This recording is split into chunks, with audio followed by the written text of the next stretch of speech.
Wow. Okay, we are live and in Technicolor. Welcome, everybody. We are live, Scott Patton. Good morning. Good morning. Good morning to everybody. Wow, folks. I tell you what, folks, I am so excited. And if you're excited to be here, type in the chat right now. I am excited.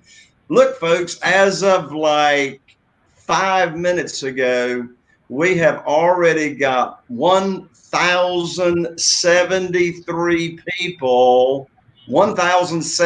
people registered to be right here with us all day long on this very first virtual Friday. So we've got a ton of people coming in. We see Ann, I'm excited. Done for You is excited. Alfred's excited. Brian's excited. My lands. Let me tell y'all something, folks. Let me just tell y'all. Y'all should be proud of me. I was up and at 'em right after 5 o'clock this morning, but then I needed to take another little nap. But I told my team, I said, look, I got to get on the Stairmaster right this morning to get my blood flowing. So I Stairmastered this morning. I've already drunk 2 of my mason jars. And let me just go ahead and tell you all, hey, Dragon, you're super excited. This is not moonshine, okay? This is not moonshine. Hey, Charles Royal, this is actual water. And the reason I'm drinking water out of this mason jar is for 2 reasons. Hello, Charles. Number one, it's a lot easier. It's easy for me to count when I have drunk 4 of these babies, and I got my 120 ounces in. And plus, in case you didn't know it, water just tastes a whole lot better out of glass instead of plastic. So I know you're going to be wondering if I didn't tell you what in the world is Jay Connor drinking out of that mason jar. Good morning, Kyle. Good morning, Successful and Fulfilled. My land, Scott. We got people coming in here. Justin Lookins. No, this is not vodka. This is water. We got people coming in here incognito, Scott. What do you think about that? It's pretty cool. We've got an exciting day ahead of you, and we're just thrilled to be here. So, folks, I know you know who I am, Jay Connor, the Private Money Authority, and our producer that's running all the magic buttons for us today. Hey, Kyle, all the way from Fort Wayne. Fred says, looks like vodka. So our producer is Scott Patton. And Scott, nice to meet y'all. And Scott is also the producer of my podcast, Real Estate Investing with Jay Connor. So if you also want to get a lot of amazing real estate investing content and education, you all just need to subscribe and follow and rate and review my podcast, which is Real Estate Investing with Jay Connor. It's on iTunes. It's on Google Play. We also do it on YouTube. And so we do 2 shows a week. We launched Scott, being the producer of my podcast, we launched it 2 years ago next month. Hard to believe. Time flies, AJ. Who can believe it's been 2 years? I know it. And we just have amazing guests on there. And so, I mean, you talk about real estate training of all kinds. I mean, not only single family houses, but commercial land and all that. So, Scott, before we, get officially kicked off here, go ahead and tell everybody where you are. I mean, folks, I'm here in mine and Carol Joy's hometown of Morehead City, North Carolina. Hey, Kathleen, just subscribed on YouTube. That's awesome. But Scott, tell them where you're at. I'm in Medellin, Colombia. I'm from Vancouver, Canada, and I was coming down here and they closed the borders, so I could leave on a humanitarian flight, but it's a perfect spring day every day. I have great Wi-Fi, and I'm on the 9th floor. You can't really call it a penthouse, even though it is the top floor, and I have a huge terrace. So even though we're locked down here and dealing with what everybody else is dealing with, it's a little bit of paradise. So and I'm excited to be here. That's awesome. Well, folks, we have got an amazing day lined up for all of you. And a bunch of you are already using the chat, the comment bar, and that is excellent. So I'm gonna be loading you all up today, folks. I've got amazing guests coming on that I'll be interviewing.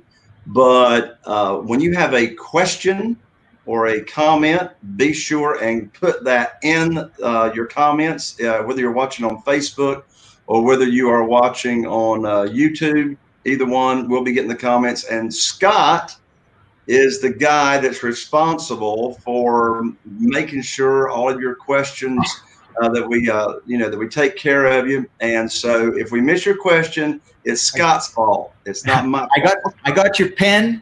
I got the pen and paper. If I can answer, like if it's a non-real estate type one that I can just answer by answering your chat, I'll do that. But I'll make a note of all the questions, and then we're going to have Q&A periods.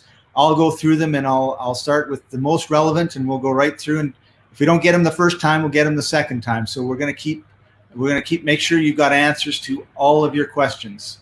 That's awesome. That's awesome. So let's see here, folks. 1 hour and 6 minutes ago, I emailed you. All right. The email would have come from me, jay@jayconner.com.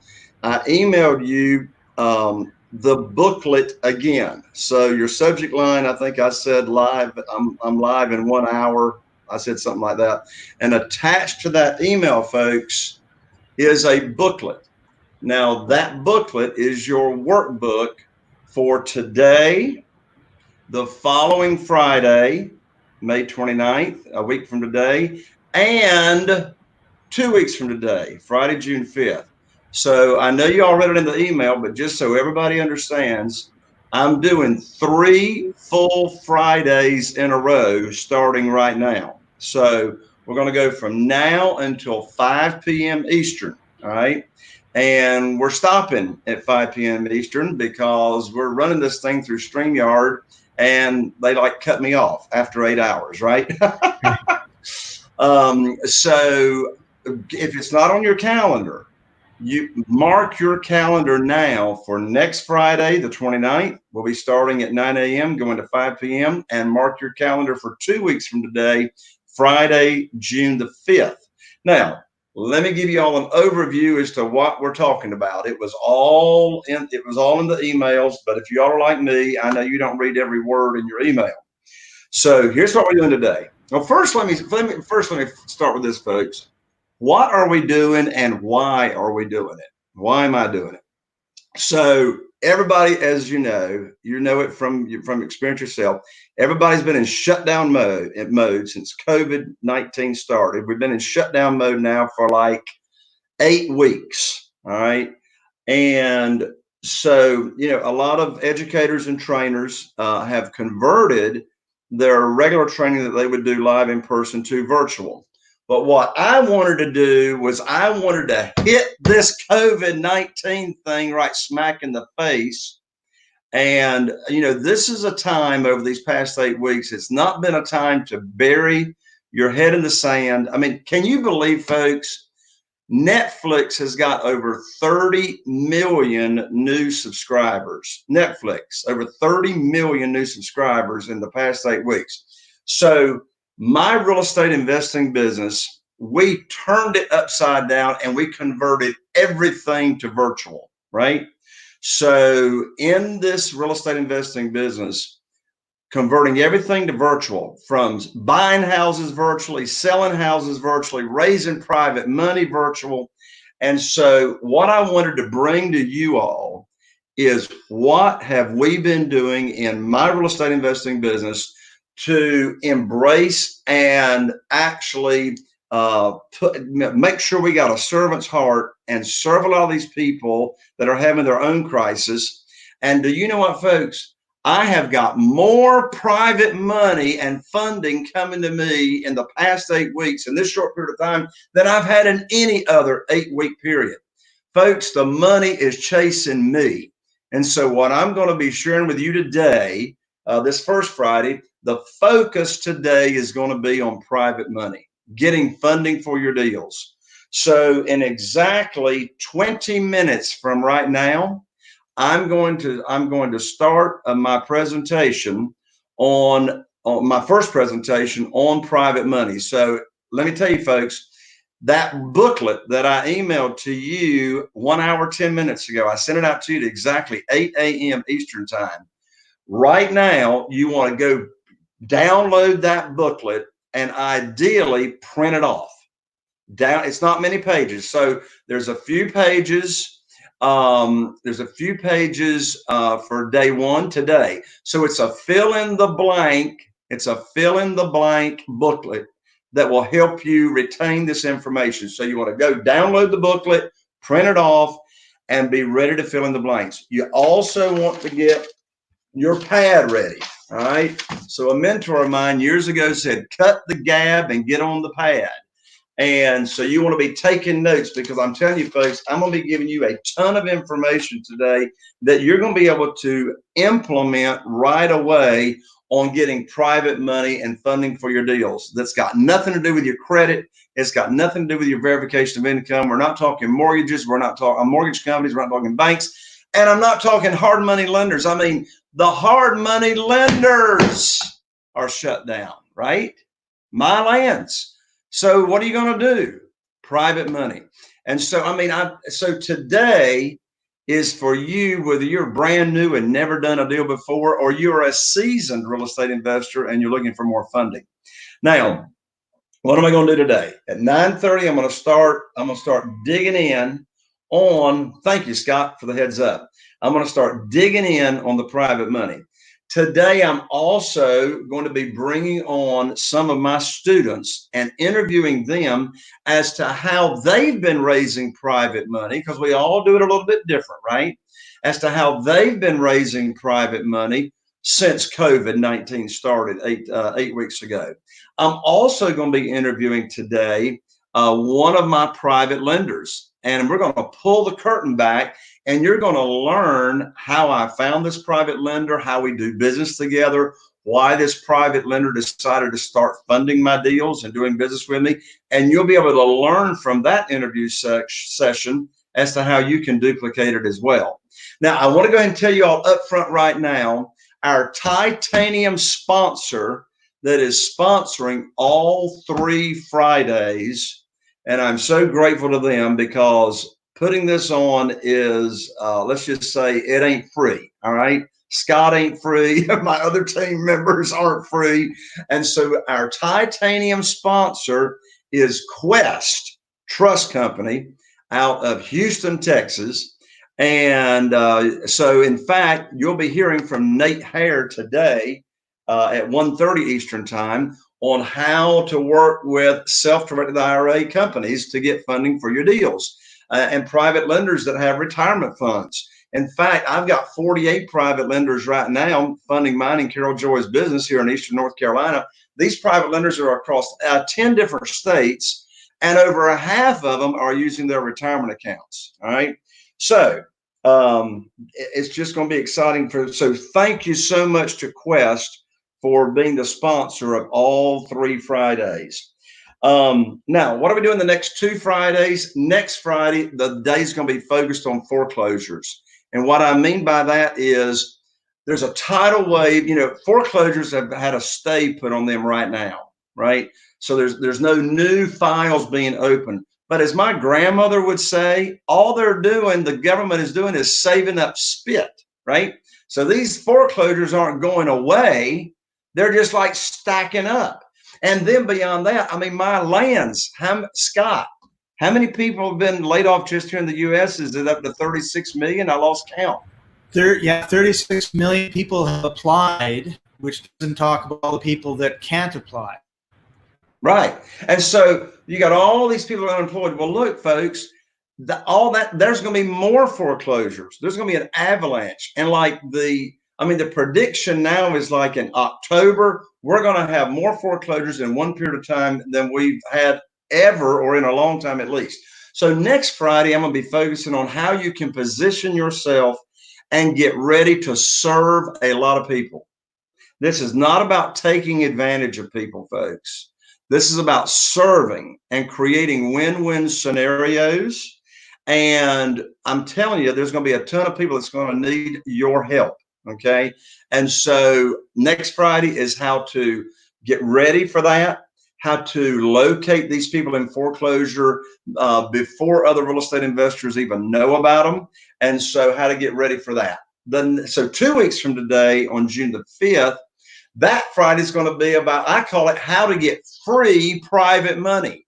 Free private money. In other words, I'm going to be focusing on June 5th how you can get funding for your deals without even having to raise any money. Now, does that not mean you don't need private money? Absolutely, because that strategy I'm going to be teaching, only about 17% or so will sell to you in those ways. So that's just a little overview as to what that Friday is going to be about.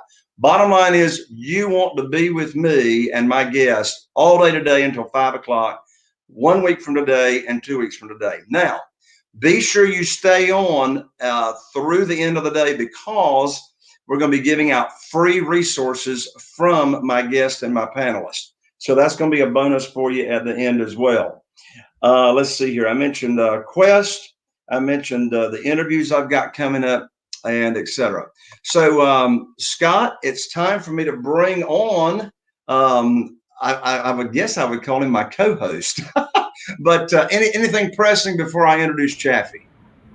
No, it's going to be a really exciting day. We've got 2 more really exciting days coming for you. And there's been a lot of doom and gloom. And we're here to tell you that when there's doom and gloom, there's huge opportunities. And we want to position you to be able to take advantage of that. So with that, I'm going to disappear and Chaffee's going to appear. The screen will look weird for a second, but hang in there, and I'll be answering all your questions. People were asking about replays. So yes, we're not going to take this down. Wherever you're watching it now, you'll be able to watch it again and again and again. And with that, here comes Chaffee. All right, bring on Chaffee. Hey, Jay, how's it going? Hello, Chaffee Wynn. How you doing this morning, man? I am rocking and rolling. I'm excited about this. You know, we've been working our behinds off to get everything together for everyone. So, Chaffee, you've heard me say this ever since COVID-19, and folks, y'all are probably like me. I don't know, but I have been working harder. I mean, ever since the shutdown. And you say, well, Jay, what you been doing? Well, converting everything to virtual, right? And so, I mean, my last Chaffee, you know, I was just telling the folks that, I mean, the private money that's coming into my world now since the shutdown is unbelievable. I have hundreds of thousands of new private money dollars since the COVID shutdown. And of course, I'll be sharing that with everybody. But folks, let me tell you who Chaffee is. Chaffee and I met back in 2009 at a look at everybody saying hey to Chaffee. Chaffee, hey, everyone. You're a rock star, man. All right. So in fact, there's a bunch of you here that are already on that you have met Chaffee in person. But Chaffee and I met back in 2009 at a real estate investing event. In fact, he was a coach at that event and I was a student. And so we hit it off. I mean, very, very like-minded. Our values, we found quickly, are the same. And so we stayed in touch. And about 6 years ago or so, I reached out to Chaffee. And of course, I had been doing live events and real estate investing, education, etc. And so I reached out to Chaffee and I asked Chaffee to be in charge of coaching and doing one-on-one strategy sessions with my students. So Chaffee has been coming to all of my live events for the past 6 years. And so I invited Chaffee to, as I guess I'd say, co-host this today's event. So Chaffee's going to be here with us today, next Friday, the following Friday. And so here's one reason I have Chaffee here. And that is because I don't know any other real estate investing events or educators that put as much emphasis as I do and we do on the mindset piece as well. Because, you know, I can teach you how to find deals, how to get a bunch of funding for your deals. how to sell them fast, how to automate your business. But until you own the real estate that exists between your ears and control that, it's going to be very, very hard for you to be very, very successful with, real estate out here, dirt, in other words. So Chaffee has got just years and years of experience. He's got his own consulting business. And and he's a real estate investor as well. He's been invested in real estate, I think maybe longer than I have, or just about the same. I started in 2003, but I asked Chaffee to come on, and so Chaffee, why don't you first just take a moment and tell folks about your background and who you are and how it is you're qualified to be here doing this with me today. Well, awesome. I only have a little bit of time, Jay, so I'm going to cut it short because I know you want to start teaching. And I am a refugee. I was born in Vietnam and came over in 1975, way back when. So longer than some of you are old. So and I was raised the typical traditional Asian cultural way, which is go to school, get good grades, and get a good job. And guess what I did? Exactly that, because that's what my parental units told me to do, right? So I got a job as an engineer, and I worked in the corporate world for over 11 years. And during that time, I said, hey, I need to do more. There's more for me out there in this world than working for somebody 9 to 5. And actually, it was 8 to 8 at the time. And so I got into this thing called real estate investing, started this journey, and that led me to personal development and coaching. And I've been here ever since, and I love it. I love working with people. I love working with investors. I love people being able to create their own futures and design their own life. And that's what this business is all about. So, Jay, if you don't mind, I want to say, one of the things I love about these 3 days that we're doing, these next 3 Fridays, is that it comes from a very special place. And that's one of the reasons why I love working with you, Jay, is that it's not, when we looked at this COVID thing and we saw everybody starting to position themselves and transition to the virtual world and everything, there's a lot of stuff out there. And there's a lot of people out there saying stuff like, you should never let a good pandemic go to waste, right? And, or, you should take advantage of this opportunity. And that just rubbed us the wrong way. That just sent the wrong message, because there's a lot of people struggling. There's a lot of people hungry. There's a lot of people hurting. There's a lot of people just having a difficult time. And so when I was working with you and we said, hey, how do we do this? How do we help people? How do we put this stuff together? This whole thing came from leading with a servant's heart. And that's what you teach. That's what you emphasize. And that's why I love working with you. And so that's why these 3 days are free, because it's all content. It's here for to help people that are struggling. If you ever thought about real estate before and never done it, if you want to get involved in real estate, this is how to do it. Jay, you're going to show them how to not only raise private money to fund and find their deals, you're going to show them how to find the deals, and you're going to show them how to do it. And you're going to talk to people that are really doing it today. They're not sitting around. They're not waiting. They're not listening to the government to say, hey, everything should be shut down. You should do nothing, right? They're taking action right now, and they're getting more deals and more money than ever before, just like you are. So that's what I love about this. Like I said, it comes from, not just the understanding the real estate between the ears, like you said, Jay, it comes from the heart, right? It comes from leading with the servant's heart. And when you run your business that way, I mean, your world changes, right? You're not focusing on the money. You're not focusing on the deal. You're focusing on helping people. And when you can help enough people, I mean, that's when miracles occur. Yeah, I love what Kathleen Howard just put in the chat. Kathleen says, and you all can see it because Scott's got it up on the screen, giving you shall receive. So, and what you just said, Chaffee, reminds me a lot of Zig Ziglar. I mean, when I was in my 20s, my early 20s, Zig Ziglar, and of course, I know some of y'all here never even heard of Zig Ziglar. So God rest his soul. But anyway, he was my hero. I listened to all of his cassette tapes, Chaffee, cassette tapes. But he was an awesome sales trainer. I was back in the mobile home business then. And, Zig was known for saying and teaching, If you help enough other people get what they want and help them with their problems, you don't have to worry about yourself. You're going to be taken care of. So Chaffee, you just got extra time. I had given you till 9:30. So till 9:35. How about that? I'm gonna give you 10 minutes. Hey, Stephen didn't even remember Zig was great. Yes, he was. All right, I Chaffee, love Zig too. I'm gonna be quiet for 10 minutes and let you go wide open and help these people get the right mindset as we dive into private money in just a few minutes. Well, it's funny, you know, I have, as you can see, last night I put together 6 pages of notes, and because you cut, like I only had a short amount of time, I summarized all of it.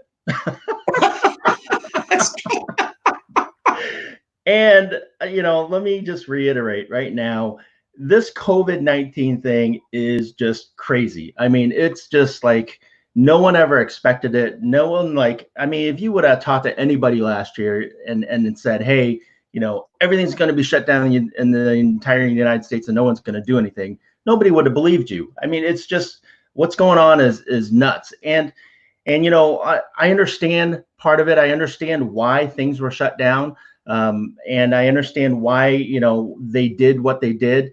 As a matter of fact, if you watch Dr. Fauci, the doctor on the White House task force for the COVID-19, he actually said, and these were his exact words, he said, if you're feeling a sense of panic, then we're doing our job. And so from the medical profession, from the medical side, they want you to be afraid so that you'll stay home and not go out and affect people. And so that way the curve that they want to turn and the death rate will go down. Only their projections were way up here and the actual numbers were way down here. As a matter of fact, I actually have actual numbers, only, you know, that's besides the point. The point is that they wanted you to be afraid so that you'll stay home. And so that will help save lives. And I understand that. I get that. You got to take care of your family. You got to be safe. As a matter of fact, the CDC had sent out recommendations on washing your hands and being clean and making sure you're not touching your face with your hands after, before you wash them and everything. So be safe. Take care of your family. Take care of the people that are most important for you. And, you know, again, be careful of what you're doing. And at the same time, don't let the fear that they're telling you stop you from moving forward. Don't let the panic that they want you to feel, they want to scare you so they can control you so that the curve will go down. And you want to be informed and get information so that you can go and start taking action. Like Jay said, we've been more busy now than ever before because we are taking everything and we're adapting to the current times. And that's what you need to do too. You need to adapt to the current times. And how do you overcome fear? By the way, write this down. If you're taking notes, write this down. Fear stands for false evidence appearing real. And let me say that again. Fear stands for false evidence appearing real. As Jay would say, that's a writer downer, right? And so there's a lot of false evidence out there. There's a lot of information out there. And again, there's a lot of fear and panic out there. And what you need to do is focus on the facts, focus on the information, and focus on yourself and your family on how you can move things forward. As a matter of fact, one of the things that they've done out there is they've shut everything down. They shut the states down. They shut the cities down. They've shut the parks down. And some of these rules are just like bonkers. Like they really don't make sense. Like in Chicago, I'm in Chicago. And, you know, I can have a family of 6 and we can all drive in a car to the lakefront. And if we get on our boat, if you have a boat, then you can only have 2 family members get on the boat. So how can, you know, 6 of us get in a car, only 2 can get in a boat? Like some of those things don't make sense, right? In New York, they said that if you're swimming out in the water, then they're going to come in and arrest you when you're swimming. So, I mean, it's just like I said, it's just crazy what's happening.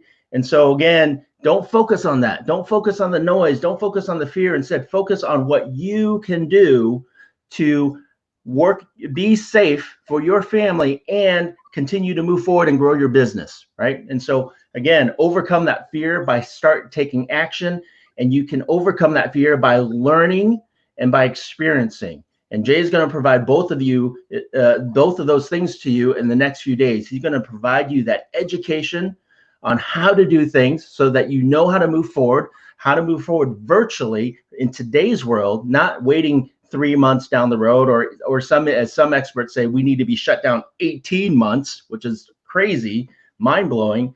And you need to be taking action today. So Jay's going to show you how to do that in the next 3 days. And then he's going to bring on his students and other experts that are doing it today, and they're going to share with you how they're doing it today as well. So that experience is going to come, and so you're going to learn from those two things as well. So again, education and experience are going to help you move forward.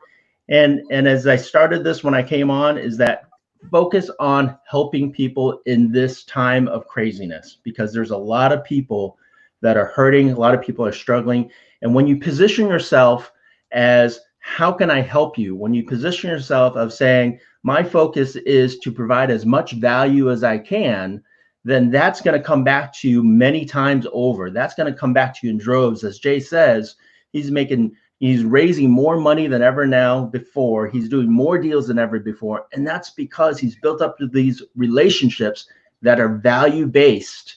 And that's all coming back, and that's all coming to pay him in droves in this difficult time.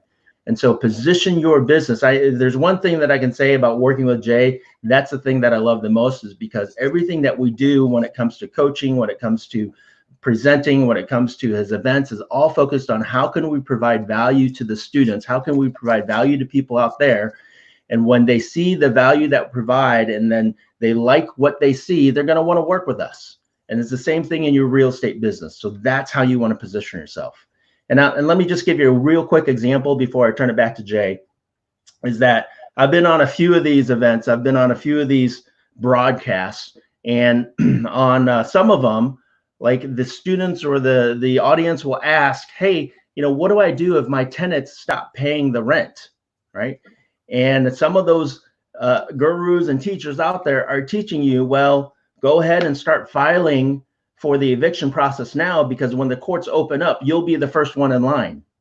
And that just irks me. That just drives me crazy, because that's a focus on money and business, and not a focus on helping people that are struggling, right? And so what Jay has been teaching his students, and we've actually gotten on multiple calls with our mastermind and platinum students, is be proactive, reach out to those people and see what's going on in their lives, and see if you can work with them.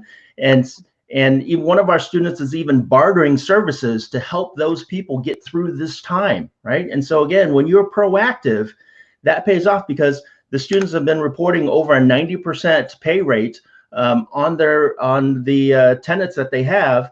And some of them might be late. Only once they get their check from unemployment or from the government, they've been making those rent payments. And so when you're proactive like that and you work with people, that again comes back to you, and people appreciate that. Okay. And so again, set up this business, take the notes that Jay's going to teach you. He's going to get started in about a minute here, and take good notes and focus on how you can do your business so that you're helping people. And when you focus on that, then this whole process becomes easy. This whole process becomes just you talking to people, building relationship, and seeing how much you can help. And the rest comes into play. So Jay, that's what I got today. Is everyone, I'm telling you, take action now. Don't wait for things to open up. Don't wait for people to give you permission. Give yourself permission to succeed. Give yourself permission to move forward, and listen to what Jay has and take good notes. Thank you so much, Chaffee. A great opener there for the day. And one thing you just said, Chaffee, was triggered me to, in fact, folks, everybody, you need to be taking notes now. You got to have the pad in front of you. Okay. Hopefully you have already downloaded the booklet and printed it out. If you haven't, I'll give you a quick minute to do that right now. So at 8 a.m. this morning, I emailed all of you an email. The subject line was, going live in 1 hour, and attached to that email is a work booklet. And you got the work booklet for today, which is the focus on private money. This is a fill in the blank work booklet. And next Friday on foreclosures, that outline is in the same booklet as well. And then 2 weeks from today, on June 5th, how to get free private money. So anyway, I want you to be taking those notes. But Chaffee, one thing you said a moment ago, I want everybody to write this down right now. Things are different. Things are different. Therefore, I must be different. Okay? Things are different. Therefore, I must be different. I mean, when we've had this kind of a shakeup in the economy and the way we go about our personal lives, the way we go about, our business, then we've got to adapt, right? If we don't adapt and adapt quickly, and that's another reason I'm doing this training today and the next 2 Fridays, is to give you specific actionable items on what to do to adapt in this virtual environment. So Scott, before I jump in here on the private money, this first session here, since I can't see anything except my PowerPoint, I need you to let me know if I'm good to go. Jay, you are good to go. We've had a couple questions that were easily answered, but not about private money. And Chaffee, awesome talk. You inspired everybody and me, so thank you very much. So we are ready to rock and roll, Jay. All right, excellent, folks. Okay, we're going to jump into the private money right now. Again, this is for you, whether you've never done a real estate investing deal, or if you're a seasoned real estate investor and you want more funding for your deals right now, regardless of your credit, your experience, your verification of income, none of that matters. Here we go, folks. I got a question for you. Have you ever imagined what it would feel like to live in the home of your dreams with no mortgage payment, right? Well, I can tell you it's because of this world of private money that Carol Joy and I actually enjoy that. It's nice to live in a home, and I mean, particularly, you got COVID come along, and but I tell you what, one thing that Scott and I were talking about just the other day on one of my recent podcasts, and that is in this world of real estate investing. Yes, I flip a lot of houses, but I've rehabbed over 400 houses now. But something some of y'all may not know is we have 28 houses right now that are cash flowing that we sold on rent to own, right? We sold on lease option, positive cash flowing. I still have right now 100% of my rents coming in. So, let's say that, you've been relying on the day job, right, for the income. And I know we've got some of you on here right now during the presentation and this event that you've been furloughed or you've been laid off. Well, the wonderful thing about having this inventory of rent to own houses, and these people, we've got them in credit repair and we're helping them move towards getting a mortgage. But one thing that is nice about having that there is that is still residual income that's coming in all the time. So I recommend to my students, just like I do myself, flip houses, but also there's a ton of people that 80% of the US can't go to the bank and get a mortgage. So we sell it to them on rent to own and actually help them by requiring them to go into credit repair to get ready for a mortgage. So anyway, sorry about that. I digress. Have you ever thought about or what it would feel like to go into the luxury car dealership and leave with no car payment? Well, it's because of private money and me funding my deals. I always get a huge check when I buy a house. I always bring home a big check. I'm going to teach you that in just a moment, how you will get a big check every time you buy. And, how about traveling the world? Carol Joy and I love to travel just like Scott does. Scott's down there in Medellin, Colombia, as y'all heard him say. And so all that's great stuff, right? Houses are nice. Cars are nice. But if you agree with what I'm getting ready to say, I want you to put in the comment in the chat right now, I agree. And don't put it in there yet unless you agree with what I'm getting ready to say. And that is, can stuff come and go? Can stuff come and go? Houses are stuff. Cars are stuff, right? And so the reason I ask you that question is I want you to write down where you're taking notes right now. Why am I a real estate investor? I want you to write that down right now. Why am I a real estate investor? What's your bigger reason? I mean, yes, we are real estate investors. I'm a real estate investor for the wealth and for the freedom, right? I'm for the wealth and the freedom. But there's a bigger reason than that. There's a deeper reason than that. Why do you want the wealth, right? Why do you want the freedom? And as Chaffee has already shared with you, the servant's heart is where Carol Joy and I come from. My reason for getting up in the morning, and Carol Joy's reason for getting up in the morning, my wife, by the way, if you don't know who Carol Joy is, I talk about her a lot. The reason we get up and put our feet on the floor every morning is to look for ways to make a difference in other people's lives. That's our big reason. And I don't mind sharing with you our faith and our spirituality. We're very, very involved in our local church. In fact, Carol Joy and I met at church in Wichita Falls, Texas, way back when I was 24 years old. And so the private money and the real estate investing allows us to have the wealth and the freedom to serve. All right. So when a need comes along, we can be involved. We're very involved in our local community. And so because real estate, once you learn how to automate the business, you can actually show up when you want to. Now, you all heard me saying a few minutes ago, I'm working harder than I have in a long time, maybe ever. But nobody's forcing me to do it.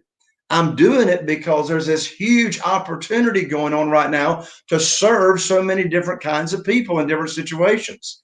Like right here, that's what I'm doing today, folks. I'm serving you, right? I'm here teaching you this entire day.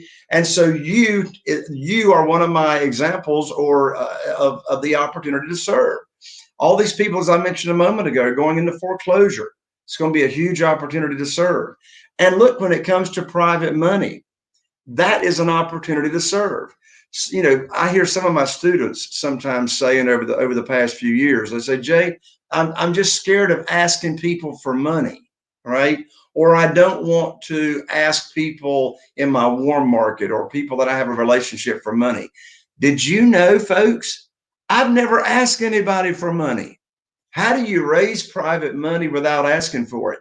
You put on your teacher hat and you become an educator and you teach other people. You see, the only complaint that I have received from my 48 private lenders is they say, Jay, why didn't you tell me about this program earlier? Because they get such high rates of return safely and securely.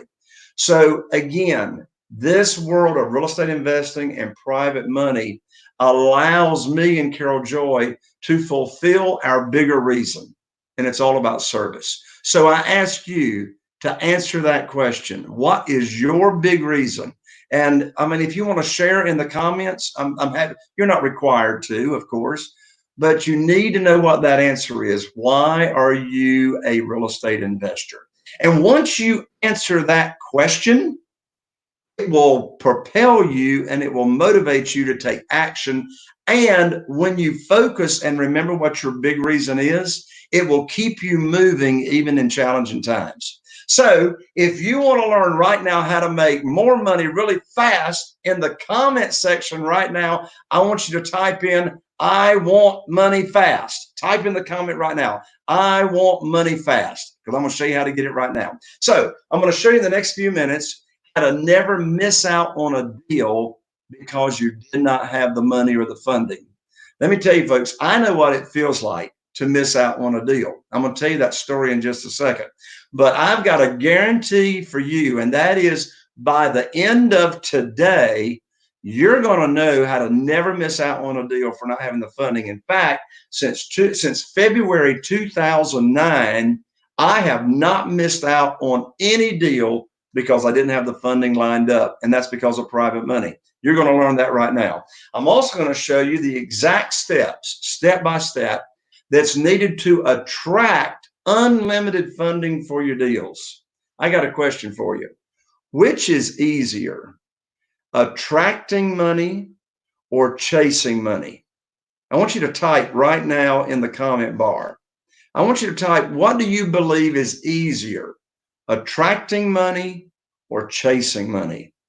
And yes, that is the right answer, attracting money. You see, in this world of private money, we don't chase, we don't beg, We don't try to talk anybody into anything. We don't try to persuade anybody. We're not selling anything. All we're doing is offering our private lender program, right? And that's going to be one of the first things that you're going to need to put together is what is the private lender program that you're going to offer? What interest rate are you going to offer? You know, how can people get their money back in case of an emergency? We'll talk more about that in a moment. I'm also going to show you my system that I use step by step that I started using back in 2009. And of course, I've tweaked it since then. But I'm going to show you my system as to how we get the private money. So I know you're taking notes. I know you're listening closely. I'm also going to show you how to attract funding from 3 different sources. Okay, there's 3 different categories of where you can get private money. I'm also going to talk about here briefly in this presentation how you can locate existing private lenders. All right. So one of the categories is what we call the warm market. Those are people that you've got some kind of relationship with. You know, the people that are in your cell phone, right? And another main category are existing private lenders. Now, again, I'm not talking hard money lenders. I'm talking about individuals, all right? And so I'm also going to show you here in a moment, step by step, how I raised $2,150,000 in less than 90 days of when I was cut off from the bank. So as you focus in, I got 3 promises for you. First of all, I'm going to teach you right now how to buy properties with none of your money. How much of your money? None of your money. Okay. So when I go to the closing table and I'm purchasing a property, I never, how often? I never take any money out of my pocket, out of my checking account, out of my business to the closing table. My lands, is that out of the ordinary? I mean, you know, most folks, when they're buying a property, whether it's a primary residence or, you know, they're using hard money for an investment property, okay, what do they have to do? They have to bring down payment. Well, I'm going to show you here in a moment how we not only don't take any down payment, we get a big check. In fact, speaking of big checks, I've got right here in my desk, because I love running copies of my checks. Here's a check. I got to put my glasses on. Here's a copy of a check right here, my lands, that I just got a week ago. And here's the check right there. I'm not going to hold it up because it's got my real estate attorney's account number on it and et cetera. But anyway, this check right here is $99,422. Here's one right here, $78,938. Here's another one from less than a month ago.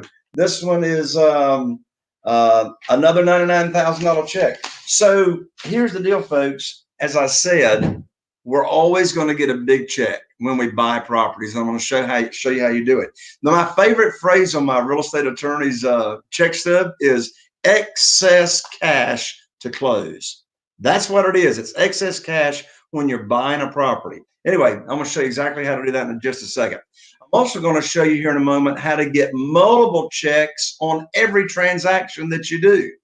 So, you know, traditionally, when you are doing a real estate deal, traditionally, and we're not talking traditional now, but when you do a real estate deal, you only get a check when you sell that property. Well, I'm going to show you here in a moment how to get multiple checks. And I'm going to show you here in a moment how to get all of your rehab money up front if you're rehabbing. Now, let's be very, very clear on this, everybody. You're not only going to use private money for rehab deals. In fact, you're not going to use private money just for single family houses. So I'm interested in knowing if you are interested in also doing some commercial deals, such as duplexes, triplexes, some small apartment deals. Type in the comment bar right now, I want commercial deals. I want commercial deals. And the reason I want you to let me know about that is because, you see, this is the same money. This is the same private money that you use whether you're doing single family houses or you're doing commercial. Here's the deal. Let me go ahead and spill the beans, okay? You're going to use the private money when the seller of the property, whether that's a FSBO for sale by owner or it's a bank-owned property, doesn't matter. Whoever the seller is, when the seller requires all cash, period. And look, folks, in the real world, and if you all have been, in real estate investing or you've been dabbling in it any time at all, in the real world out there, the majority of the sellers are going to require all the cash and all the funding. So that's when you're going to use the private money. All right. So whether it's rehabbing pretty houses, right? Sometimes I'll hear some of my students they'll say, well, Jay, I really don't need the private money because I just want to do the pretty house business. Okay. I just want to buy from people on terms. I don't want to do any rehab business. And that's fine. You don't have to be in the rehab. And I will tell you, you're not going to get average profits like I do of $67,000 per single family house. And no, I'm not in California. I'm here in Eastern North Carolina where the median price point is $225,000. So you're not going to get an average profit per deal like I do of $67,000 unless you are in the rehab business. But you don't have to be in the rehab business. You can be in the pretty house business and selling on rent to own, like I sell a lot of mine on rent to own. But listen, the majority of the pretty house sellers, guess what? Require all the cash, right? So and of course, if someone has got a mortgage, one of the first things we're going to talk to them about is, of course, we don't use the language of buying subject to the existing note. They have no idea what that means. We've got our own talk off points as to how we describe that. But the majority of them are not going to sell to me on terms. If the house is free and clear, then one of the first, buying strategies that we're going to explore is, will that seller consider selling to me on terms? If it's free and clear, will they sell it to us with seller financing? So yes, we're going to talk about that. But at the end of the day, and I've reviewed thousands of property lead sheets. I've been in this business since 2003. Okay, investing right here in Eastern North Carolina. And by the way, what I'm teaching you today on private money, it works anywhere you live. Right? You can be in California. You say, oh, my land's out here in California. And, shoot, I can't even buy an outhouse for $500,000. I got $500,000. By the way, if you don't know what an outhouse is, put the question in the comment box and I'll answer that on the break. So private money works no matter where you are investing. But again, the majority of the deals are going to require, the seller's going to require all the cash. So as I mentioned a second ago, I've reviewed thousands and thousands, right, of property lead sheets of my own, my students. And here's my statistics. Only 13% of FSBOs, only 13% of for sale by owners will actually sell to me on terms. Only 13% of them will sell to me on, seller financing or sell to me with subject to the existing note or lease option. What do the other 87% of the sellers require? That's right. They require all the cash, right? In fact, type that in the comment bar right now, 80s, and write it down. 87% of FSBOs for sale by owners require all the cash. Well, guess what? When I can't buy it creatively, then of course I'm going to buy it with the private money.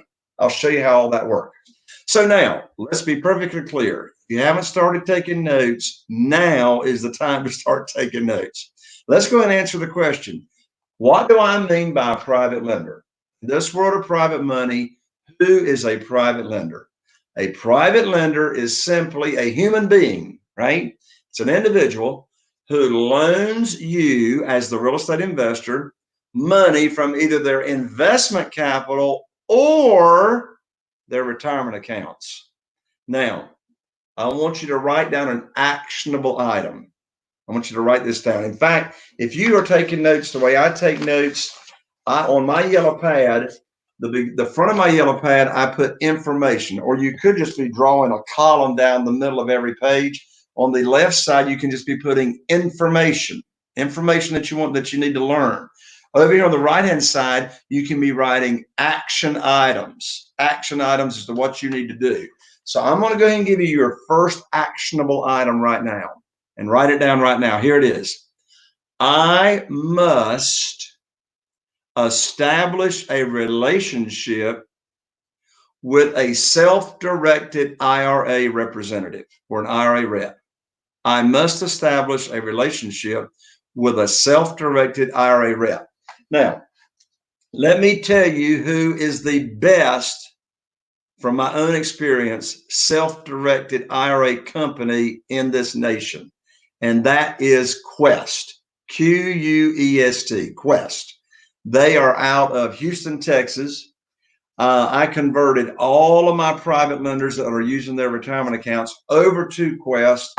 I guess it's been about 3 years or more. It might have been 4 years ago. I lose track of time. Let me tell you something. Quest, self-directed IRA company, hands down, has got the best service of any self-directed IRA company on the planet. Listen, they fund deals in 48 hours. From the time I send the request in, or from the time my private lender sends in the direction of investment. In fact, they got it all set up now on DocuSign. Well, it's not DocuSign, but it's something like DocuSign. Quest is funding my deals within 48 hours. So as I mentioned to you when we started out, I've got one of the principals with Quest. His name is Nate Hare. He's going to be here right here today on this virtual event at 1:30 Eastern time today. You do not want to be missing out on that session when I have Nate Hare on here with me, talking about how to work with self-directed IRAs. Here's why this is so important, folks, for you to establish a relationship with a self-directed IRA company and representative. You see, I mentioned a moment ago, Carol Joy and I have got 48 private lenders. Over half, folks, over 50%. Siri thinks I'm talking. I gotta turn Siri off. Over half of our private lenders are loaning us and funding our deals from their self-directed IRA account that they have at Quest.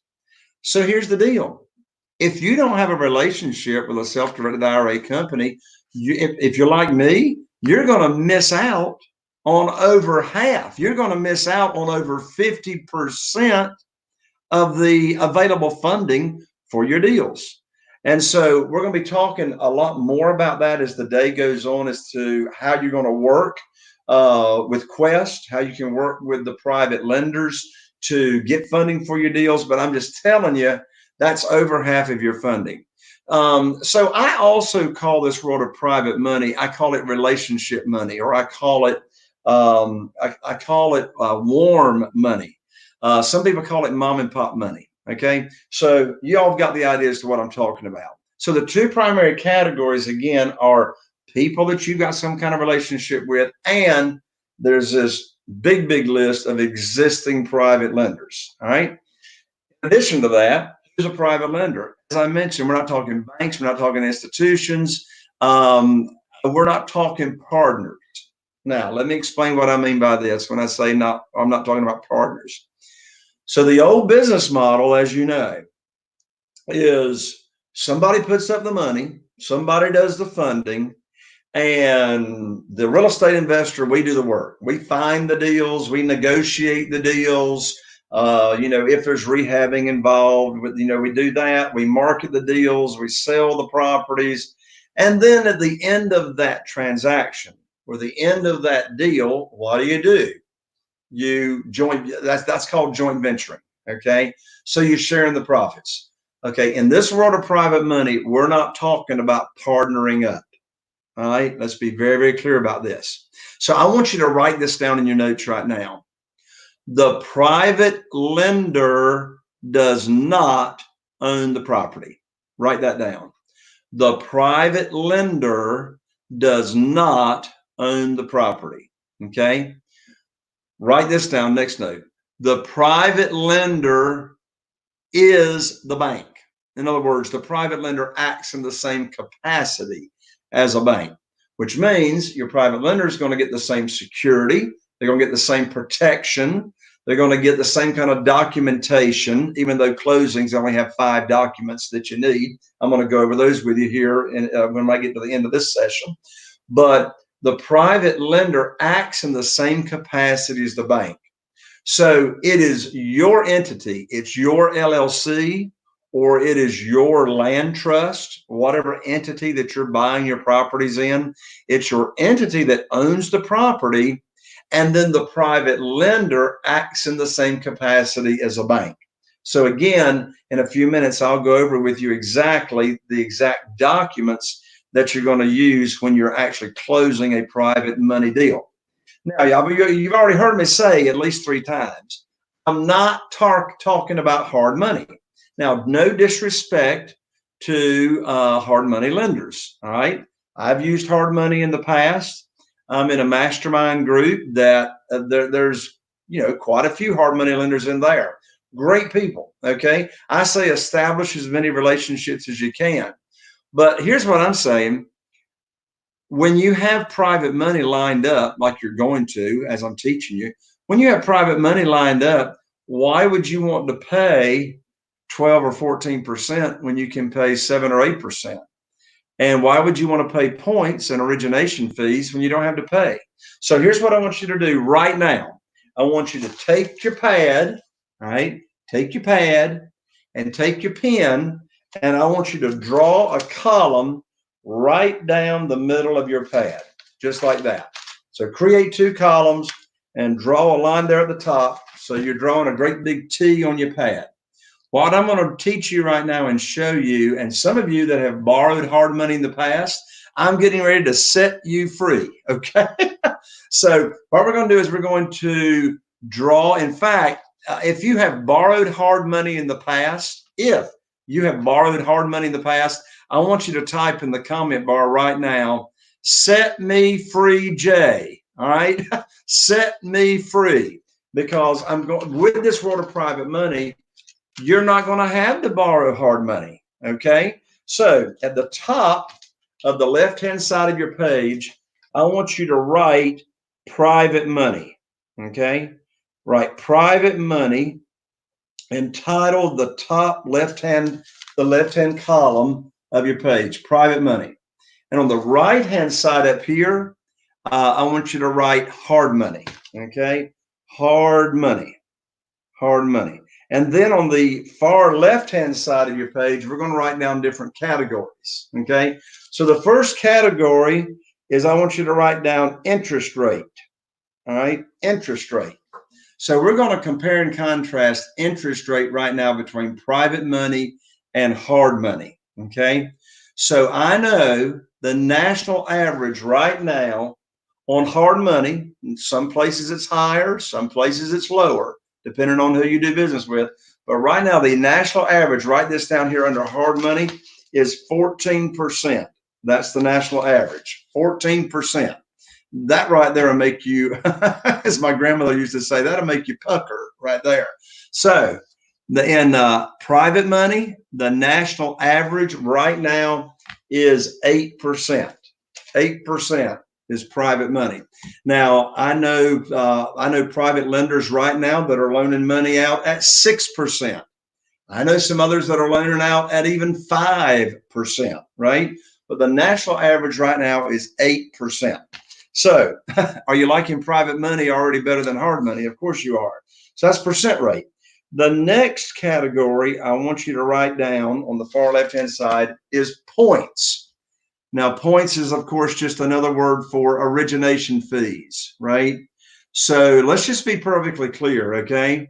Points or origination fees is nothing more than just more interest that you're paying the bank or the lender. They just call it something different. And of course, you have to bring points and origination fees up front to the closing table when you're buying a property. So a point or origination fee is, well, I'll just go and tell you, the national average on hard money is 4% or 4 points. So what that means is if you are buying a property and you're borrowing $100,000, then you've got to bring 4 points or 4% of your loan amount, also known in this example of $4,000 that you've got to bring to the closing table as part of your closing costs. And that's in addition to the down payment that you have to bring, right? When you're borrowing hard money. Remember, here in this world of private money, there is no down payment that you bring to the table. In fact, you always get a big check when you buy. I'm going to go over that in a moment. So in the world of private money, you all know the answer to this: 0 points. There is 0 points. It never comes up in conversation. There's no points. There's no origination fees. Very, very simple deal, and saves you that money from coming to the closing table.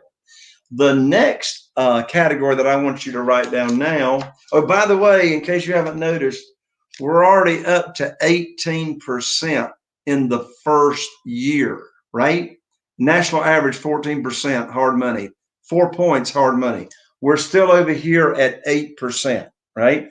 The next category I want you to write down on your pad is extension fees. Extension fees. Now, what in the world is an extension fee? All right. So an extension fee is, you see, in the world of hard money, most of the terms or the lengths of the note are either 6 months or a year. That's the length on hard money, either 6 months or a year.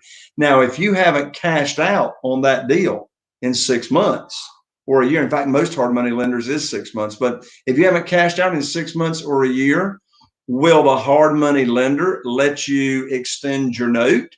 Sure, they will if you've made your payments on time, right?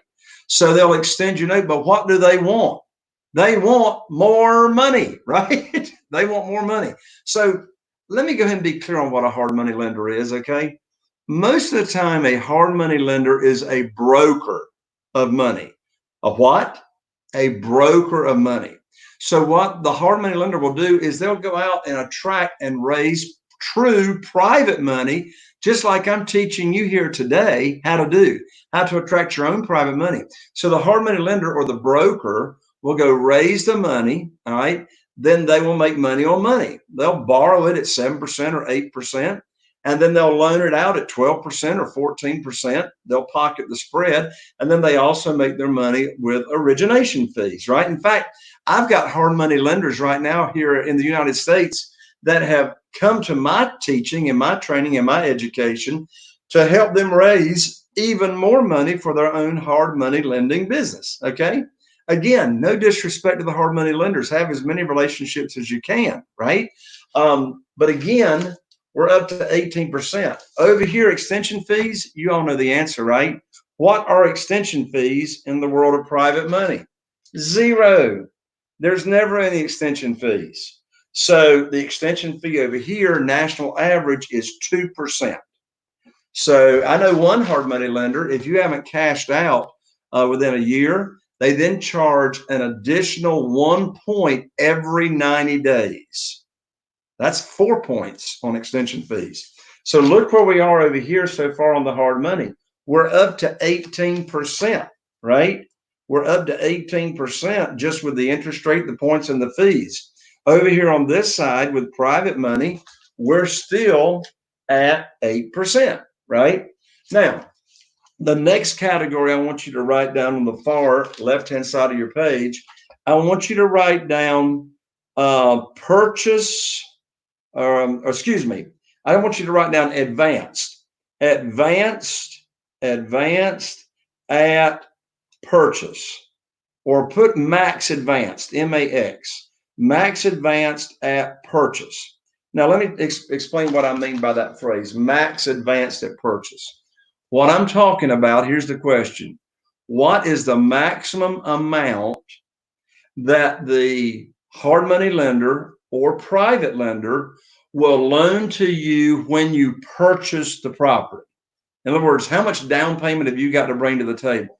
Well, I'll go ahead and tell you, over here in the world of hard money, some hard money lenders won't loan to you more than 65% of purchase price, but the national average is 80%. So write that down under hard money, 80%. So, you know, if you're buying a property, regardless of how good the deal is, let's say you got an after repaired value of $200,000. Okay, after repaired value of 200,000. Well, let's say it's a major rehab deal and you're buying it for 100,000. And I do that all the time on major rehabs. I'll buy it at 50% of the after repaired value. Well, so here in this example, so let's say you're buying that $200,000 ARV after repaired value house, and you're buying it for 100,000. Well, in the world of hard money, you are going to be advanced on average $80,000 on that deal when you buy it.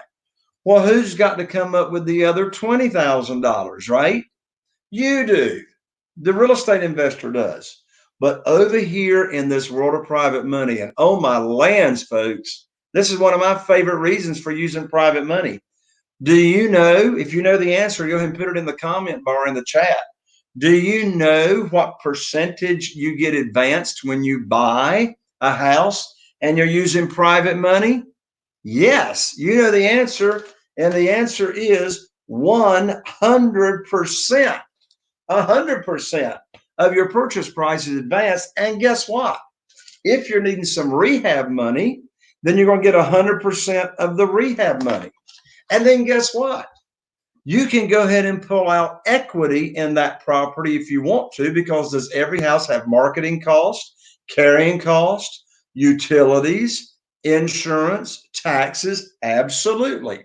So I'm going to show you here in just a moment how you're going to get a big check on every house that you buy. And in fact, how you can get 3 checks on every transaction that you do here in this world of private money. So those are the main differences on the hard money and the private money, or the brokers: the interest rate, points, fee, extension fees, and your maximum amount advanced. So here's another big difference as well, and that's the term or the length of the note. So the term is big time. Under hard money, it's only 6 months or 1 year, 6 months or 1 year. But over here in this world of private money, it's 2 years. Write that down. 2 years if the private lender is just loaning you investment capital, 2 years for investment capital, and 5 years is the length of the note if they are loaning it to you from their self-directed IRA at Quest. Okay, so 2 years. Now, look, if you haven't cashed out on that house in 2 years, no problem. The private lender is going to want to extend the note because they don't want the money back, right? I mean, what are they going to do with the money if they get the money back, right? Well, they want to reloan it to you, but they want to keep earning money. Okay, so 2 years on investment capital, 5 years. So that's a big difference. Again, if for some reason you haven't cashed out on that house in 5 years, then again, they're going to want to extend the note. So those are the big differences right there. All right, moving on. Simply put, a private lender in this world is a simple one-on-one transaction with no middle person, no broker involved. Now, here's a big reason on why you want to use private money, and that is you make the rules on your private lending program on every deal. You get to set the interest rate. You get to set the term. Because when I was borrowing money from the banks and got cut off, but before I got cut off, they made the rules. They set the interest rate. Now, here's another big reason. We structure a lot of our deals with no monthly payments. You say, Jay, who in the world would loan you money and they don't have to get monthly payments? A private lender. You see, now some private lenders that I do business with, some of those 48, they rely on the monthly income. Okay, so some of them are seniors, and they don't want to touch their principal loan amount that that they invest with us on the deals, but they need the monthly payments. But a lot of our private lenders are loaning us money from their self-directed IRA account at Quest. Okay, they don't need the monthly payments. Why? Because their return, their interest, okay, those payments are not going back directly to them. Their payments are going to Quest. So a lot of times on the self-directed IRAs deals that we do, we'll pay semi-annual payments or we'll pay annual payments. So again, it gives you a lot more flexibility and really helps your cash flow. I already mentioned no origination fees, and so it just puts you in so much more control. There's another big reason that you want to have use private money, and that is you can close fast. You can close quickly. My lands, when I was borrowing money from the banks, I'm surprised anything ever closed, right? So on all of my offers, I offer, particularly to my FSBOs. Now, bank-owned properties, they can't move this fast, right? But on all my offers to for sale by owners, I tell them I can close in 7 days from the time of my offer. How many days? 7 days. Well, you can't do that when you're borrowing money from a hard money lender. I mean, the fastest really in the real world a hard money lender can close is going to be about 3 weeks. I mean, sometimes they can move a little bit closer, faster than that. Most of the time, it's going to be that 3 week. If it's a buy and hold, a lot of times it's going to be like 4 weeks before they can close. So there's 4 relationships that you must have in place. How many relationships? 4. There's 4 relationships you must have in place in order to be able to close within 7 days. And I'm going to tell you who those 4 relationships are right now. The first is private money. You got to have your private money lined up, already sitting on the shelf, ready to go for you to use. All right. So you got to have your private money lender or your private money lender's relationship. I close deals all the time in less than 7 days. And that's because I can do it with the private money. All right. The second relationship you must have in place. And here's the deal, folks. Here's why this is so important. You see, I know, and I've lost count, I know that I get more of my offers accepted even when my offer is less.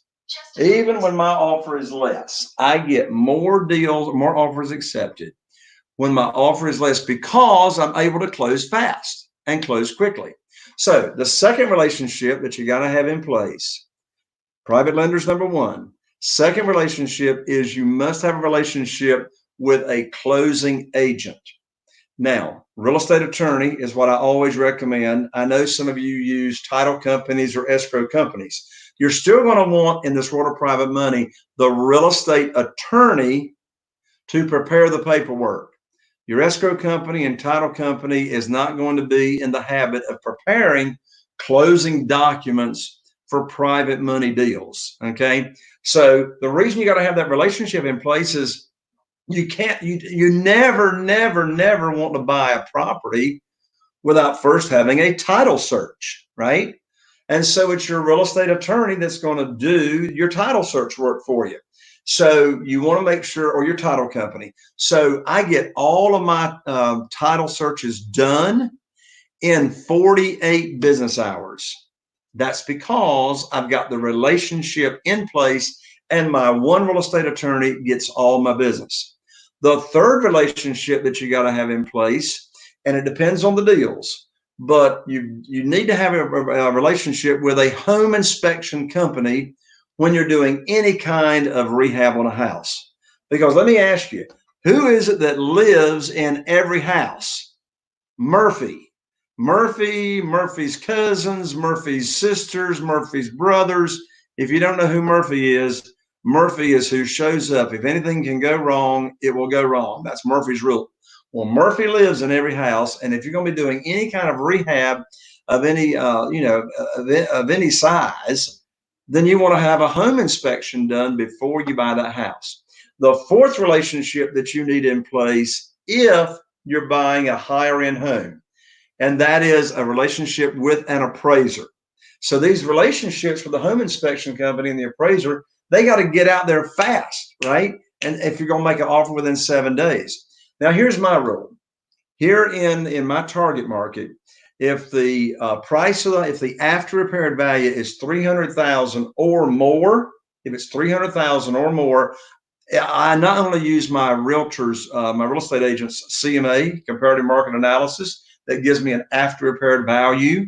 I also pay the money to get that home appraised. Now, if it's a rehab, I have to give my appraiser the scope of work, the rehab that I'm going to do, in order for them to give me an after repaired value appraisal.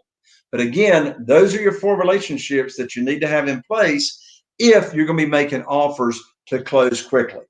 Now, by the way, folks, any kind of question that you've got, and I know you got questions, any questions that you've got as I'm going over this information, you just go ahead and type that in the comment bar. And Scott Patton, our producer of our event here today, he'll make sure that I get your questions. So again, why private money? It helps you cash flow problems. And here's another big one, folks. This is a writer downer. No credit check, right? Will the hard money lender pull your credit? Absolutely. Will your conventional lender pull your credit scores? Absolutely. But in this world of private money, your credit has got nothing to do at all with how much private money that you can get. You can have a mid score of 425, which is pretty low, right? And get as much private money as I get. There's an unlimited money supply. So you see, when I was borrowing money from the banks, I had a limit to my credit lines, right?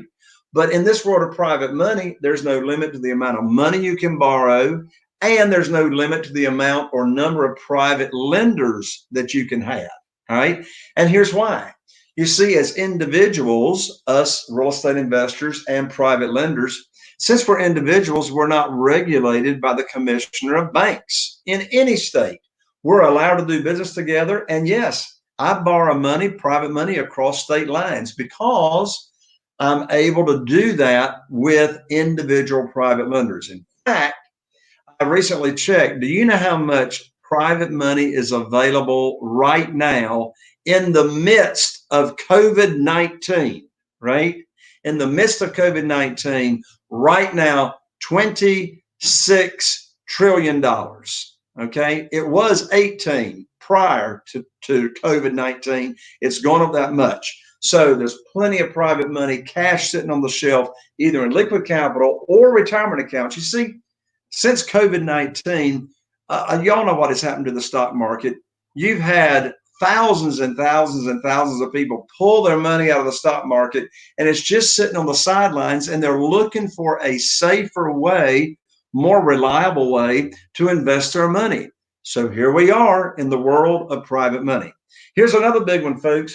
No personal guarantees.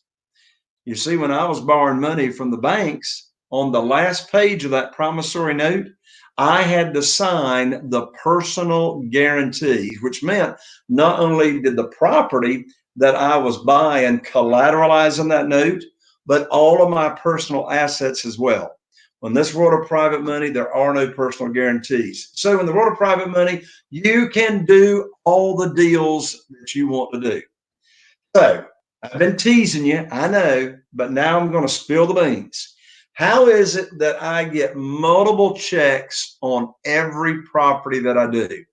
Well, I'm going to show you how to get a minimum of 2 checks and also how to get 3 checks on a transaction right now. The first, so I want you to write down in your notes how to get, or when to get, and how to get multiple checks on a transaction. Okay. Number 1 check. Your number 1 check is when you buy the property. Okay. When you buy the house. All right. So how do you get a big check when you buy? It's simple. You always borrow more money than you need to buy the house. You always borrow more money than you need to buy the house. You say, Jay, how do I do that? Well, you're particularly going to be able to do it in the world of rehabs because you're buying the properties at such deeply discounted prices, right? So I will borrow up to 75%. How much? 75%. I'll borrow up to 75% of the after repaired value. Now, if it's a pretty house and it doesn't need any rehab, then I've got no problem borrowing up to 85 or 90% on a pretty house because I don't have the carrying costs. I don't have the rehab involved. I don't have the downtime. I'm able to get that home occupied right away. Okay. But if a rehab is involved, I want to give my private lender a 25% equity cushion. Right. So let me give you an example. Let's say you are buying a house, and I want you to write this down. So here's the example so you can follow the money. Let's say you're buying a house with an ARV, after repaired value, of $200,000. All right. So write down ARV, $200,000. Okay. Then let's say that the purchase price, all right, your purchase price is $100,000. So in this example, you're buying this house at 50% of ARV, which I do all the time when there's a major rehab involved. Okay. And the third fact I want to give you is I'm going to borrow, since I can borrow up to 75% of the after repaired value. So in this example, I can borrow up to $150,000 because that is 75% of the after repaired value. So write down loan amount or private lender loan, PL loan is $150,000. So those are your three facts. The ARV is 200, your purchase price is 100, and your private lender loan is $150,000. So when you buy that house, the private lender, either from their Quest self-directed IRA account or from their investment capital, they're going to wire their funds, okay, to your closing agent's trust account, right? They're going to wire $150,000. That's the amount you're borrowing. So I already see the light bulbs coming on. So here's the question. If and when the private lender wires $150,000 to the closing agent, to your real estate attorney, whoever your closing agent is, title company, escrow, they wire $150,000 and you're buying the property for $100,000, how big is your check from your closing agent when you buy that property? How much is it? How big is your check? You just had $150,000 wired to the closing agent and you're buying the property for $100,000. How big is your check?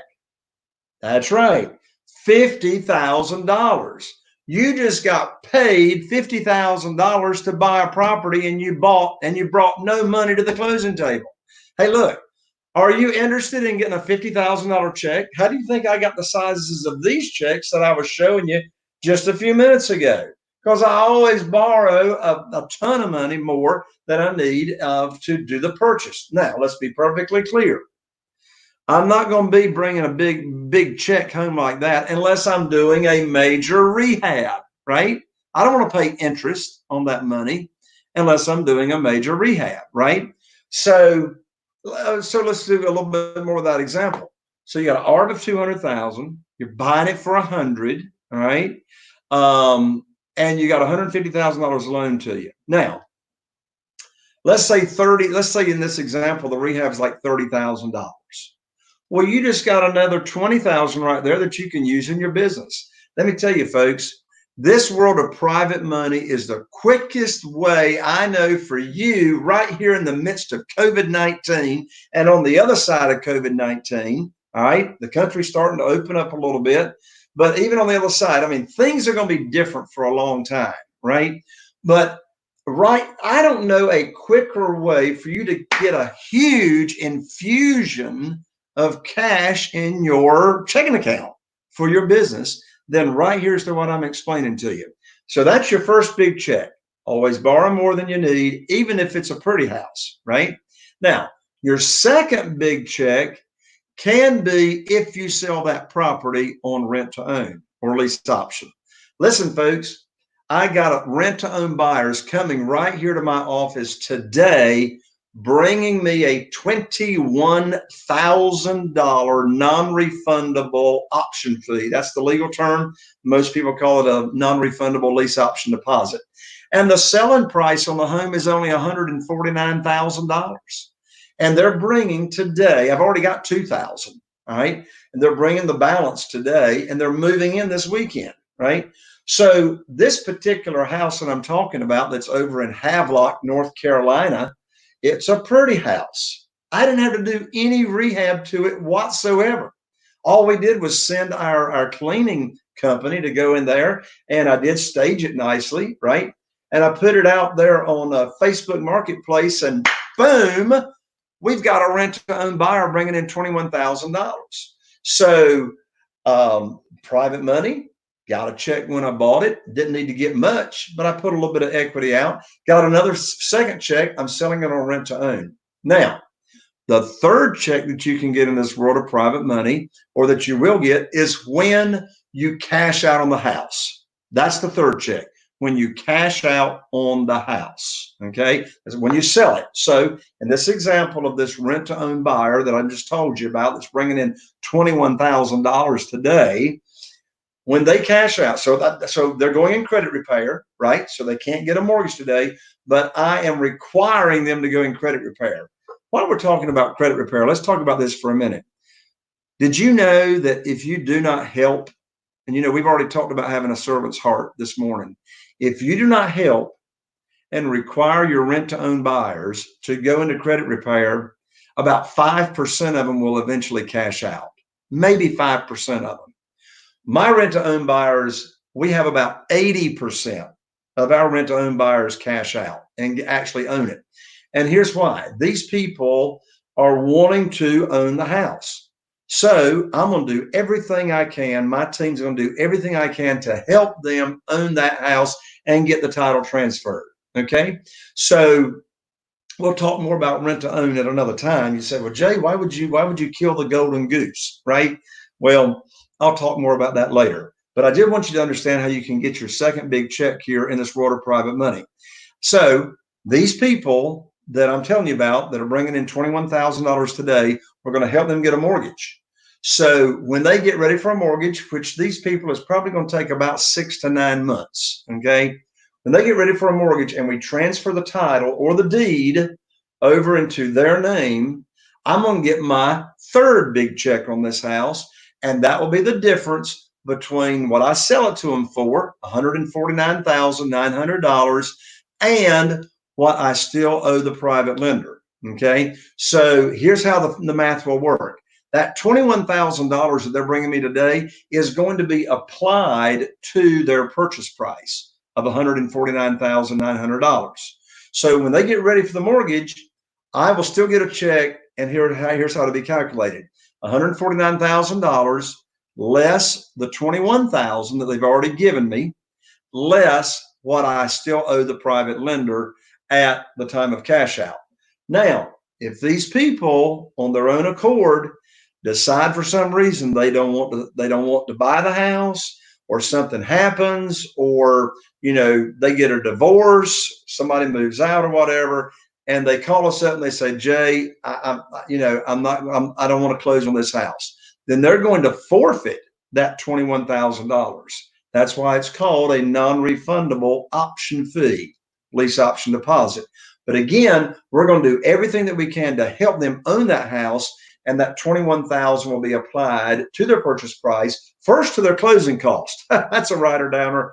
Always apply the portion of the money, that option fee, to their closing cost first, and then whatever's left over, have that applied to the purchase price, because if you don't, guess who's going to get stuck paying the closing cost when you sell? The buyer's closing cost. That's right. It's going to be you. So make sure you apply. And I know I'm digressing from private money for a moment, but this is important information, because I learned this stuff the hard way, folks. In fact, most of my important lessons I learned the hard way, and I don't want you to learn it the hard way. You learn from my mistakes. So you take that non-refundable lease option deposit, and you first apply the portion of the money to the buyer's closing costs, and then what's left over apply to the purchase price. That way you don't get stuck paying the buyer's closing costs. So back to these 3 checks in the world of private money. First check, when you buy. Always borrow more than you need to buy the property. All right. Second check could be if you sell it on rent to own or lease option. Your third check will be when you cash out. Now you could have more checks than that. Let's say these people don't cash out. that's bringing in the $21,000 today. So on this property, if that happens, then I'll get 4 checks at least. The first check when I bought it, the second check, lease option, a next check could be another lease option deposit, fourth check when I cash out. If you don't understand that process, or there's something in there about there you're fuzzy about it, be sure and put that in the comment section.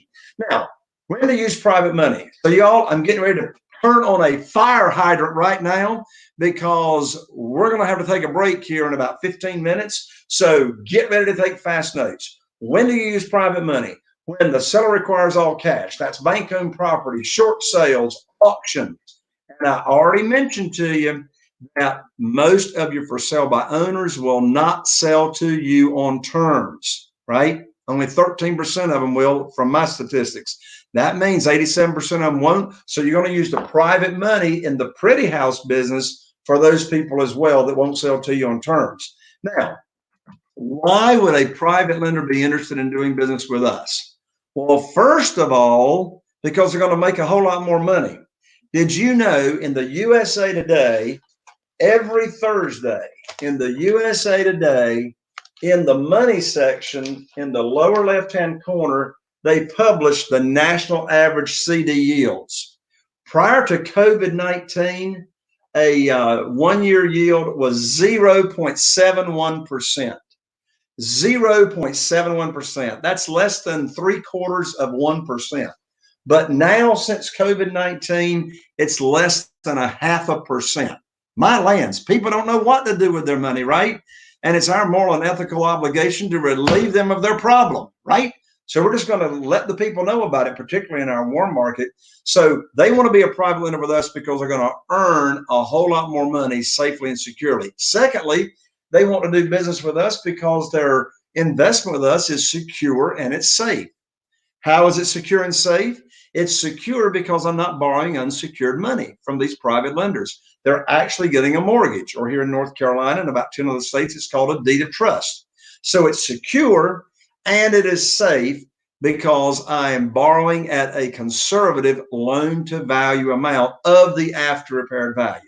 Okay. The third reason they want to do business with us is because their investment is not volatile.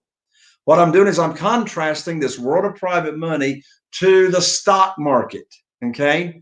So my lands, and people know about it now, but you see, I want you to write this down. Write this down in your notes right now. The principal loan amount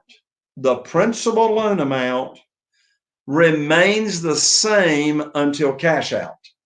The principal loan amount remains the same until cash out. What that means is, you see, I'm only paying or accruing interest-only payments. Write that down.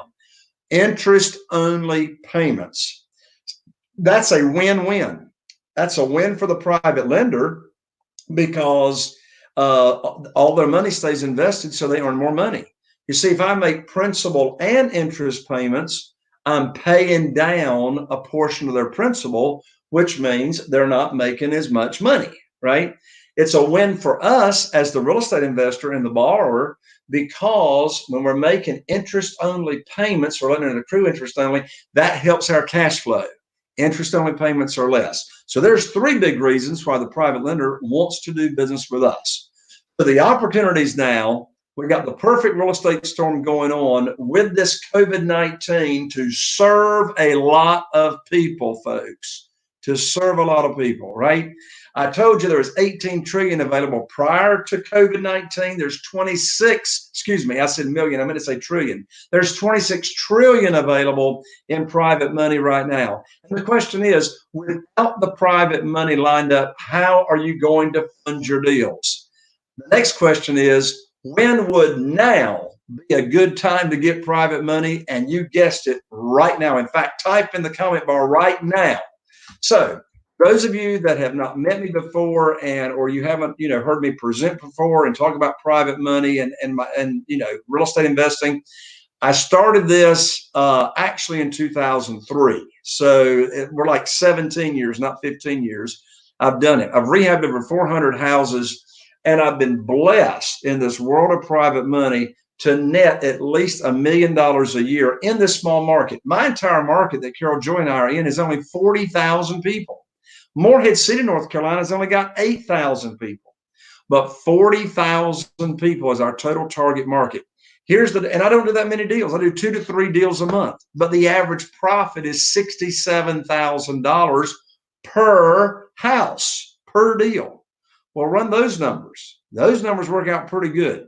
The moral of the story is, I'm not patting myself on the back when I say this, I'm sharing with you the facts. And that is, the moral of the story is, and the lesson is, you can be, but you don't have to be investing in a large market to make significant income when you've got the private money lined up, ready to go. All right. I've also done commercial developments. Got a shopping center in a little town called Newport, North Carolina, which is only about 10 miles from here. My passion is consulting and coaching with my students, real estate investors. I was blessed to be a best-selling author, and I've got a brand new book that you're going to learn about later today called Private Money and You, that's hot off the press. I will tell you about that book a little bit later. And of course, Carol Joy and I, besides doing the business, we put on and we speak at about 25 events per year.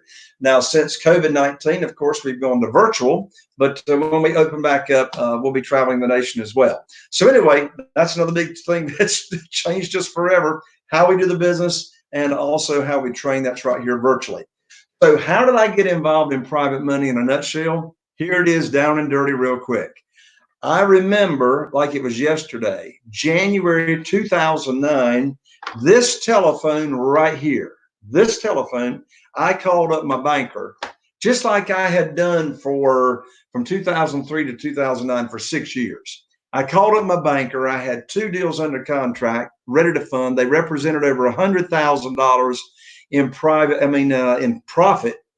And I found out right here on this phone in a short conversation that I had been cut off with no notice. That was January 2009. Never late on a payment. Always had a great relationship with my banker.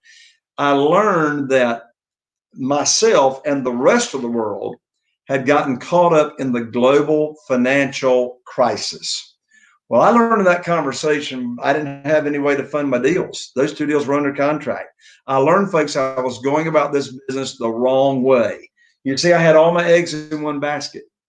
I was borrowing money primarily just from that one bank. And when I was cut off, I didn't have any way to fund my deals. So now we got eggs in a lot of different baskets. 48. I got 48 private lenders. You don't need 48 private lenders. I'm just going to get you started out with 1 or 2. That'll get you started real good right there. So as I mentioned, the global financial crisis was going on. I mean, it was a global shutdown. Reminds me of COVID-19. I mean, you see, it's in the midst of opportunity that you grow. In the midst of opportunity, you grow. I tell you what, Siri is driving me crazy, folks. Siri keeps thinking I'm talking to her. Anyway, it reminds me of what happened in 2009, this COVID-19. The hard money lenders are shut down. Traditional lenders have tightened up. And so here's the answer, private money. My definition of coincidence is God's way of staying anonymous.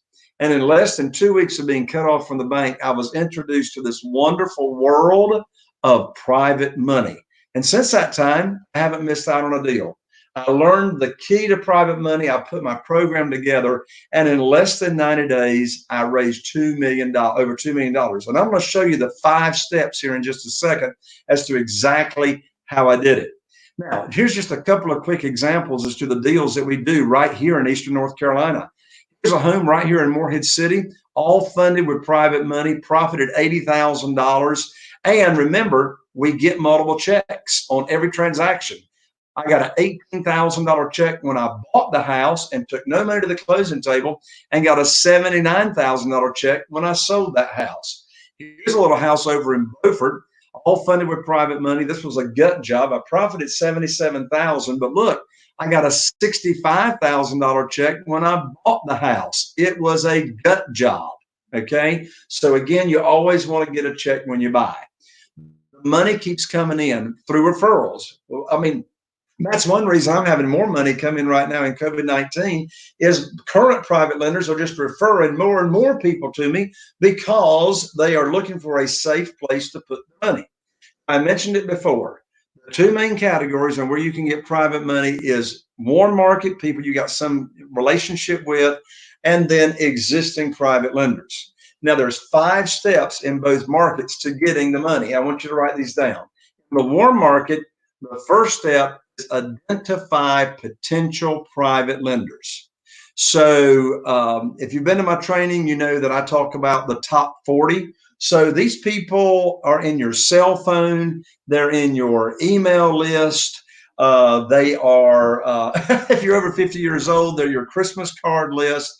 They are your Facebook friends, and I don't mean your fake Facebook friends. I mean your real Facebook friends. So make your list. Who are your top potential private lenders? All right. If you say, Jay, I don't know where to start. Well, I can tell you one place to focus in on is retired people, because retired people are looking for a safe place to put their retirement funds, and you can get them hooked up with Quest. As I said, I got Nate Hare, our titanium sponsor of this event, coming on at 1:30 Eastern time this afternoon, and we're going to talk more about that. So make your list. Step number 2 is you have a simple opening conversation. And this is just to identify in the conversation if the potential private lender in your warm market has got investment capital or retirement funds. All right. So I don't have time right now. I'll do it later on today if time permits. But I have got scripting for you as to exactly bullet points what you should say in an opening conversation. But I want to give you the magic question. And here's the magic question for you to write down that you would ask a potential private lender in your warm market. And that question is, the magic question is, do you have investment capital or retirement funds not giving you a high rate of return safely and securely? That's the magic question. Do you have investment capital or retirement funds not giving you a high rate of return safely and securely? All right. Now, there's also an indirect method. You may know some people that you know have investment capital or retirement funds, but you may be a little intimidated as to how to, you wouldn't want to ask that direct question. We then have what's called the indirect method. The indirect method. So, Scott, I know that you're staying on top of our questions and comments coming in. If you would make a note, Scott, later today, this afternoon, I want to teach everybody the indirect method to raising private money, because I don't have time to go into it right now. The indirect method. Now, step number 3 that I did when I was cut off from the banks is I recorded a 16-minute audio on CD called Stress-Free Investing. It's only 16 minutes long. Now, this audio does not spill the beans on your private lending program. It just introduces what private money is and what it's about, okay? So on this CD, I'll talk later today, and you'll learn about how you can actually get the scripting of this CD and how you can use this CD. But again, this CD is what we convert it now to MP3. I've recorded this CD now for over 1,000 of my students, okay? So you convert it to MP3, you also connect it to a YouTube link, and you can text this CD out to your potential private lenders. And it's a great way to introduce them to what private money is. Now, step number 4 is what we call the one-on-one appointment. The one-on-one appointment can take place over the telephone. Here at COVID-19, you can have a Zoom meeting. When COVID-19 opens up, this can be back to a one-on-one, or you can do a private lender luncheon. I've raised right at $1 million at one private lender luncheon. So here's the one-on-one appointment. This is where you spill the beans on your private lending program.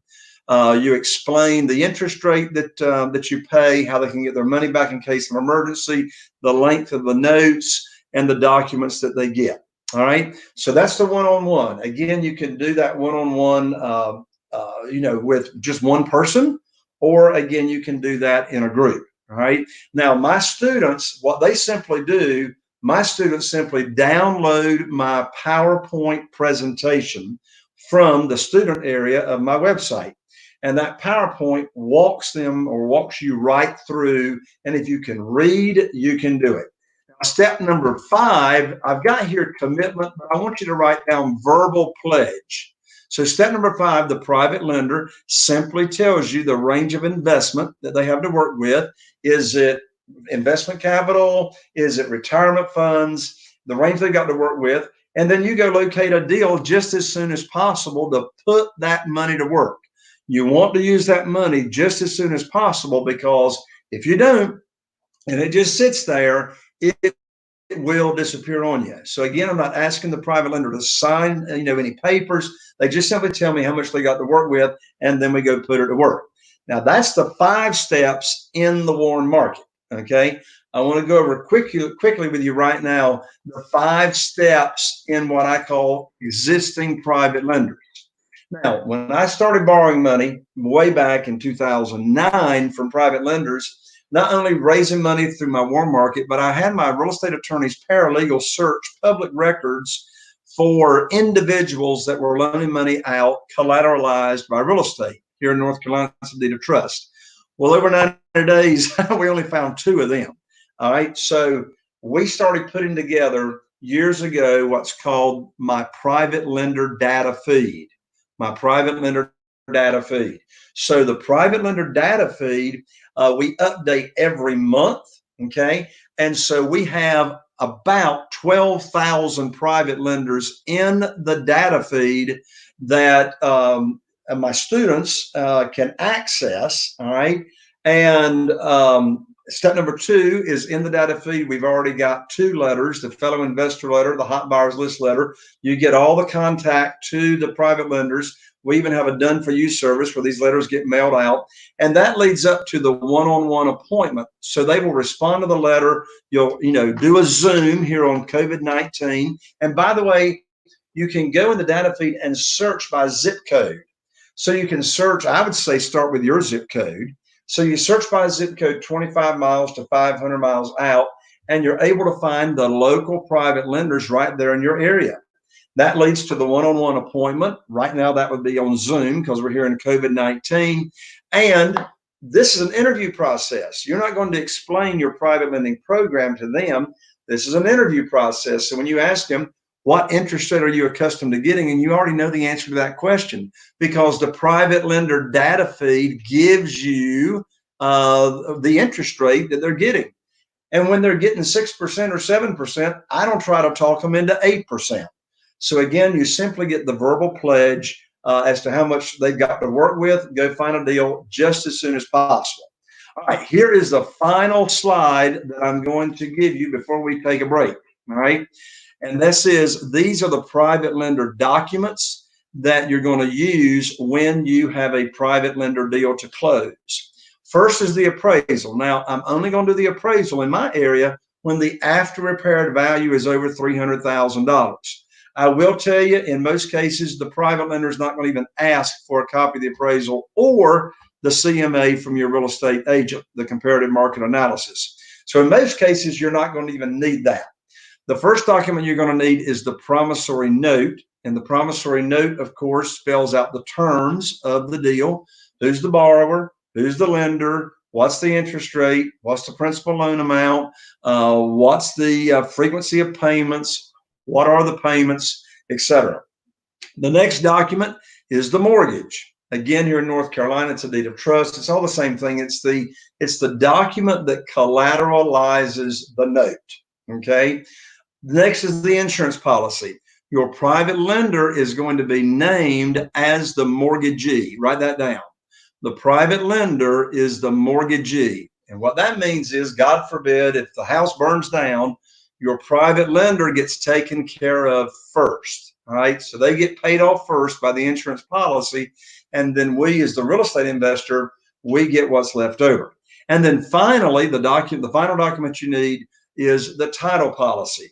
So your private lender will be named as an additional insured, okay, on the title policy. So in case there's any, title problems or what have you down the road, then your private lender is taken care of. This is really important right here, folks. Who prepares the documents? Well, let me tell you who does not prepare the documents. You, me. We do not prepare the documents. All right.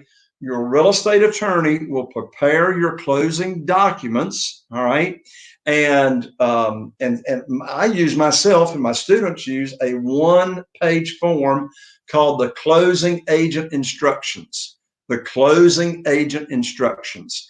And so the closing agent instructions is just one simple document that you fill in. It's only got 8 lines to it. You fill in the borrower's name. That's you, your entity, your LLC, your land trust. Who's the lender? That's your private lender, or it's Quest, self-directed IRA with their, the FBO, which stands for benefit of your private lender's name and their account number, etc. So anyway, the bottom line is make sure your real estate attorney prepares the documents, and you do. All right, or you don't.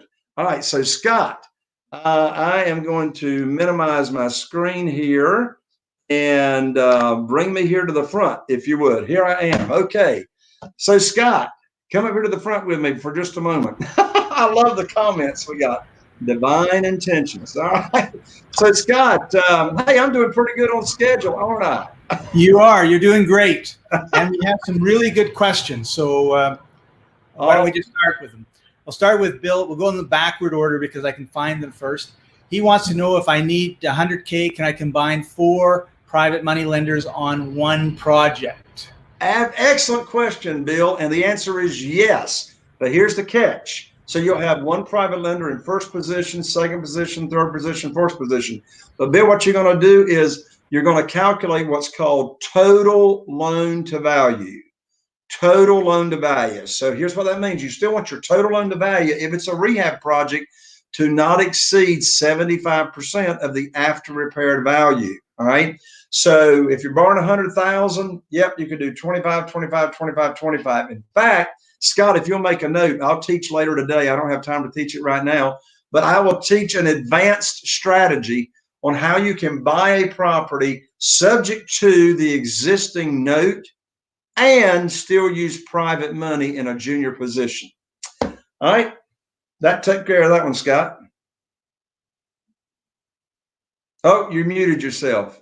You muted yourself. There's a noise in the, anyway, it doesn't matter. We have a special contract for lease option to use. Do you have one for use in North Carolina? Absolutely, Ken. Excellent question. In North Carolina, it has to be 2 separate documents, mutually exclusive. You got to have the option. That's one document. And then the lease, or we use the standard North Carolina rental contract as our second document. But yes, those are separate documents. Sun Country Home asked, how do you get a commitment on funds on private money for an auction so you know you're good to go? I thought that was a really good question because you don't know how much you need. Yeah, excellent question. So I know what my maximum bid is going to be, right? I already know on the property, I already know how much private money each of my private lenders have. So I know which private lender's money I'm going to be using on making that offer. Now, some auctions require for you to have, a large deposit or to pay for it in full that day. The only way to do it where that's required is you have to borrow the money unsecured from the private lender. And when you close on the deal, then you secure it when you close by collateralizing the note with your real estate attorney. Excellent question, Scott, and whoever that was. You did answer this question, but I wanted to go into it a little bit more detail. Who pays the closing costs? Okay, so when I purchase a property, I'm paying the closing cost, of course. My private lender is funding it, but I'm paying the closing cost. Now, when I'm selling on rent to own, the buyer is paying for their closing cost through the non-refundable option fee that they gave me up front. So excellent question. All right. Jerome Germon had a great question. What if some private lenders want to check your credit? Do you still process with them? Do you still go with them, or do you move on? They never ask. I mean, I've done hundreds and hundreds and hundreds of private money deals, and it never comes up. Never. And the reason, write this down, folks, in the world of private money, thank you, Dragon. I appreciate the shout out there. Great podcast. So anyway, the private money is a collateral loan. That's why your credit's got nothing to do with it. Excellent question. All right. And then Richard asked, do you have leads or information on private money lenders? And also, do they do rental property, residential, and commercial? Well, you just finished talking about your leads and your feed, so that's the answer to that part. But do private money lenders only lend to single family houses and nothing else, right, Jay? Right. So, so the answer is private money lenders, yes, they loan on rental property. I mean, they got to, because that's how I do my rent to own. Those rent to own buyers, those are rentals in one aspect. Of course, we got a different relationship. They're responsible for the repairs, but that's another seminar. And yes, private lenders loan on commercial. Excellent question. Mr. Bus 64 wanted to know a little bit more about Quest. Does Quest have buyers? Are they a bank? So excellent question, but I'm going to hold that answer until 1:30 Eastern time when we actually dig in with Quest. All right. And then Claire asked, would the hard money total also include the extension fee? I just want to be sure I have accurate totals. I got 20% with the 2% extension. Yes. So I got 14% interest rate, 4% points, and 2% extension fees. So I'm up to 18%.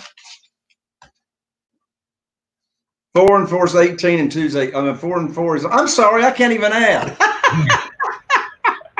Well, I didn't drink enough coffee this morning, Scott. Thank you, Claire. Thank you, Claire. My land's 14 and 4 is 18 and 2. So 20%. Thank you, Claire, for clearing my cobwebs. And our last question, and I was hoping to put it up. I can't find it. I'm sorry, Ernest, but do you have a credit repair company that you use? Yes, absolutely. And Scott, if you'll make a note later on this afternoon, I will bring that up for everybody. Well, that's the end of our questions. Some great questions, everybody. Thank you for contributing them. And I guess, Jay, we're going to take a break. Yes. So everybody, what have we got? We got a 15-minute break, Scott, right? 15-minute break. All right, super. So everybody, Scott's going to put up the time clock. If you've had any other, Edward, I see your question. How do you find lenders in your local area? And that is using my private lender data feed, and I'll tell you more about that this afternoon. So 15 minutes, we're going to start right back up in exactly 15 minutes, and Scott's putting the clock up right now.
All right, we are back. And we're going to get started in just a moment. Jay is just taking a quick break. And we've got one question for him, and then we've got two amazing guests joining us, tremendously successful. And Chaffee, did you have any takeaways from our first couple hours? Well, I was actually texting somebody back and forth, a student that I've been talking with offline, and he said that he's already got Jay's course. And if you don't have Jay's course, get it. That's the first thing I'll say. The second thing is that he said that this live webinar is really driving things home.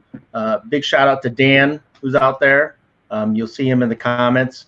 And, you know, I got to say that what Jay has done this morning has provided great value, great information. And it really, like I said, drove things home. If you've never heard him before, or if you just have his home study course, that I think was what he was doing, was really setting the foundation, setting the base for the rest of the day. And we got so much more stuff that's brand new that Jay has never shared before coming up the rest of this afternoon. So if you've heard this presentation before, if you've seen Jay before, a lot of good information, a lot of review information, just to reiterate, redrive things home. And I got to tell you, this panel that's coming up, you got a couple power players coming up. Jay's going to talk about that. And then this afternoon, we have interviews with students, interviews with private lenders, and a whole bunch of other great information, like I said, that's completely brand new. So you don't want to miss it. You want to make sure that you get back and you know, you have a couple pens ready in case you run out of ink taking too many notes, and make sure you take those notes. So awesome. And all I want to add to that is hit the like button, hit the subscribe button, hit the share button. That's how you can support us as we're going through and giving you all of this amazing real estate investing information. And the one thing that I've taken away from this morning is how important it is to surround yourself with people that are going where you want to go, people that have a good attitude, that have drive, that when they look at some crisis that is happening, they don't curl up in a fetal position in the corner. They say, okay, we got to like roll up our sleeves. We've got a challenge. We're going to rise to the challenge. And as human beings, I think we always really want to have challenges. And when we do have them, sometimes we cry about it instead of, you know, saying, yeah, but I mean, just think about your favorite sports team or your favorite musician. And, you know, how exciting would it be to watch a sports game when the other team, you know, is going to win 100-2? Or how good would it be to watch your favorite musician if they forgot to practice and they didn't know how to play their music or sing their songs? So it's the same thing in our lives. We really want to be with people that go where we want to go and have the same goals that we want. And that's one of the reasons I appreciate you, Chaffee, and I appreciate Jay, and also our guests coming up that I also know. So with that, I'm going to bow out. Any questions you want, put them in there. We'll do our best to answer them. And here comes Jay. all right. Hey, All there he is. right. Chaffee, did I get myself unmuted? Am I here? Yes, you are. Hear you loud and clear. That's Oh, this thing wants the poster on the wall. Yeah, it says determination. There's no substitute for hard work. I'm a firm believer of the harder I work, the luckier I get. And I work smart and I work hard. Like you said, Jay, we've worked more in this past couple months since COVID than ever before. And that's just to provide huge value and help a bunch of people out. So really excited about that. And by the way, I just want to add to your presentation earlier. I'm not sure if you mentioned this.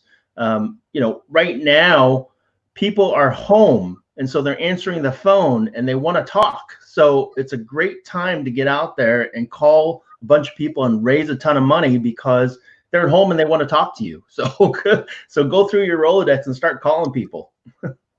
That's awesome. Well, Chaffee, we got an exciting session here right now.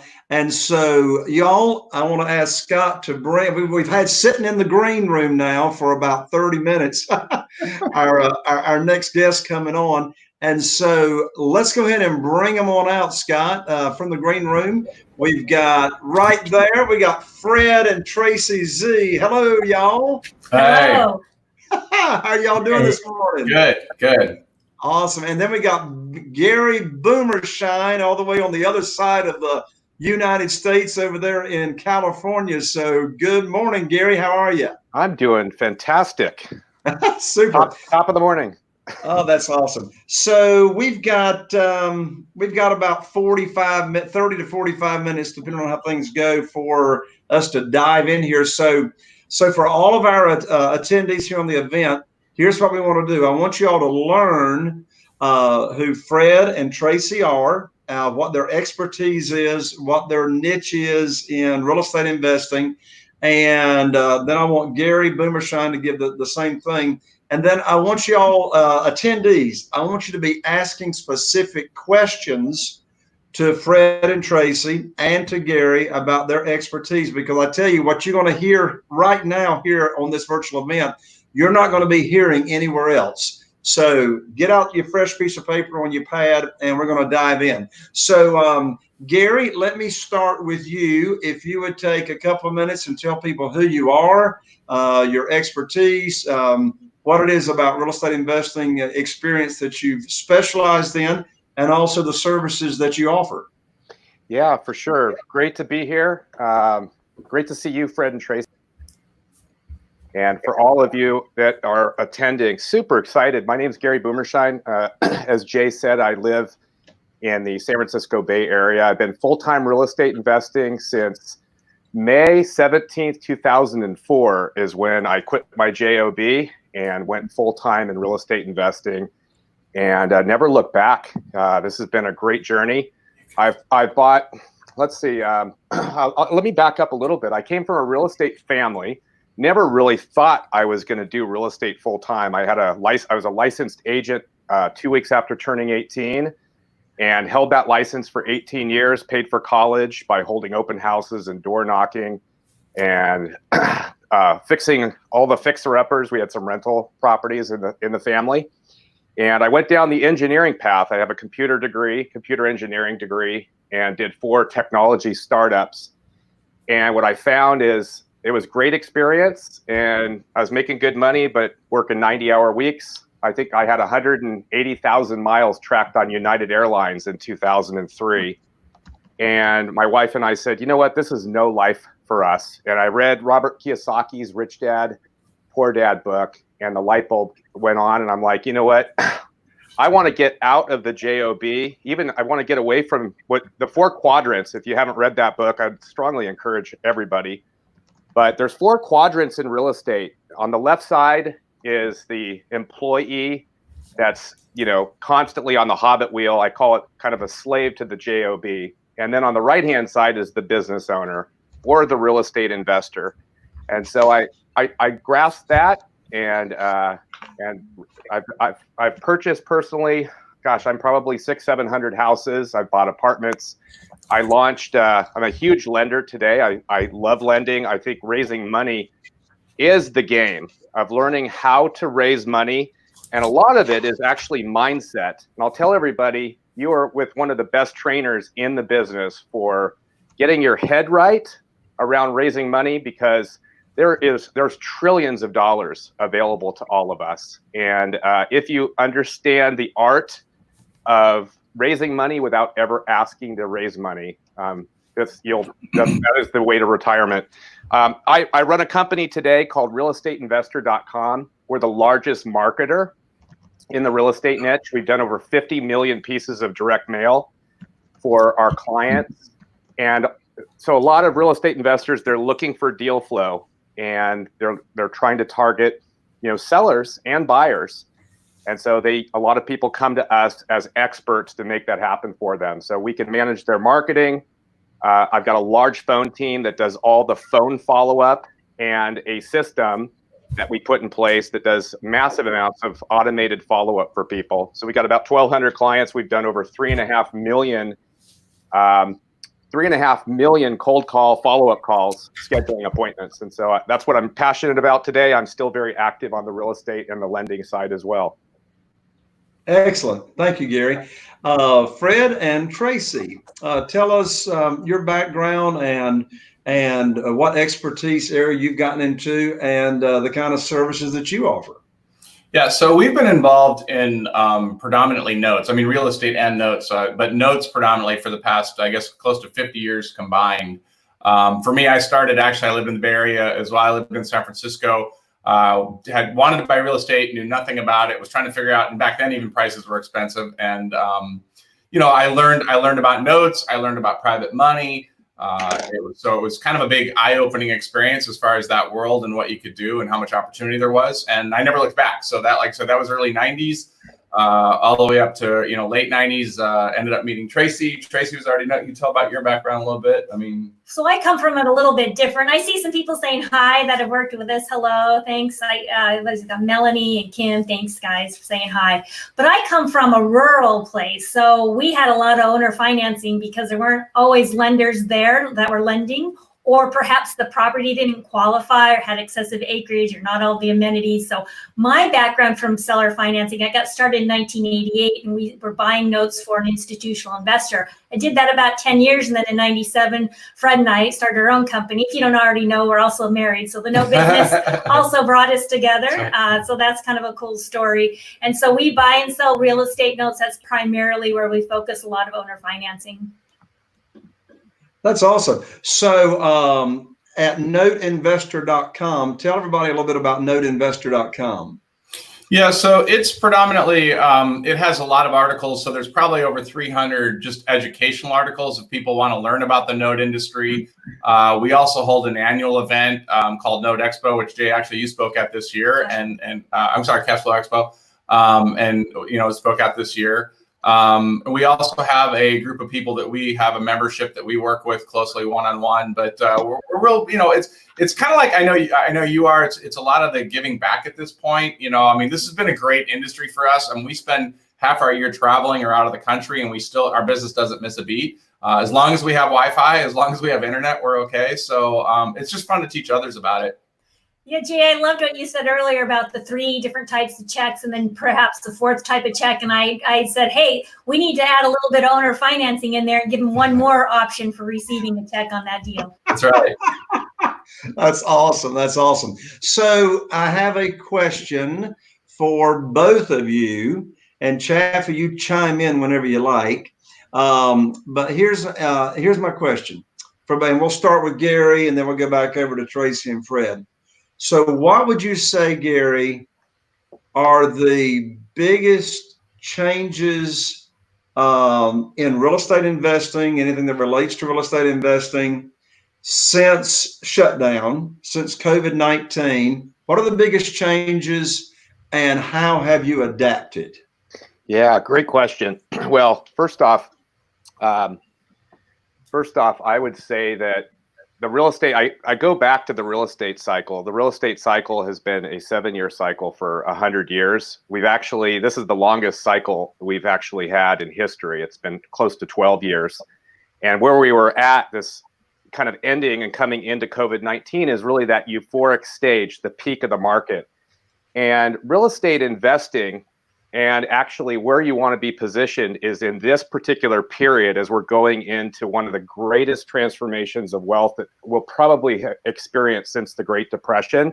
Mm-hmm. And as real estate investors and lenders and note buyers, I mean, it's all financial engineering. If we really stand back, we're transaction and financial engineers as the way we look at it. The real estate it's just an asset that we can get massive leverage off of. Massive leverage, return on investment of money, time, and opportunity cost. And so I would say what's changed for us, a lot of us are finding, I've been doing this virtual for a long, long time. So people are moving into a virtual investing market.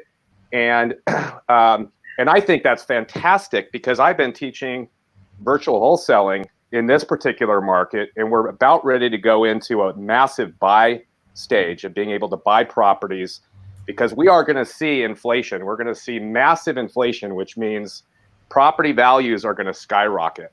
So we're going to see a short-term drop. We're expecting a drop, maybe 20% in some areas and maybe more in others, a massive amounts of foreclosure. But those people that are prepared, there's going to be incredible buying opportunities. And we're going to want, for wealth and for long-term, generational wealth, you're going to want to own properties for the long haul. Could you imagine a $300,000 property being worth $3 million in 10 years? I think we're going to see that kind of appreciation that's historic. We're printing money, right? The Federal Reserve is printing money, unlimited amounts. And what did I just looked? The 2010, the highest unemployment rate was 14.5 million.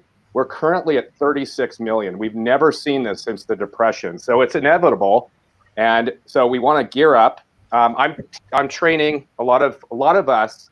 I work with new investors and very experienced investors and agents. And so we're talking a lot, like a couple times a week.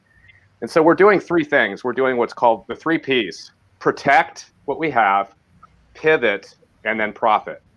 And if you're moving in this, and everybody that's actually on this training, you are with the right group. I like virtual wholesaling right now, learning how to raise money and learning how to do creative deals.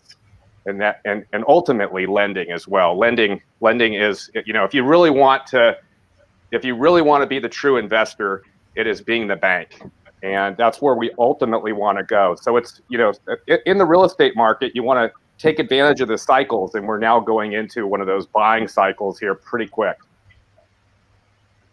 Excellent, Gary. So Fred and Tracy, same question. What are the biggest changes you've noticed in the business, and how have you adapted?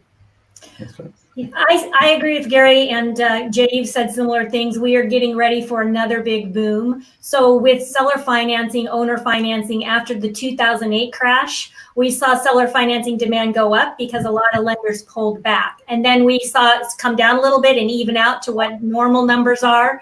And now we're expecting to see owner financing go up again, because what happens is as banks pull out of certain markets, especially if you go and look at any of the stats, if you talk about the non-QM or the non-qualified mortgage market, which is a lot of the lower price band properties, 150,000 or below, which do exist. I know not out in California Bay Area, but in a lot of our markets, they do exist. So we see that there's a lot of seller financing there. Now, we also see the average seller finance note around 190,000 average loan to value. So it's not all low value properties, but we're seeing there's a greater demand, especially as some people are going to take forbearance, and that's going to show up on their credit. We're going to see people, non-performing notes are going to increase. So it's going to be another great booming time for the note business. And there's going to be a lot of demand for that as well. And then the other piece of it is there's people who've already taken back seller finance notes, and now they're going to want to sell them. They're going to want to cash out because they need that money. Yeah, I think one of the things Gary pointed out, which is really good. I mean, as far as the cycles go, what's different about this cycle, and I really think that something this severe or this much opportunity really only is a couple times in a lifetime. I mean, certainly there's always in the cycles, but what's different about this cycle is that we haven't, the real estate prices will get knocked down, and there is going to be the banking fallout and the lending fallout, but we didn't necessarily learn our lesson. I mean, normally we come to the peak of it, and then it naturally crashes down because we learn our lesson going, hey, wait a minute, we're flying too high on the real estate, we're flying too high on the stock market. We're not learning our lessons. So the average person out there is going to blame it all on COVID, blame it all on what happened, which means we actually have a resistance tier that we kind of break through and go, hey, now that COVID's gone, we can keep moving up. So I think we're going to get a little bit of breathing room on there, but it's going to create a ton of opportunity, regardless of how you're playing this game, whether you're holding real estate or buying notes like we do or whatever it is. There's a ton of opportunity coming right now. So since you and Tracy, Fred, are in the note world, how does private money relate to using that in when investing in notes? There's a couple different ways. Obviously you want to use your own money if you can, but if you're not there are people that want to invest in notes, and their yield requirement or their return requirement is much lower than people think. And I know you talked about it earlier on the show when you're talking about hard money. We're not talking about hard money. We're talking about people that want to invest in notes out of their self-directed IRAs and things like that. But one of the coolest strategies, which we love, is where you basically, to satisfy yield requirements, let's just say that an investor wants to earn 5% on his money and he's happy being secured by real estate.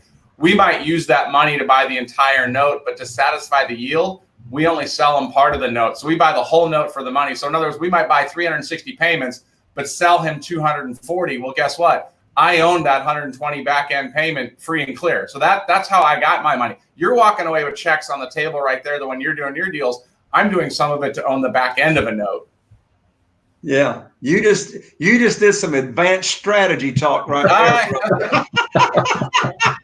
It's one of my favorites. It's one of my when you can own something with using somebody else's money and a piece of it's still yours. I don't care if it's cash flow. I don't care if it's the property. I don't care if it's future cash flow. It's all a win. Brian in the chat just says this couple's sending Morse code. I love it. I love it. Hey, so Chaffee, I know we talked about it a little bit this morning, but in the real estate investing business, and you and I work with a lot of students. What are you noticing as the biggest changes, and how and the adaptions that you're seeing? Well, like I said, what I'm seeing is the play, like the people like you, Jay, like Fred and Tracy, and like Gary. You guys are ramping things up. I mean, you guys aren't slowing down at all, and you're really stepping up your game and getting out there and doing more and helping more people and creating more. And then there's this other piece, which is, everyone else is slowing down and afraid and don't know what to do. And so they're just pausing. And that's, caused by some of the news and some of the noise that's out there.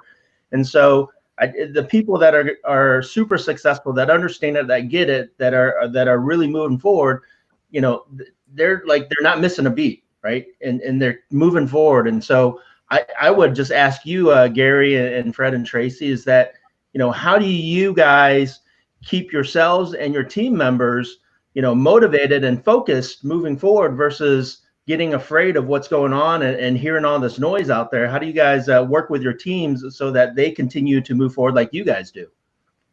Yeah, I'll start. It's a great question. When all this went down, it was funny because I told my wife, I said, I just realized we've been quarantined for like 14 years. I run a company. We have about 120 people on staff. I've got a large team, and we're in 4 continents, all over the world, and no office, fully distributed. So I've figured out how to build, and I get interviewed a lot on how to do that virtually. And so it's really no change for us. It's been absolutely fantastic. This has been one of the best experiences with my family. I always tell people we have a public Facebook group called the Beacon, Real Estate Investor Beacon, and having these dialogues all the time. And I said, well, let me just tell you first and foremost, I don't even have a TV. So we have a TV, but we watch some Netflix occasionally. I haven't had cable in 10 years. And I call that, and you might not like the word, but I think it's fear porn. You turn on the TV and it's just massive chaos, right? And you don't know what's true and what's false. Most of it, from my perspective, is not real. So I'm practicing social distancing by not watching the TV. I'm practicing social distancing by getting out of my house. I'm over at the park. I'm rollerblading. I'm biking. I'm finding I'm spending a lot more time with the neighbors. It's it's all how we look at life. I'm a faith-based guy, and I talk to my daughters. I'm like, this is why we pray every night, because we really don't know what's going to happen to tomorrow.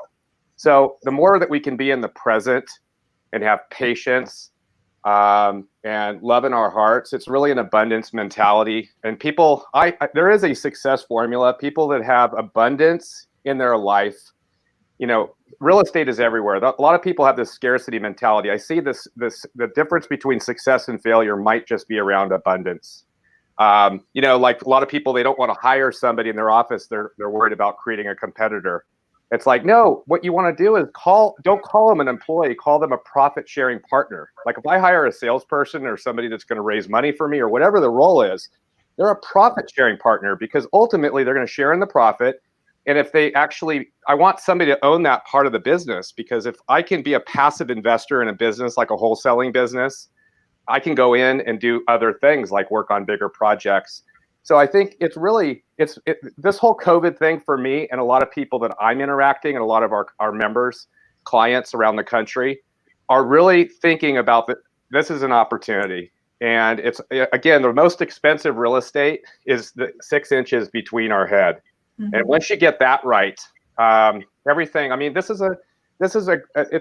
a crazy time. It's worldwide, but this also creates opportunity for us. And I'll tell you the last thing, and I'll pass it over to Fred and Tracy. This is not a time to be sitting on the fence. This is a time to be working. I know all the bigger players are doubling down on marketing. We are all preparing. We're spending time kind of starting to pivot, but also putting our head into like improving our own business, our operations, getting smarter with what we have. Like going back and working the existing leads as an example is one of the best things that you can do right now. Sellers are panicking. And as Warren Buffett says, you want to sell when people are greedy, and you want to buy when people panic. And there is definitely panic going on right now, and it's going to get even worse, even after we come out of the lockdown. Hey, Gary, one thing you said before we go back over to Fred and Tracy, you said one thing you've been doing was getting out to the park and rollerblading. So I immediately got a visual of Jay Connor rollerblading, and it was not pretty. Well, Jay, I'm a paddleboarder, so you can come out and paddleboard with me. You can stand up paddleboard. All I can say, if I went to rollerblading, I would be a little top heavy. Okay. Great. I got that visual now too, Jay. I got it. It's not pretty. It's not pretty. So, Fred and Tracy, do you remember Chaffee's question? I do about being motivated and staying motivated. Yeah, so that's interesting you said that, because when this happened, we had to go into shelter in place. Fred and I said, we've been preparing for this for how many years? I mean, we're a married couple that works together. We work virtually. Our team is connected virtually. We are not as big employer as Gary, so I commend you on that. But so we have a smaller team. We used to have a lot of employees, and we sort of on purpose scaled back and hired independent contractors and work with people more in a profit sharing partner, like you mentioned. So we really see that there's a lot of opportunity now to help people. And in that, we can also fairly and ethically profit from that. So just being that calm voice of reason and having a plan that people can put in place, especially in the seller finance note world. One area we started focusing on at the beginning of the year was helping people understand how to create notes, so they were handling them ethically and setting them up so they could profit on the resale side, because there was a lot of misunderstanding of that's how to put a note together, making sure to bring team members in. I know you talk a lot about that, Jay. So we had something that came along in 2014 called Dodd-Frank Act, and that applied to some seller finance transactions and put some caps on it for exemptions. And so we had to figure out how to navigate that and bring in an MLO experienced in seller financing to make sure that borrowers have the ability to repay under that Dodd-Frank Act. So that's pieces and parts we put together, and we have providers that can do that very affordably. And so that's part of what that whole Creating Notes Masterclass we're working with people on is helping them do, is how to create notes that are owner finance that can be sold for all or part of it for profit. And boy, when we did it, we had no idea COVID was coming along, but we're very well timely placed for that, because there's just so much of a need for it now. I thought you brought up a good point on the mindset, because that's not something we're very nuts and bolts. So I've always tried. The only analogy I have is that, how do you motivate people? It's like when you have that kind of entrepreneurial mindset, it's like you don't need to be motivated because And the way I used to try to describe it to people is like when you have, it's like the people that say that they don't have any opportunities around them. So like, it's like if you had just a special pair of glasses that let you see opportunity, and then that person always sees opportunity in mid-crisis. And then other people, you see what you want to see, or you see what you expect to see. So there's certain people that we can have like that are watching the show and they're definitely like I don't know if there's opportunity. And then you have the other side that you don't need to motivate at all. They're just like, hey, what is the opportunity? And Gary mentioned a good word we've been using a lot lately is about pivoting. Same thing in the note industry. We're pivoting. The note industry does good, whether it's a good or bad economy. We just have to pivot on what the motivation of the seller is. Excellent. That's a great. Go ahead, I was going to say that's a great point. Is like I said, the people like Jay and you guys and some of the other guests that Jay's going to have on. I mean, it was never a thought of I need to stop. I need to see what's going on. It was just how do I pivot? How do I deal with this? How do I adapt with this and move forward? So I actually would have liked a little bit of a stop. That would have been, I mean, just a little bit of a break would have been good. Don't say that, you jinx us. Well, speaking of that, Gary, are you busier now since the shutdown, or are you trucking along about the same? Yeah, definitely busier now. You know, it's interesting.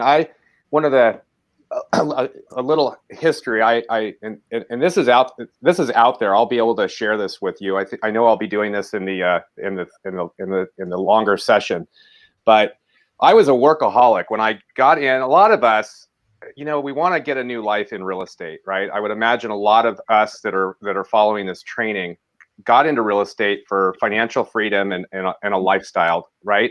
But we've been trained in our system to be cogs in the machine, right? In a job. And that when you go into real estate, it's really easy to remanifest that. And so I think one of the things that I've been doing again, and a lot of our students have been doing, realestateinvestor.com clients, we've been, you got to build a business that works for you. And I think part of it is you want to have a plan and a vision first. This is a great time to be stepping back as we're going into this incredible market and really getting crystal clear on what it is that you want and where do you want to head. And I have some tools in this presentation. I delivered it in front of 400 people live, actually, like 2 days before the lockdown in St. Louis. But you want to build a business that works for you, because you can become a slave to a business. And so I walked through a story of a guy, and then at the very end of the presentation, I said that guy was me. And it wasn't until 2013. So from 2004 to 13, I had created multiple businesses, very profitable, but I became a slave to it, still working crazy hours. And I think right now, that's one thing of getting super crystal clear on what it is that you want and where you're heading. I like putting a perfect day of what your life is going to look like, and you pick a day in a couple of years, like 2 years from now or a year from now, you wake up, what are you going to be doing? And then, so that's number one. And then number two is really valuing your time. So like, if you guys actually saw, I have 3 businesses. I have realestateinvestor.com. We have 1,200 clients. I've got a lending business and I have a flipping business. Not high volume. I don't try to do high volume, but I do bigger deals. And so I'm really focused on 3 hours a day total across those businesses.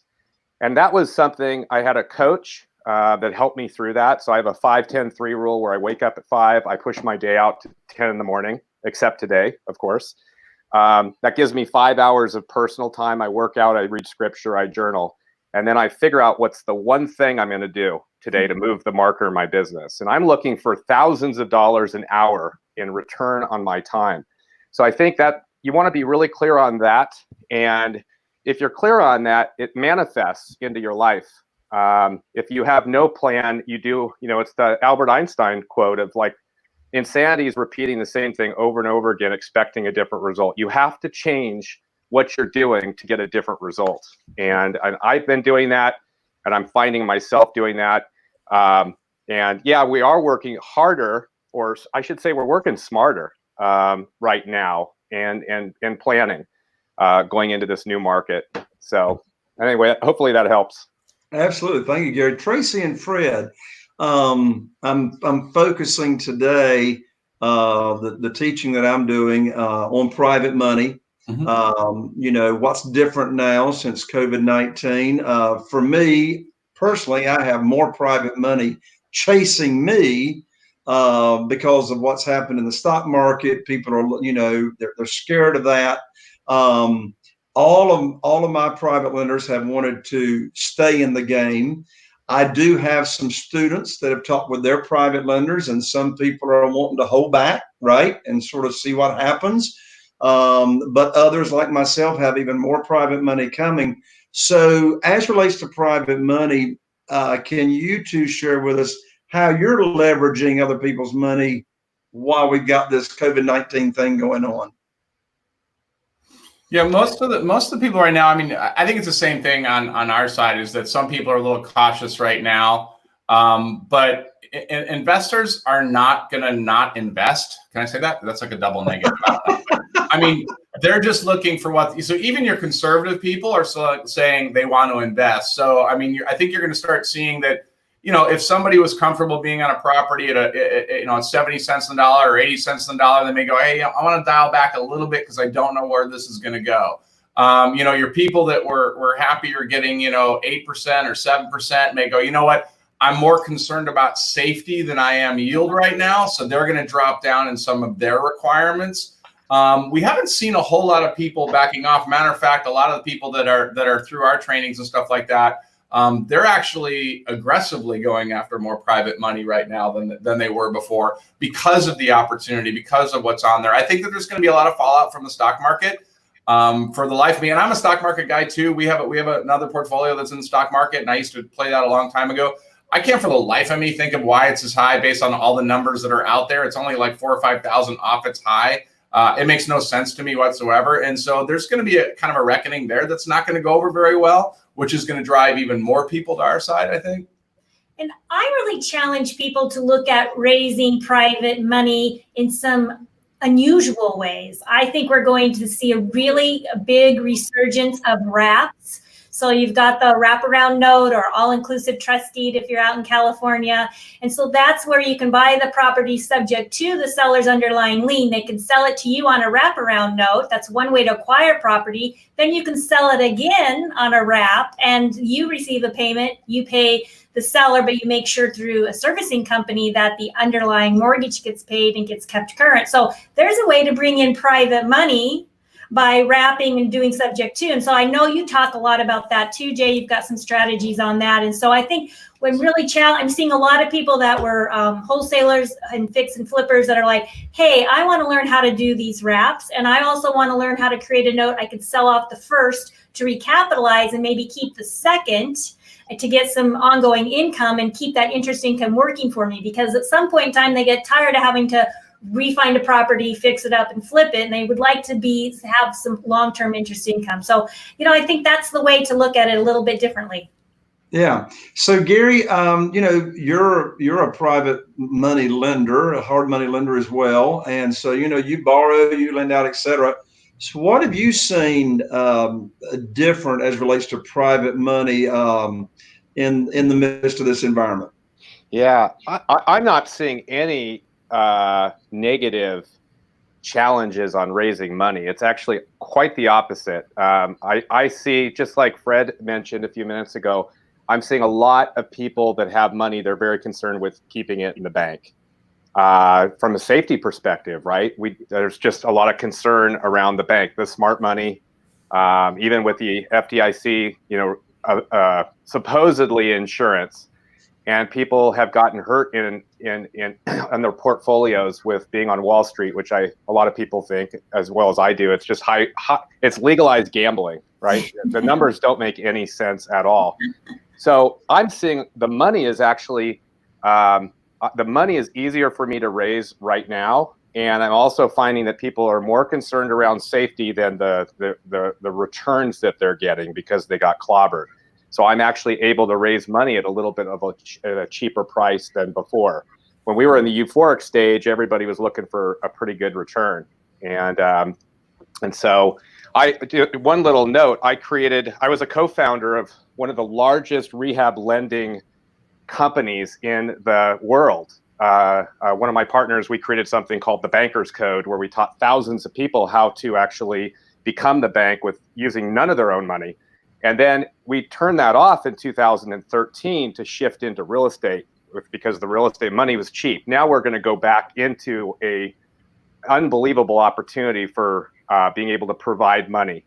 So just as a little note, learning how to raise money right now is absolutely critical, and learning how to structure the financial transaction. I love doing firsts and seconds and doing leverage, wraps. I actually use a concept, and I'm happy to share this on your longer, more full the June training. I do a performance mortgage, so I actually record performance mortgages in second place, where I'm able to take a piece of the back end profits on the deals as well. Because here's what's going to happen: money was cheap a year ago, and the non-qualified money, there were trillions of dollars of cheap money Non-qualified means for, real estate investors that have more than 4 properties. And, the non-traditional money, most of that has disappeared. And so hard money, the private money, hard money is absolutely swelling right now. It's there. I talk to my money guys. I'm lending more than I have in a long time because I want my money out of the bank and I want it into safer assets, getting a good return. I get a 9% return on my money when I'm lending it out. I'm mostly doing California. So this is an opportunity right now to learn how to lend and also how to do financial transactions, because that's where the game is. That's the true investor. And you really don't need to have a lot of your own money. If you do, it's great. I always tell people, have a little skin in the game. That's ideal. I think it's one of the easiest ways to raise money if you say, hey, why don't you just piggyback on a deal I'm already doing? Mm-hmm. And because if you're in the deal, now instead of you basically asking somebody for money, they're coming in and participating on something that you're already in. So thank you, Gary. Yeah. So Tracy and Fred, final comments and advice for our attendees here as to what to do, how to position themselves, what should they be doing now to prepare? Well, you're exactly where you need to be. You're learning, you're taking in information from people who are acting right now in the business. I suggest for people to pick one area that they want to focus in and get very adept at that, and then move on to and bring in the other things. Some people see all the opportunity, they're not quite sure where to focus. So pick something, focus, get good at it, and then bring in the other things. Don't go, squirrel, squirrel. Shiny object, just pick something, because there's a lot of opportunity here. And so hear what, the raising the private capital, maybe it's the notes, just pick one thing you want to do well, and then you could add others. Yeah, I think you find somebody, whether you're, doing work with Gary or Jay or ourselves or something like that. The hurdle is that stops people that haven't done anything is there's a point where and there's a phrase that's you have all you need.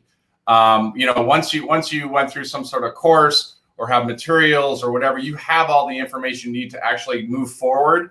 And some people are perpetual students that they will spend 40 years learning and actually not do anything. And at some point, you know what? You just have to go, look, I've got enough.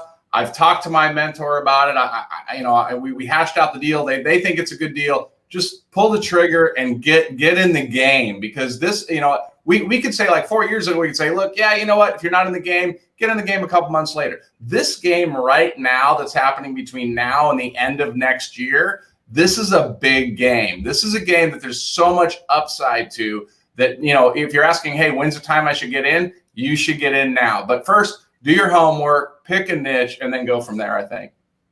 That's excellent advice, Fred and Tracy. And Tracy, just to piggyback on one thing you said, and that was focus on a strategy for you to get really good at. That's what I did. That's what I did in 2009 when I was cut off from the banks. And as I said when I started out this morning, what we're in now reminds me a lot of 2008, 2009, when we were forced, right? Because quitting was not an option, right? I tell my students, it's impossible for you to fail until you decide to quit, right?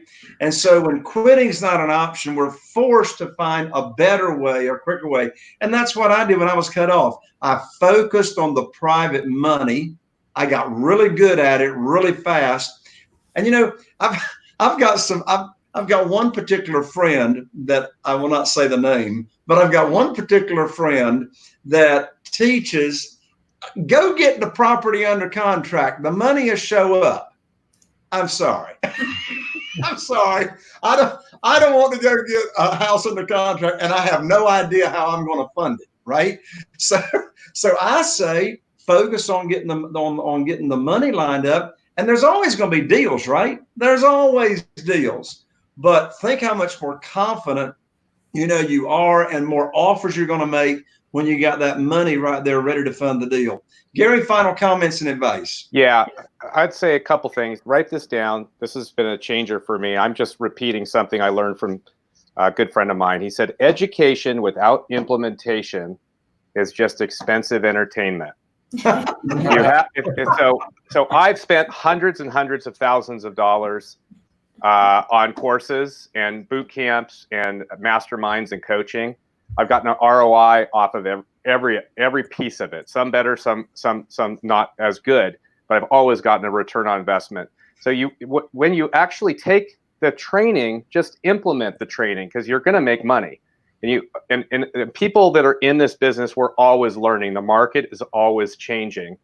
And so you want to take what you learn and don't be a perpetual student. You want to absolutely get out there. The second thing I'm going to say is learning how to raise money is an art and a science and a mindset shift. And you always want to learn. I am raising money in every conversation that I have. There is a deal, whether I'm talking to a seller, I cannot tell you, I'm doing my real estate deals and I'm talking to a seller, and it turns out that they don't want to sell their house, but they turn out to be a lender for me. I raised $1.4 million from a guy who called me off of a postcard. We send out a lot of postcards, millions and millions of postcards as an example. And I had a postcard. It was it had the highest response rate in the country. If you've ever seen an urgent postcard, well, we invented that. So a guy called Ari and said, "Gosh, Gary, I don't have a property to sell. I've got 50 properties myself, but I was really intrigued about what you sent me." And we started chatting and we met for coffee, and I've raised money from him for years now. So everybody becomes a lender or a referral for you. The sellers, as an example, some of the sellers, definitely. I mean, I make multiple offers to sellers. So you want to learn the art of making a cash offer, but also you could pay a higher price if they'd be a little flexible on how you pay them. And that my conversion rates skyrocket. And I'll save that kind of detail for a little bit later. But you want to raise money when you don't need the money. Number one, you never want to raise the money when you need it. You want to start raising money when you don't need it. Rule number one. Rule number two is you never have to ask for the money. You can actually learn that I never have to ask for the money. I raised money on a plane ride to Salt Lake City, where a gal said, "What do you do?" And I said, "Oh my gosh, I run a portfolio company, and I do also trust deed investing. I like to create these unique names. I don't like to say I'm a real estate investor. And a lot of people put their money into the stock market, but I love basically using real estate as the vehicle to get safe returns and astronomical returns. And my friends and my family, my mom's 86, she invests with me. What do you do?" Right? And the gal ended up being a lender for me. She goes, "Oh my gosh, I'd love to learn. How do I learn how to do that?" And I said, "Oh, maybe we sit for coffee when we get back home, and I'll share you what I'm doing. And maybe you'll even want to piggyback on a deal or two with me, and then you can do it yourself." She goes, "Oh my gosh, you do that?" And I'm like, "Yeah, that's how you raise money." So you want to learn before you need it. And this is definitely the time to learn. Yep. Gary, what you just talked about is what I call put your teacher hat on, right?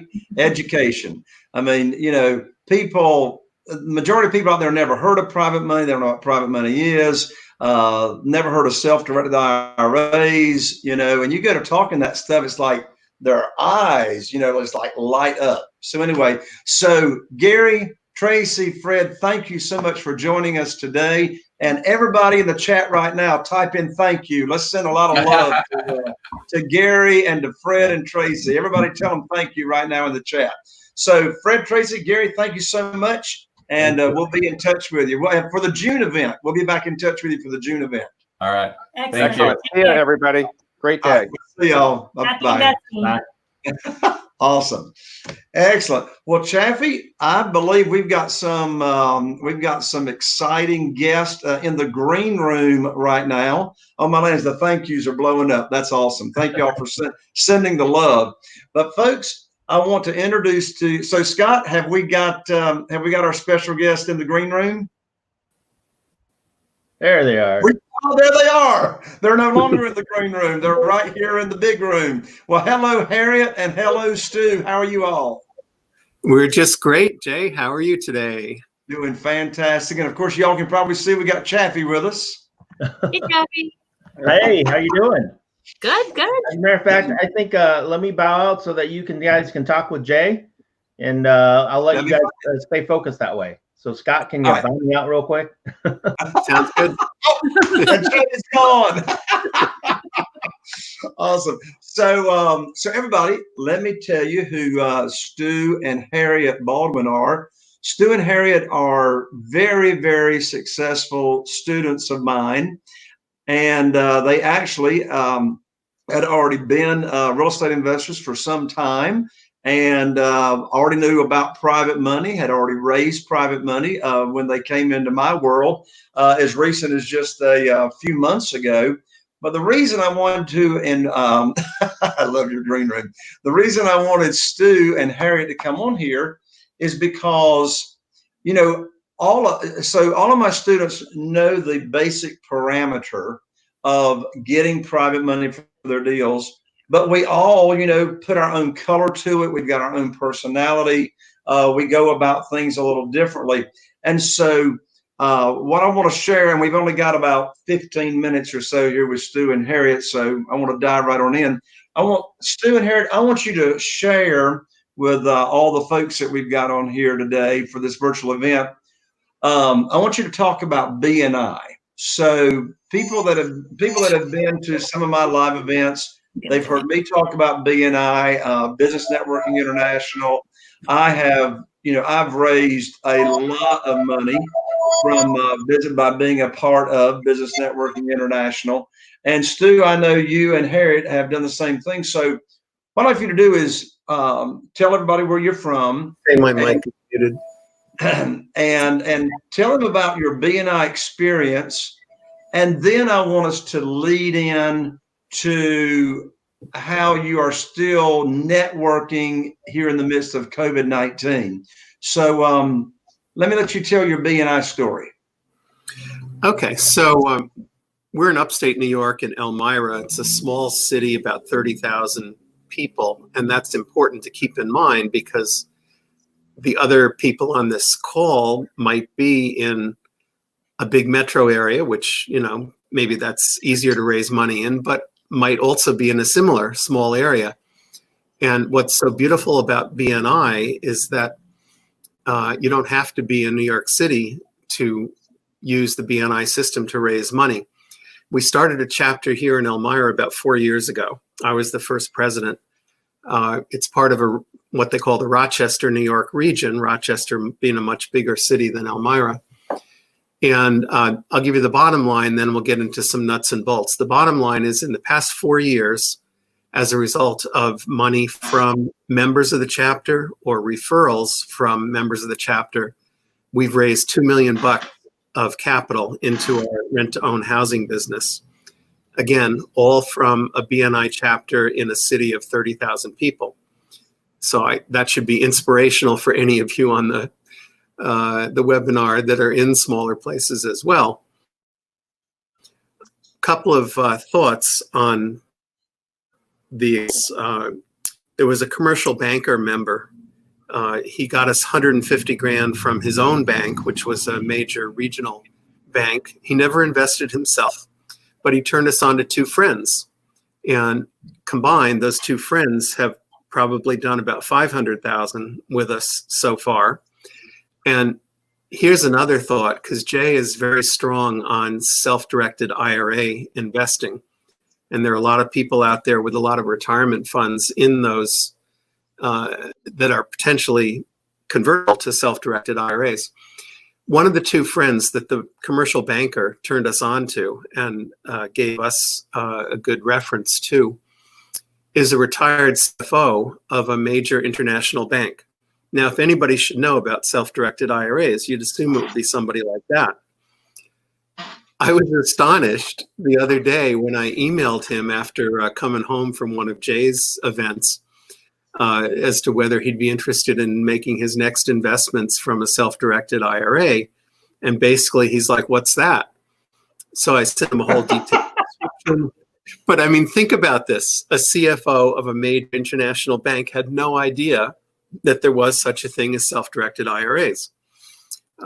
So the lesson there, of course, is never take for granted what the person you're talking to is about. And this circles back to Jay's thought that we really need to be educators in addition to the pursuit, the literal.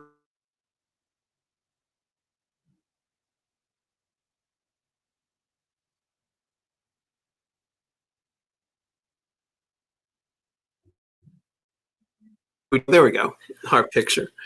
So that was one interesting one. And then another one of the members is what I'd call a serial entrepreneur. He probably owns about 5 or 6 businesses.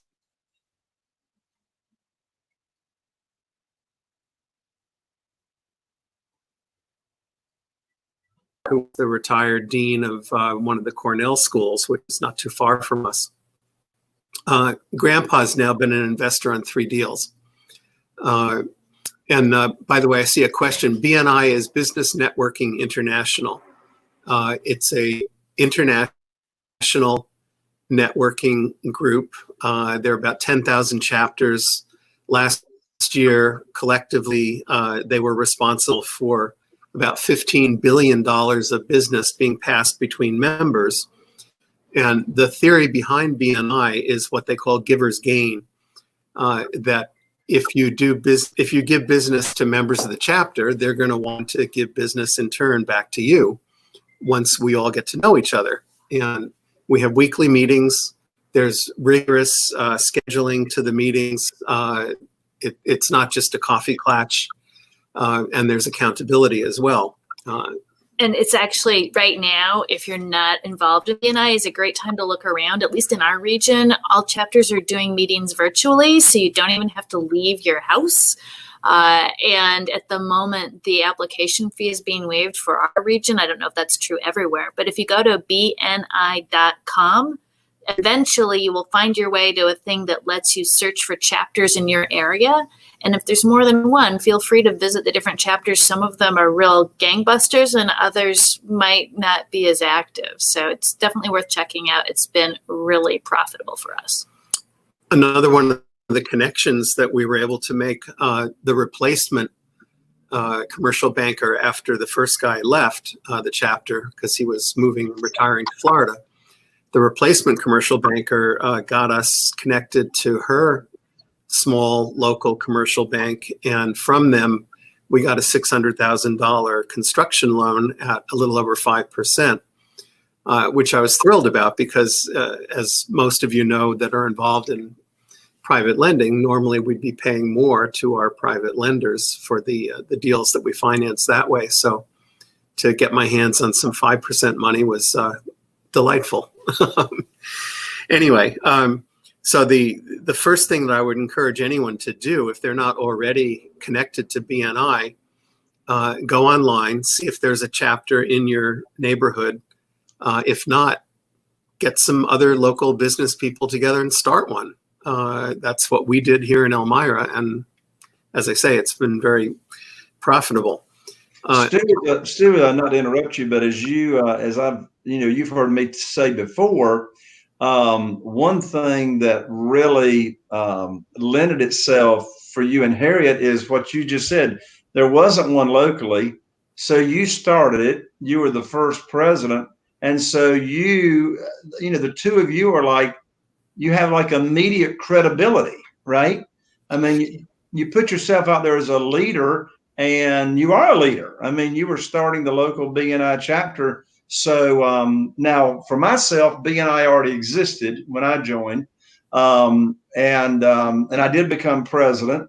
But one thing at BNI here in Morehead City that I found to be, to help me with my credibility and be seen as a go-to person is I volunteered to be what BNI calls the education coordinator. And so either I would line up someone to give some educational networking, but a lot of times I would prepare like a 10-minute talk, 7-8 minute talk at the BNI meeting and, teach and motivate fellow BNI members on how to network or how to grow their business or whatever. So what's your all's experience with the education seat? Well, one thing, and then I'll turn it over to Harriet. We were blessed because we were able to take 2 seats, even though we work together.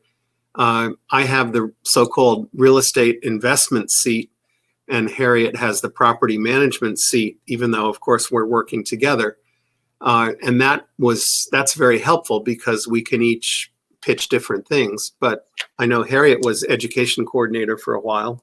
Right. Yeah. And just technically, you can only have one member per chapter per company. So we do have two separate companies just for different strategies. So that's worked out well for us. So yeah, I think I was the second education coordinator. It's a great way to really learn about BNI because there's a lot of details that you can really turbocharge it if you get involved with. And there's a thing in BNI called VCP, visibility, credibility, profitability. So being the education coordinator helps you an awful lot with both the V and the C, and that gets you to the P a lot faster.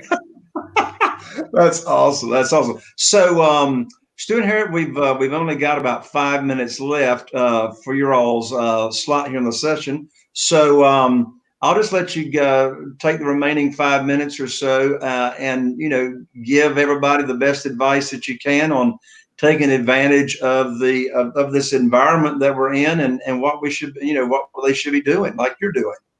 Okay, great.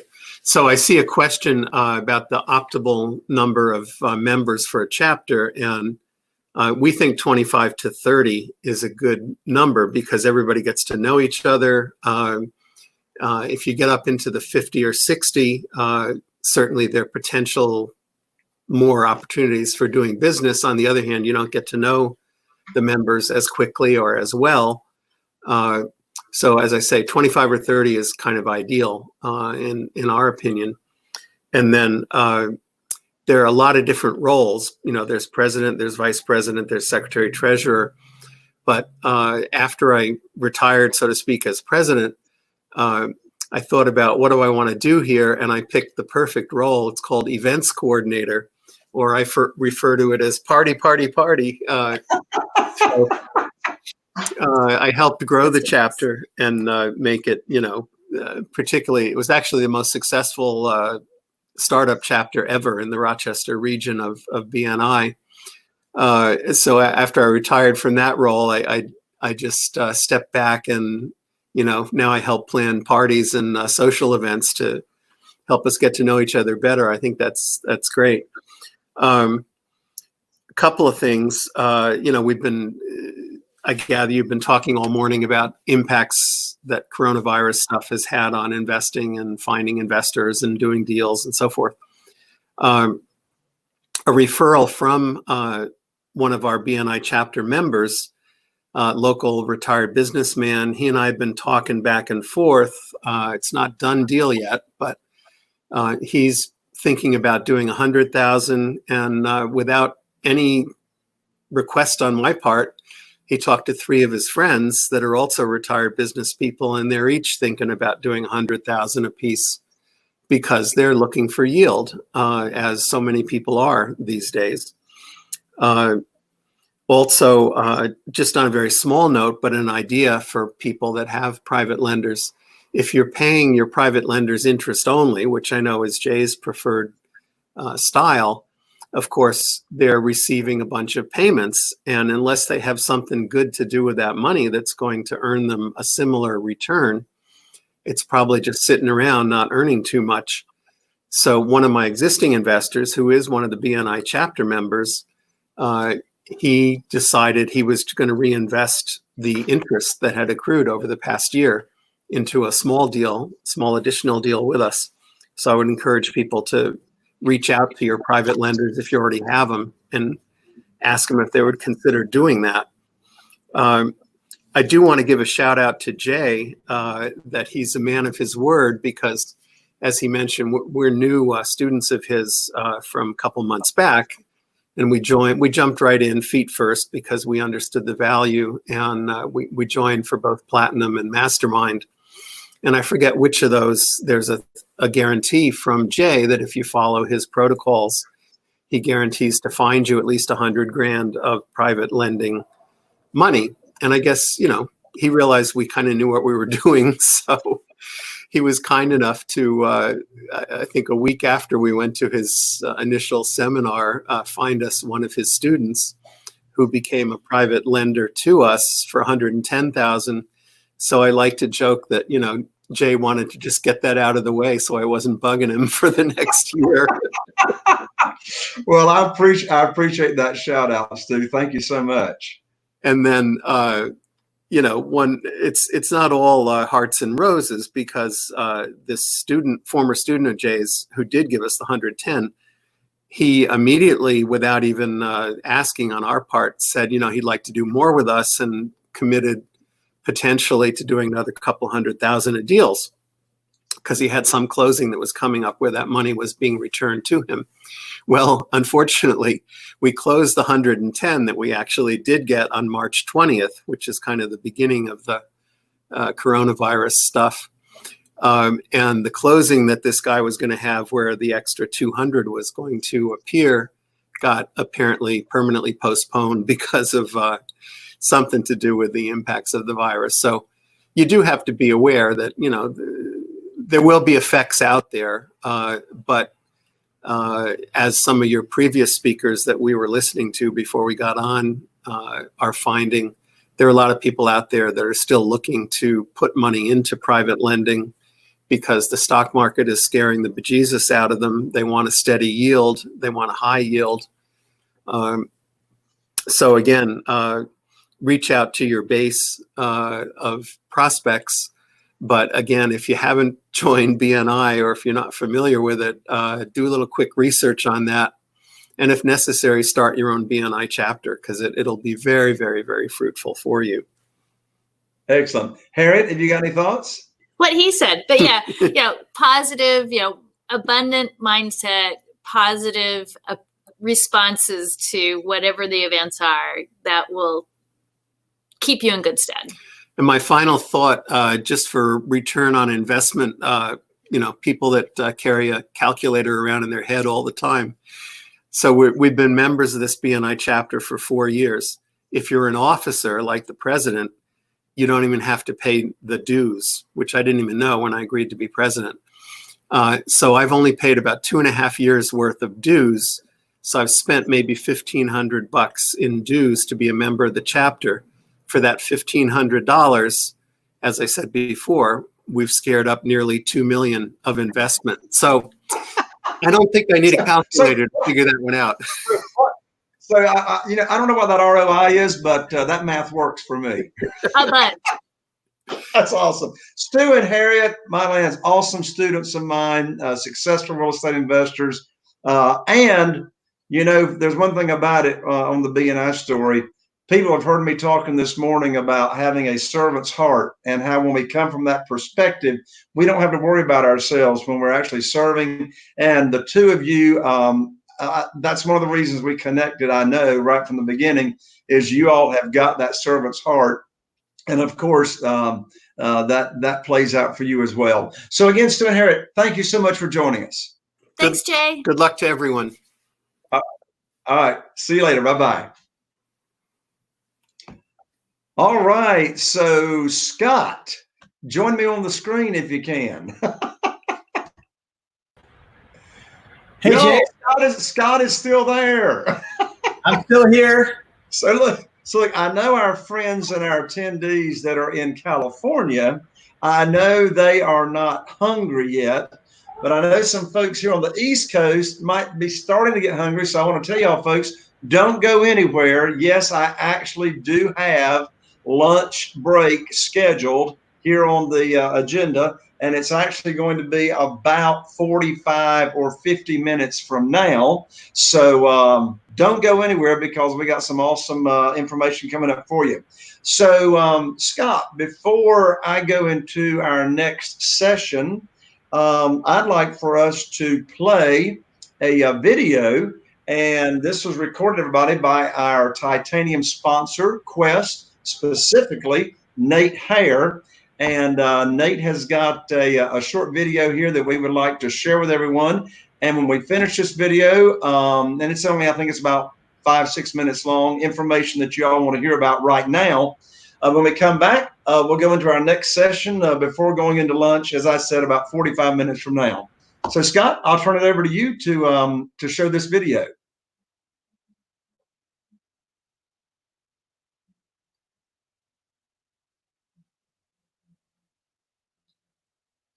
Oh, Scott, I'm not hearing the audio. You guys today, we're going to be dropping in at different times, sharing some quality. Yep, I'm hearing it now. It was just with you guys and all you investors out there, and talking about how you can use self-directed IRAs to not only increase your personal wealth, but use other people's self-directed IRAs as your private funding source to buy more real estate, buy more notes, or buy more of really any investment out there, because retirement accounts and IRAs are the largest source of America's wealth. And if you can understand how to tap into it, your life can change for the better, and you can change the life of others based on what we call the self-directed IRA. And I'm going to share with you guys just a little bit about Quest and why the self-directed IRA is so important and advantageous to you guys out there.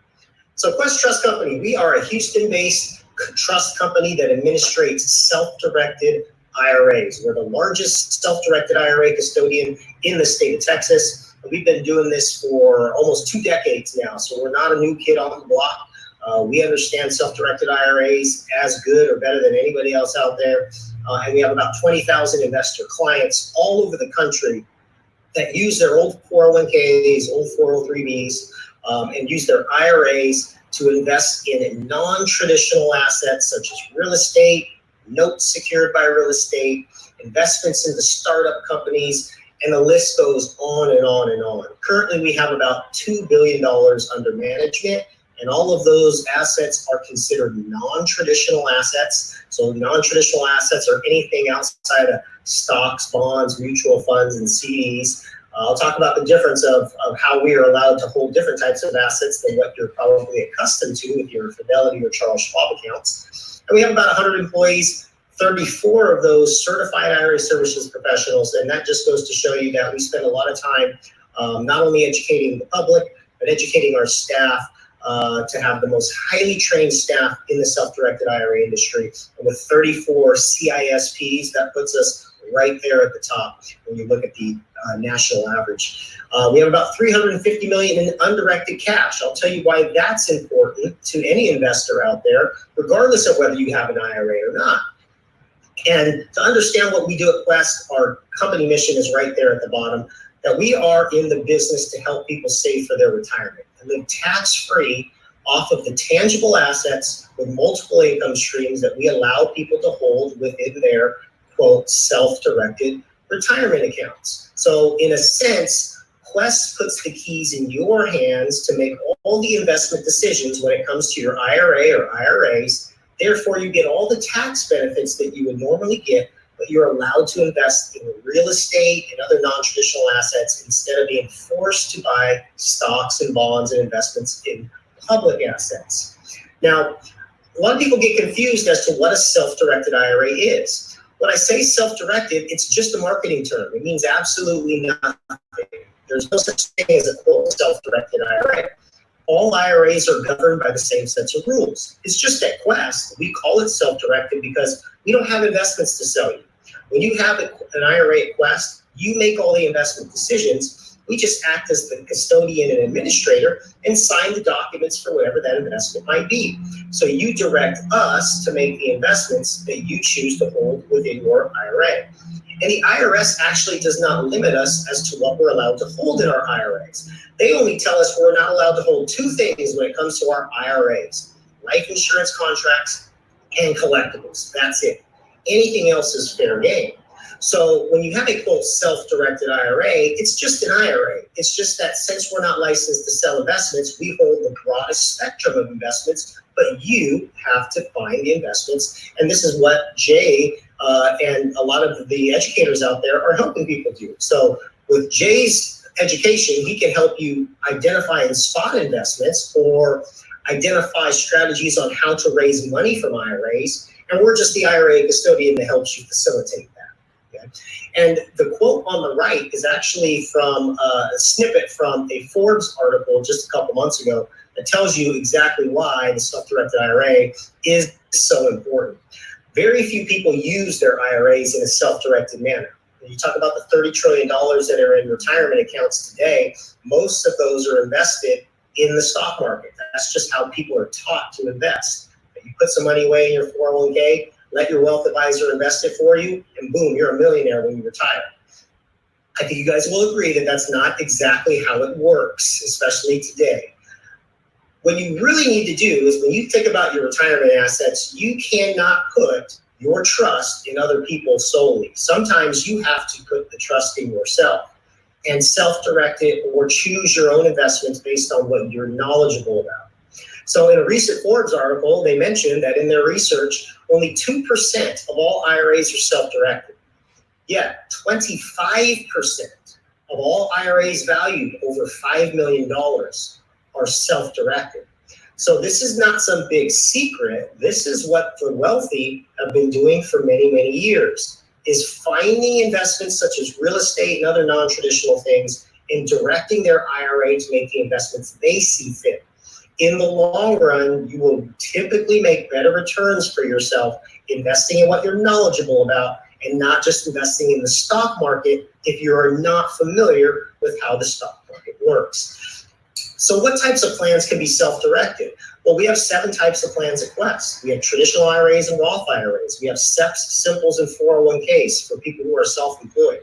And we even have health savings accounts and education savings accounts that can be set up for your family and for your children that can all be self-directed. They can all be directed to own real estate or own notes secured by real estate. But the benefit to each of these plans is you want to think about them like they're individual people. These are all buyers. They can buy stocks, they can buy real estate. But the difference between these 7 people buying investments and you as an individual buying investments is that you as an individual are a taxpayer. The 7 accounts that you see there are not taxpayers. And some of them, if you play your cards right, you will never pay taxes for the rest of your life, provided that you can set these accounts up and start investing within them. So these are all tax-exempt trusts that we have at Quest that can be directed to invest in real estate. And again, we have 20,000 clients doing this currently, and we hope to have more along the way. So again, most of our clients have plans at Quest and they have plans at Fidelity. The reason why you would want to have plans at both places is it allows you to invest in both public assets and private assets. I'm not against the stock market. I just think that there's a lot of benefit to holding some of the private assets that are available out to investors out there instead of just investing in the public market where you have very, very little control over what happens. Now, what are the type of private investments I'm talking about? Well, here's some of the most common investments we see at Quest. We see a lot of people use those 7 accounts that I mentioned there to own real estate, single family, rental properties, foreclosures, condominiums, options, that would be real estate option contracts, unimproved land, tax liens. We have a lot of people that invest IRAs into entities like LLCs, partnerships, or joint ventures, or even trusts. Now, a lot of times, if you're raising private money, a great way to raise private money is by using other people's IRAs to fund your LLC investments. We have a lot of people that buy apartment buildings. Where do they get 25% of their capital to invest in the apartment building? From other people's IRAs. So your IRA can be a passive participant in other people's investments, and we'll talk a little bit about that in our event coming up down the road that I have some information on. Or you can do what I do. I just use my IRA like a bank. I invest in promissory notes secured by real estate, just like a bank does. And actually, that's our largest asset class. 40% of our clients invest in promissory notes secured by real estate. And the reason why that's important today, and any day that you were talking with Jay Connor, is he is a fanatic about using IRAs as a funding source through promissory notes to buy real estate. So great topic. And we're going to be sharing a little bit about that from the IRA's perspective. And I sure know Jay will talk about it from his perspective as well. When you talk about IRAs, it's always important to talk about OPI, which is other people's IRAs. And I know Jay's going to talk a lot about this, but when you think about IRAs, you want to think about it in 2 fashions. One is your IRAs and what they're invested in, and how you can hold real estate or other types of investments within them to build your wealth for retirement. But how do you make money today? How do you profit today when it comes to retirement accounts? Usually you're not using your retirement account to profit today unless you're already in retirement age. But if you're looking to invest and use retirement accounts to make money today, that's where you use other people's IRAs. There's $30 trillion in retirement accounts out there, and $10 trillion of it is in IRAs. It's a large, enormous bucket of money that anybody could tap into, provided you understand how to do it and understand how to use a self-directed IRA, because that's really the only vehicle that will allow you to tap into other people's IRAs. And I'm going to have more information on that 3-day event. So I encourage you guys all to sign up for that event. We're going to be doing a long presentation. We'll even do some panels, I believe. And that's going to be Jay's Real Estate Cash Flow Conference, June 10th, 11th, and 12th. And we're going to go in depth and talk a lot about IRAs and how they can really change your life and change the life of the people around you by understanding how to use retirement accounts to buy and sell real estate, or buy and sell notes, or buy and sell anything for that matter. So I encourage you guys to sign up for that event. And if you want some more information, or just want to know how you can, if you have an IRA or 401k or other plan and want to talk to us before the event, feel free to give us a call or shoot us an email. We even have a special email address just for Jay Conner students and Jay Conner attendees. That email is jconnervip@questtrust.com. That gets you immediate service, immediate answers, and you can even schedule a free consultation direct through that email. So I appreciate you guys taking some time with me today. I will see you guys soon, and I hope you sign up for the conference there, June 10th, 11th, and 12th. And before then, happy investing, everybody. All right, excellent. Scott, thank you for getting that played for us there from Nate. And folks, you all are going to be hearing from Nate Hare live right here at the event. Probably, I said it was going to be 1:30. It may be 15 or 20 minutes after that, but I'm sure Nate will be flexible with us. So, Scott, I believe you told me we've got a few questions before I go into the next session. We do. And I saved this one because even though it was more aimed at Stu and Harriet, I think it applies to everything else. Oops, and where is it?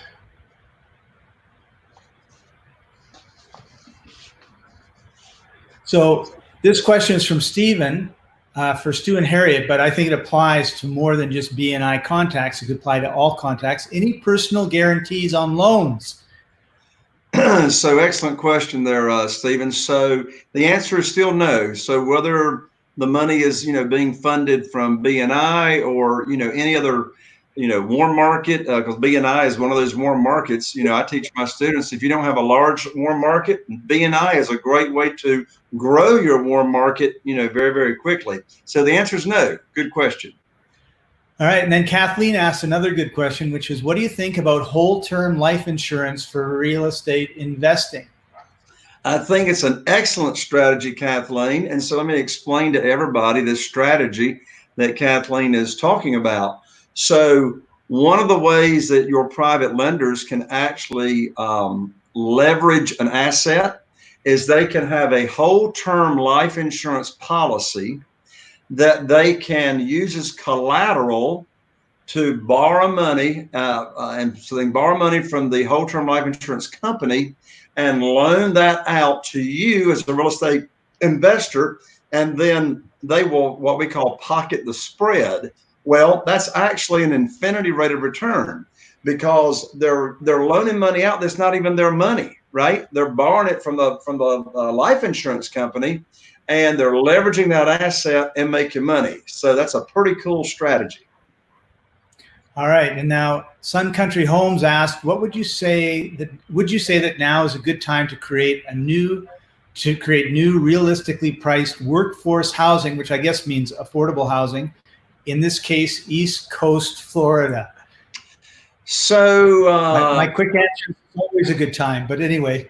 Yeah. So anyway, the answer is really, it depends. So it really depends on the demand for housing or affordable housing in that area. But I will tell you, all the indications are that housing is going to be a big time shortage in the very few short years right around the corner. So there's going to be a shortage for people to buy houses. Gary Boomershine already talked about what we're anticipating with the inflation that's going to be going. So without knowing your market, I can't give you a definitive answer, but I will tell you across the board, across the nation, there's going to be a shortage of housing in the short term down the road.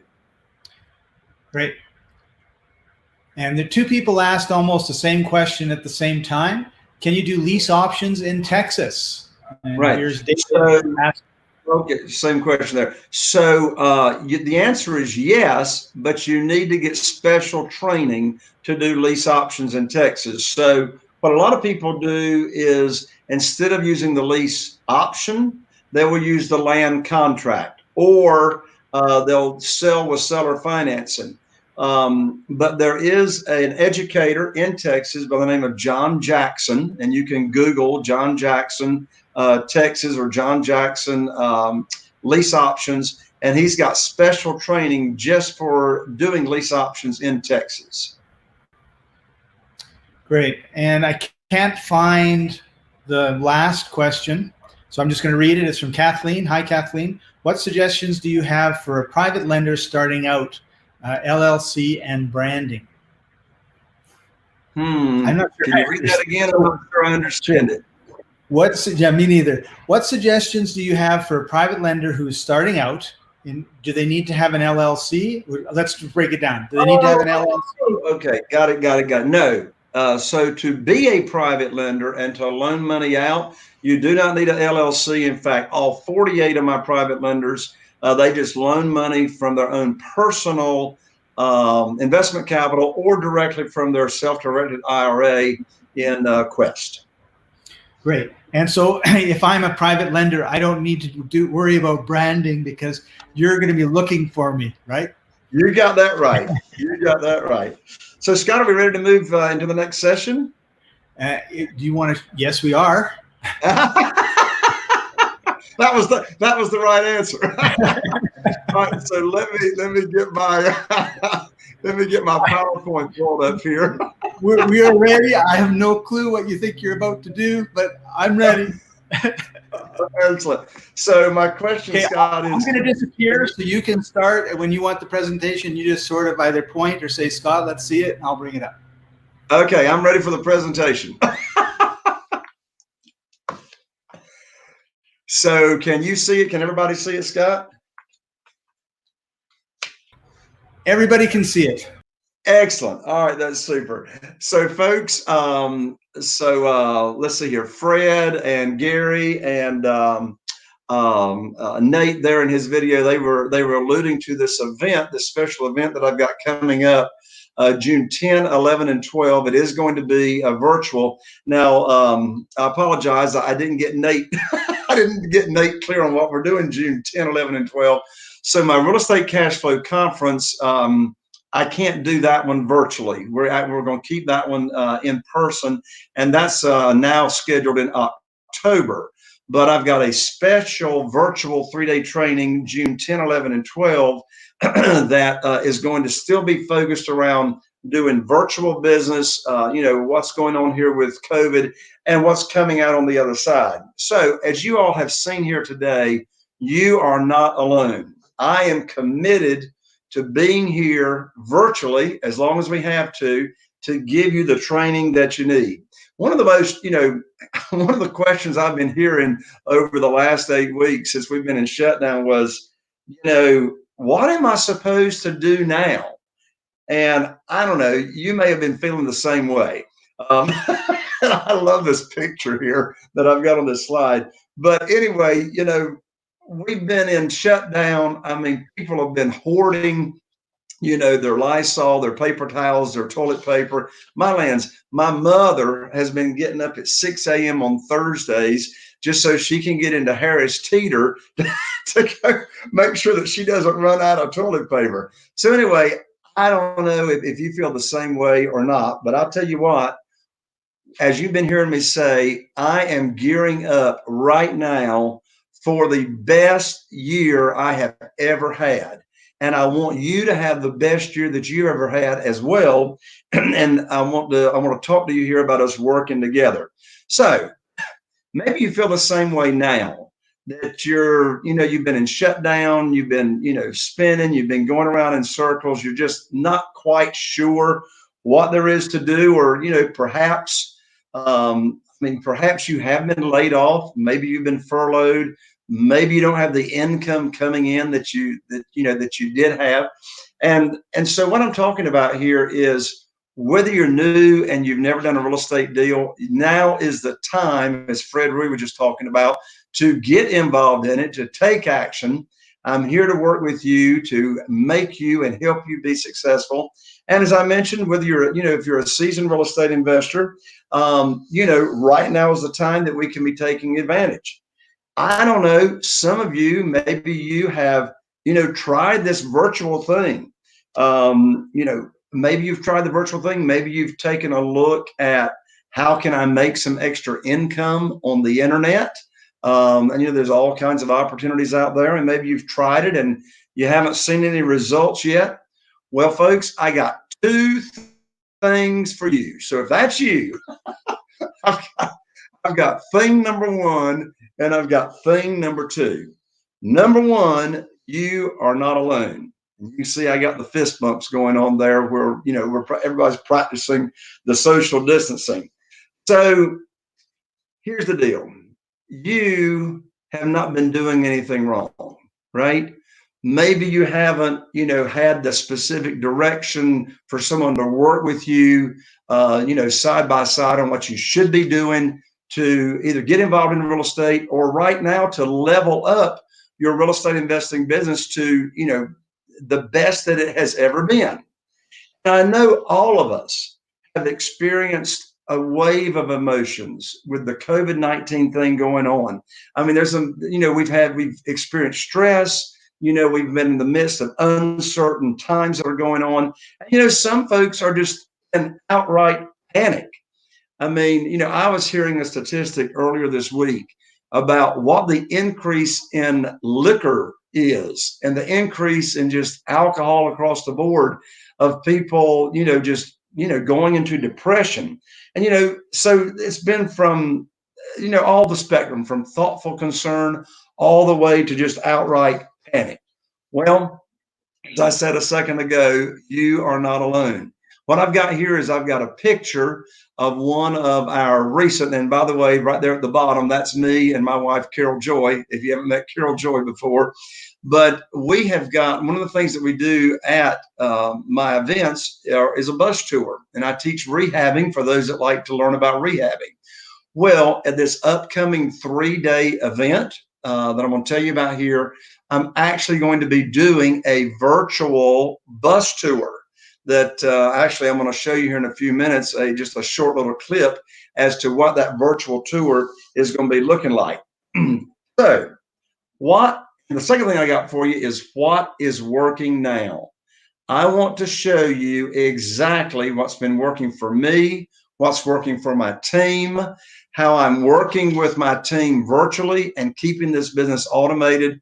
And so for these two reasons, we're going to get rid of the emotional turmoil up and down. We're going to get rid of the stress. And, one of the best ways I know to get rid of stress is to take action. Taking action is what gets rid of worry. So that's the reason that I've created this brand new, never before, 3-day virtual boot camp that I'm calling the Coronavirus Crisis Boot Camp. Now, also, exactly how I'm raising more private money than ever. So in this 3-day virtual boot camp, so I'm spending time today on private money, but you're going to have me for all 3 days, really focusing in even more so on how it is step by step that I'm getting more private money than ever before. During this boot camp, I'm also going to show you exactly step by step how it is that I'm finding more motivated sellers, off-market deals, and I've got more leads coming in than ever before as well. I'm also going to teach you at this virtual boot camp exactly how it is that my team runs and operates in this brand new environment. In addition to that, I'm going to be doing live interviews with my team. I call it my magic team, my dream team. So here's just an example of some of the live interviews that I'm going to be doing with my team. I'll be interviewing my primary realtor. His name is Chris Latham, and I'll be interviewing him on how it is that he finds and sells deals for me. So how do he and I work together on not only deals in the multiple listing service, but also how do Chris and I work together? And by the way, he's been my primary realtor since 2004. You talk about a valuable relationship. So I'm also going to interview Chris and share with you how it is that we work together from the money end of things. How is it that he works with my team when we find an off-market deal? How does he get compensated? He does all of my CMAs. He's involved in all of those off-market deals. So you're going to learn how to find a Chris Latham, a real estate agent like I have in your market, and how to work with them as well. I'm also going to do an interview and teach you how it is that my acquisitionist, her name is Kim. So she's in charge of all the leads that are coming in, and she's also in charge of working with all the rent-to-own buyers that we sell our homes on rent-to-own. So you're going to learn how you can duplicate the business yourself right in your area, how to find the real estate agent virtually, how to find an acquisitionist if you want an acquisitionist, and how you work with them, how they get paid. And a wonderful thing, a lot of the way you can work with an acquisitionist is you don't even have to pay them until you're actually making money and you've got the cash flow coming in. I'm also going to have a session where I'm going to teach you how to find the best attorney in your area to do your real estate deals for you. So my real estate attorney, her name is Julie. I've already got her scheduled in her time slot for this Corona crisis boot camp. And you're going to learn how we work together, how it is I get all of my title searches done absolutely for free. So that's going to be an exciting session of this boot camp. I'm also going to be interviewing and having on the virtual bus tour with us, Chris Burnett. So Chris Burnett is my project manager or crew leader, and he's able to oversee multiple rehabs and multiple projects for me to where I don't even have to be there or be involved. In fact, you're going to learn at this virtual boot camp how it is that I only go into a property twice. I go in it before I buy it, and that's if I'm in town. Of course, I'm in town now with COVID-19 shutdown, but at least my team members go. But then I don't even go back into that house again until it's completely rehab, fixed up, staged, and ready for Southern Living magazine pictures. So if you're interested at all in the rehabbing side of the business and that part of it, then we're going to have about a 3-hour session during these 3 days of June 10, 11, and 12, and you will learn how to do the rehabbing business virtually. And you're going to also meet Beth. Beth is our interior designer, and she's in charge of picking out the colors and what it is that she wants to, have the project manager or the contractor on that particular project do. You're going to learn how to find a Beth in your area and how that entire process can be automated as well. Then I'm going to have another session that I'm going to teach you how to find the very best contractors in your area while we are in this environment. And as I say, we're not going to be coming out of this environment in the next 1, 2, or 3 weeks. It's going to be different. So how to find them, how to work with general contractors as well, how to keep them accountable, and how to keep everything on schedule. I'm also going to have live interviews with my students. Now, what's important about that? I'm going to be interviewing my students, and they're going to be revealing how they're finding deals, motivated sellers in their market today, totally virtually. And I'll tell you, folks, I'm going to be sharing that with you myself, exactly how I'm doing it. Folks, I right now have got more motivated seller leads coming in these past 8 weeks than any other 8-week period over the past year. You're going to learn exactly how to do that as well. And I tell my students, you are not in business unless you've got consistent lead flow coming into your pipeline. You're going to learn exactly what is working today. Also, you're going to learn from my students how they're buying and selling houses in today's environment. How are we finding the buyers? How are we actually doing virtual tours? All right. How are we looking at houses and properties virtually? How are we selling the houses virtually as well? All that, we're going to pull the curtain back for you to learn. And of course, I'm going to be interviewing students as well, that how are they raising millions of private money right now?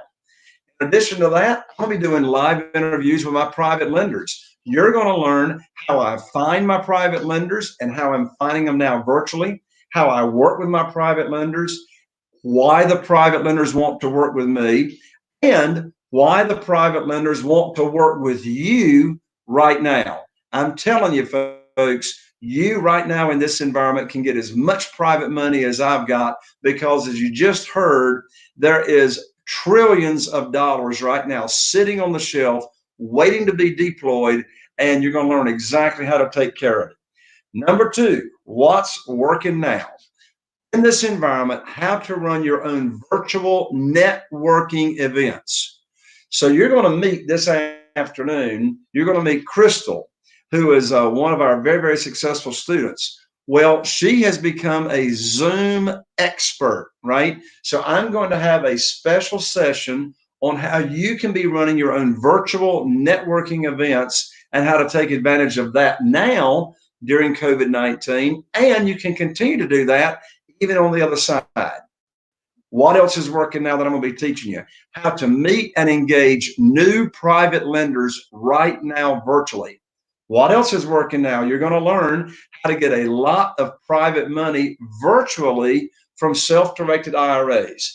Now, during this 3-day virtual boot camp, I will be spending an entire session dedicated on how to work with private lenders that have retirement funds. All right. So there's a 14-step process that I will be teaching during this virtual event. You definitely don't want to miss out on that session.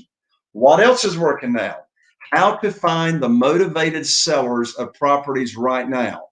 How to do virtual tours of properties. In addition to that, how you're going to learn how to create a virtual tour of a property. Now that would be, here's how you use this. You will create a virtual tour of a property when you have one of your houses ready for sale, okay? And what's beautiful about learning this strategy is you'll not only use it while shutdown is still going on, but you'll be able to use these virtual tours that I'm going to teach you how to do on the other side of COVID-19. And it's a beautiful way to sell your houses very, very quickly. So I want to give you the keys to success. So let me just go ahead and share with you my definition of success. My definition of success is being able to do what you want to do, when you want to do it, and with whom that you want to do it with. Okay. So here's the deal. From the perspective of having a servant's heart, you see, when you're serving people like the way we've been talking about, you're going to be able to do what you want to do, when you want to do it, and with whom. So here's the question. How do you get there? How do you achieve my definition of success? I just said it. By taking on and being a servant's heart, have a servant's heart, and actually getting out there. I mean, I said it this morning. As long as you focus on other people, what they want, what they need, you're not going to have to worry about getting everything that you want to need. There's 2 keys to success, and this can massively impact on how the next 3 months. So that's the magic time we got right here. How can we prepare and get ready for what's going to be happening over the next 3 months and on the other side of those 3 months? And here it is. 2 keys to success. Number 1 is one of the single most powerful tools to quickly level up your life is already within you right now. And that first key to success is your mindset. Now, you all heard me when I was talking with, I guess it was Fred and Tracy, but I don't know of another real estate educator that puts the emphasis on the mindset. Because as I said, first thing this morning, I can be giving you all the education, I can be giving you all the steps, I can give you all the knowledge and the know-how, but unless you've got the right mindset, it's going to be very, very difficult for you to implement. So we want to make sure you got the mindset right. As a matter of fact, I'm going to have a special session during this 3-day virtual event, and this session is going to be delivered by Coach David Price. He is in fact, he's been named now the master motivator. So not only will I and Chaffee be working with you on mindset, Coach David will as well. So excuses are easy. Blaming someone for the lack of your success is easy. Not being 100% responsible for everything that you do, that's easy. Getting stuck in a routine that leaves you feeling unproductive, that's easy. Waiting for the perfect time. Folks, you've already heard it earlier today. Right now is the perfect time to be getting into real estate or leveling up your current real estate investing business. So here's the deal. Hard work isn't easy. Being 100% accountable for where you are. Stay focused, get things done, and take massive action to get massive results. And so here's the deal, folks. The world, and when I say the world, I'm talking about all these people that are going through their own crisis. The world needs you at your best. As I shared with you this morning, my big reason for being in real estate investing, more so now than ever before, is because I've got the opportunity to serve and make a big impact in other people's lives. Servant's heart, I got a question for you. Are you, and I want you to answer this question right now in the comment section, in the chat box. If you're below, YouTube or Facebook, I want you to type your answer in the comment bar. Are you interested right now in making an impact to others, or are you only interested in yourself? If you're interested in really taking on the servant's heart, I want you to type in the comment bar right now, I want to make an impact. Type that in right now. I want to make an impact. So the world needs you at your best. So let's talk about leveling up your life. There are 3 things you need to level up your life to your maximum potential.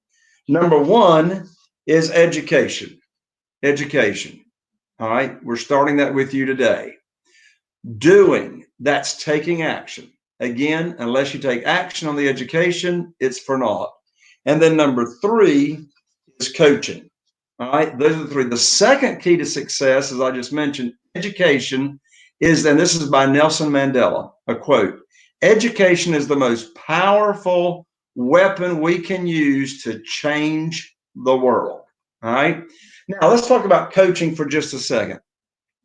There's 3 things you get on coaching. You get an outside perspective. Number 2, you get accountability. Hold your feet to the fire. And number 3, you have an actual way to get you to change, right? So the coach is going to bring an outside perspective and additional education, okay? Is going to offer you an unbiased opinion about what you're doing or what you're not doing. Secondly, holding us accountable.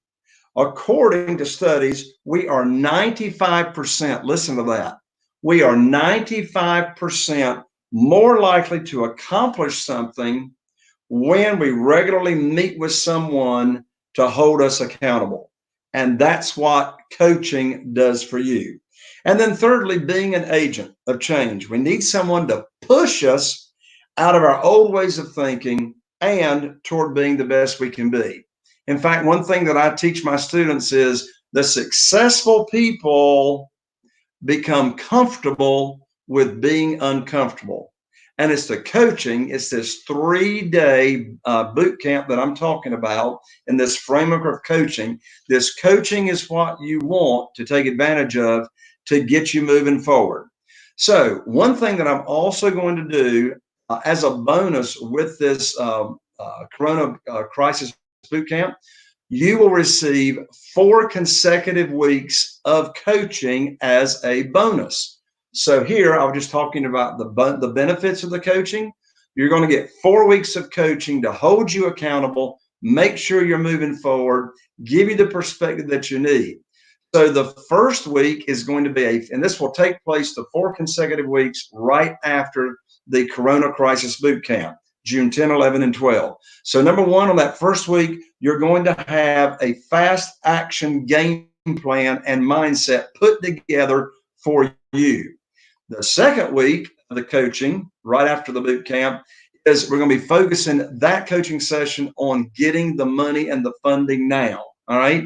So I'll be teaching you the private money at the Corona Crisis Boot Camp. But on the coaching calls, we're going to hold you accountable and make sure you're moving forward with the actionable steps that's actually going to get you the funding. Then thirdly, the third week, we're going to talk about, are you getting motivated seller leads coming into your funnel? I'm going to teach you at the boot camp how to do it. This third week of coaching, I'm going to make sure that you are doing it. And then the fourth week, we're going to help you create your long-term game plan to make sure that you've got the momentum to keep you moving forward. So, as I said, this is the Coronavirus Real Estate Crisis Boot Camp. It's going to be June 10, 11, and 12. Again, one of our main the main sponsor is Quest.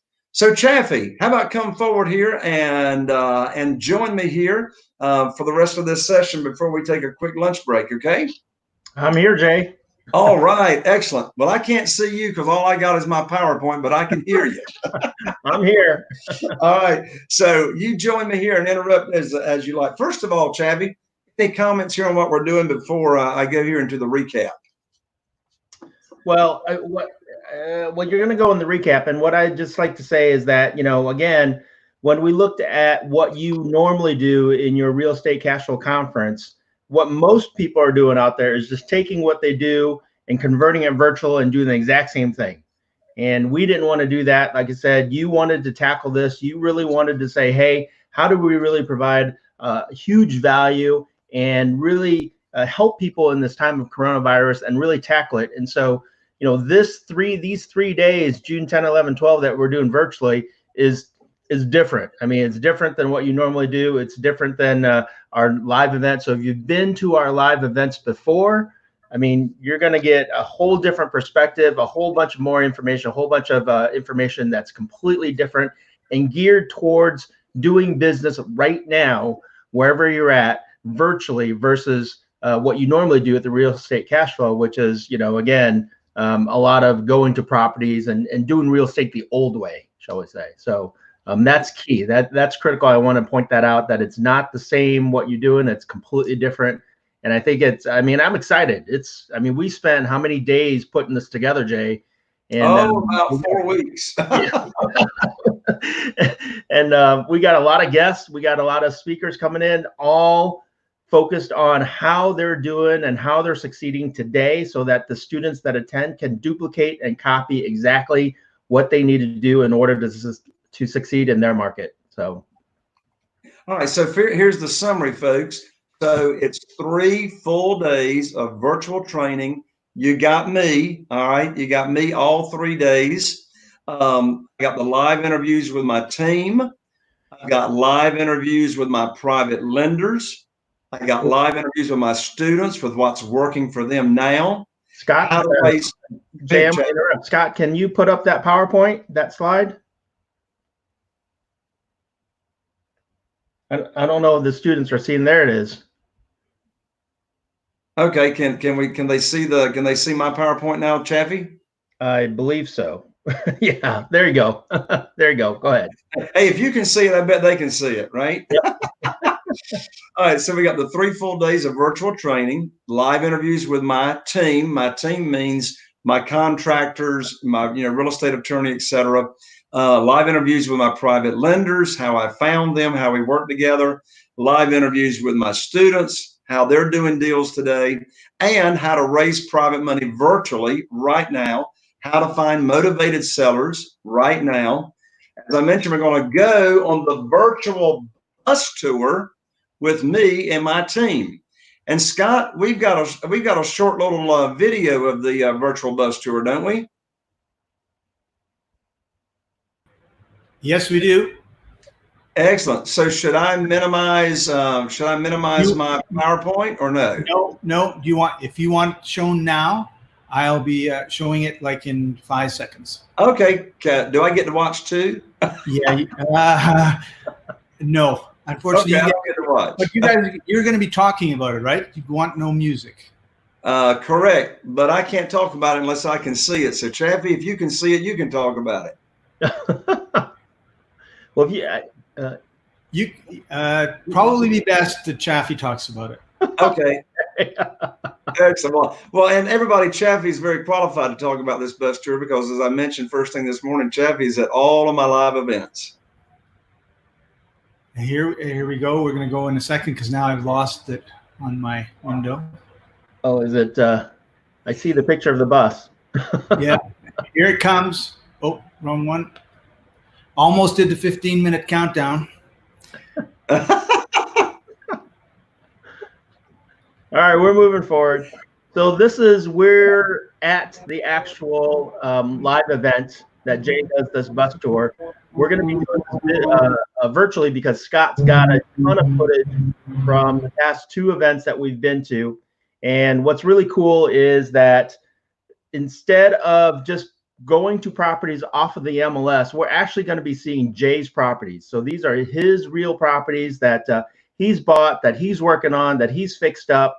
And here we go, a $400,000 fix and flip, which is on the higher end of his market. And so when you're live, when you're actually there, you get actually go to his properties and see everything that's going on. When we're doing it virtually, which is really cool, we're actually going to be doing kind of like if you've ever seen The Profit and the Inside Look, where they have an episode and then they talk about it. So that's what's going to happen when we do it virtually.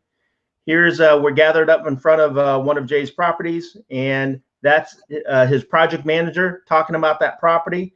And so he brings his team members on the tour itself, and we'll actually have the team member at the virtual event talking about the tour as we go through it as well. And here's one of the properties. We're inside talking about what has been done, what it looked like, what are some of the improvements, what are some of the materials. I mean, Jay and his project manager and designer get down to the nitty gritty and really talk about everything that they've done to the property, the improvements that they've done, and the changes they made to the property, and really how to maximize your profit on that property as well. And so we'll get a chance to go through, I believe, 2 or 3 different properties and talk about each and every single aspect of those properties. Again, how Jay found that property, how he purchased and negotiated that property, what is the process to do that, as well as what he's done to fix up that property and go through that. And now I see a big black screen, Scott. There we go. We're back. You're on. All right. Was that it, Chaffee? There we go. Yep. Okay, so we finished that video, right? Yes, we did. I'm glad you got me telling me what's going on, right? So the virtual bus tour is going to be really cool. As Chaffee just mentioned, folks, we've got awesome. So I'm going to be able to teach you virtually how to do the rehabbing side of the business. I'll teach you on this virtual bus tour how I found each deal. I'll be sharing with you all the numbers of each house that we go to. I'll be showing you the budget sheet, okay, of exactly what the rehab was. You'll see what the profit is on the deal. You'll be seeing awesome pictures before and after of what the houses look like. So as you said, Chaffee, I'm really excited about this virtual bus tour we're going to do at this event. And what I'd like to say too is that you're going to show them how to do what you're doing now virtually. So that's right. Right. So all the, previously where you would go look at the property and, all that kind of stuff, your acquisitionists and your project manager and how they work virtually, or how they're actually going to do the rehab and all that stuff, and how you work with them virtually, et cetera, et cetera. So it's a different way of working and rehabbing a property versus the traditional way, which is go and go to the property and fix it and all that kind of stuff. So exactly. So in addition to that, at this boot camp, you'll be learning the exact tools that I'm using to use real estate. So, I mean, what would be a tool? Well, what are the tools that I'm using on finding those motivated sellers virtually? And as I mentioned a moment ago, Chaffee, I got more motivated seller leads coming in now than I've had in a long time. Here's something brand new as well. we're going to be doing live deal structuring here at this virtual event. And so you'll be submitting your deals, and right there in front of you, right here on the internet, I'll work with you on how to structure that deal, how to actually put it together, and you all will be able to submit your deals to me for us to do live reviews right there during the boot camp. And of course, part of the mindset, learn how to position yourself for success now.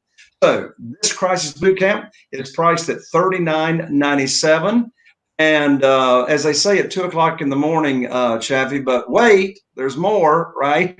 So to begin with, I want to go ahead and tell you about the virtual discount that you get immediately here. So by enrolling and taking advantage of this boot camp, we're going to give you right now a virtual event discount of $500. And there's going to be even more ways you're going to find out here in a second on how to get your investment even lower than that. So I'm going to give you some bonuses to go along with this as well. First of all, you're going to get free attendance at my in-person Real Estate Cash Flow Conference. That's October 7th, 8th, and 9th, right here in our hometown of Eastern North Carolina. It's going to be the beachfront resort that's just had a multi-million-dollar renovation. It just opened up before COVID. Of course, it's shut down now. But anyway, we've already got it reserved and et cetera. It's a beautiful conference. And so that will be an in-person event that you get free tickets. You'll be able to bring a guest for free as well. So for you and anyone that's bona fide in your business, or a spouse, significant other, will be able to come to this live in-person event. By the way, go ahead and take note, where you can sign up right on the internet and enroll is at www.jconner.com/virtual. As you see right there on the screen, VIRTUAL. Now, this is my office number. You're welcome to call in here to my office with any questions that you have after I finish going through this presentation, for any clarity that you need. But we're glad to answer any questions. I've got my staff standing by to answer your questions. But again, don't call us up until you got questions after I finish going through here. Now, I just mentioned a moment ago, you're going to get 4 weeks of group coaching calls, and those are the 4 weeks immediately after the virtual boot camp. You're also going to get, as a bonus, a training that I call How I Raised $100,000 in 60 Minutes. Now, what this training is it's a 60-minute recording that you will listen to of me talking to a potential private lender, and you'll learn exactly how it is I raised $100,000 right there in 60 minutes while talking to this private lender over the phone. This is perfect training for timing right now, because that was virtual private lending that I raised right over the telephone. In addition to that, another bonus I'm going to give you is how to have a very successful private lender luncheon. So you're going to learn how I raised $969,000 at a luncheon. Now, even though most of the country is still shut down, you can't go to the restaurants. Some states you can. So you'll be able to use this training for when it does open up again on the other side of COVID-19. But you'll also be able to use this training to teach you how to do virtual presentations as well, because you'll use the same PowerPoint that I use at the private lender luncheon. And of course, you will get the PowerPoint presentation that comes along with this training. I mentioned to you this morning, I got a brand new book. It's actually co-authored by myself and Chaffee himself. Ooh. That's right. Chaffee and I just released this brand new book. It's called Private Money and You. And this book goes into the nuts and bolts on raising private money, and also has a fantastic section on the mindset of raising private money. Right, Chaffee? Absolutely. About 100 pages or so of it. So quite a bit. That's awesome. Now, if you're interested in making bank-owned property, making offers on bank-owned properties, you're going to need proof of funds letters. So I've got you covered on that. I've been using these proof of fund letters that you have to submit to the bank when you're making an offer on a bank-owned property.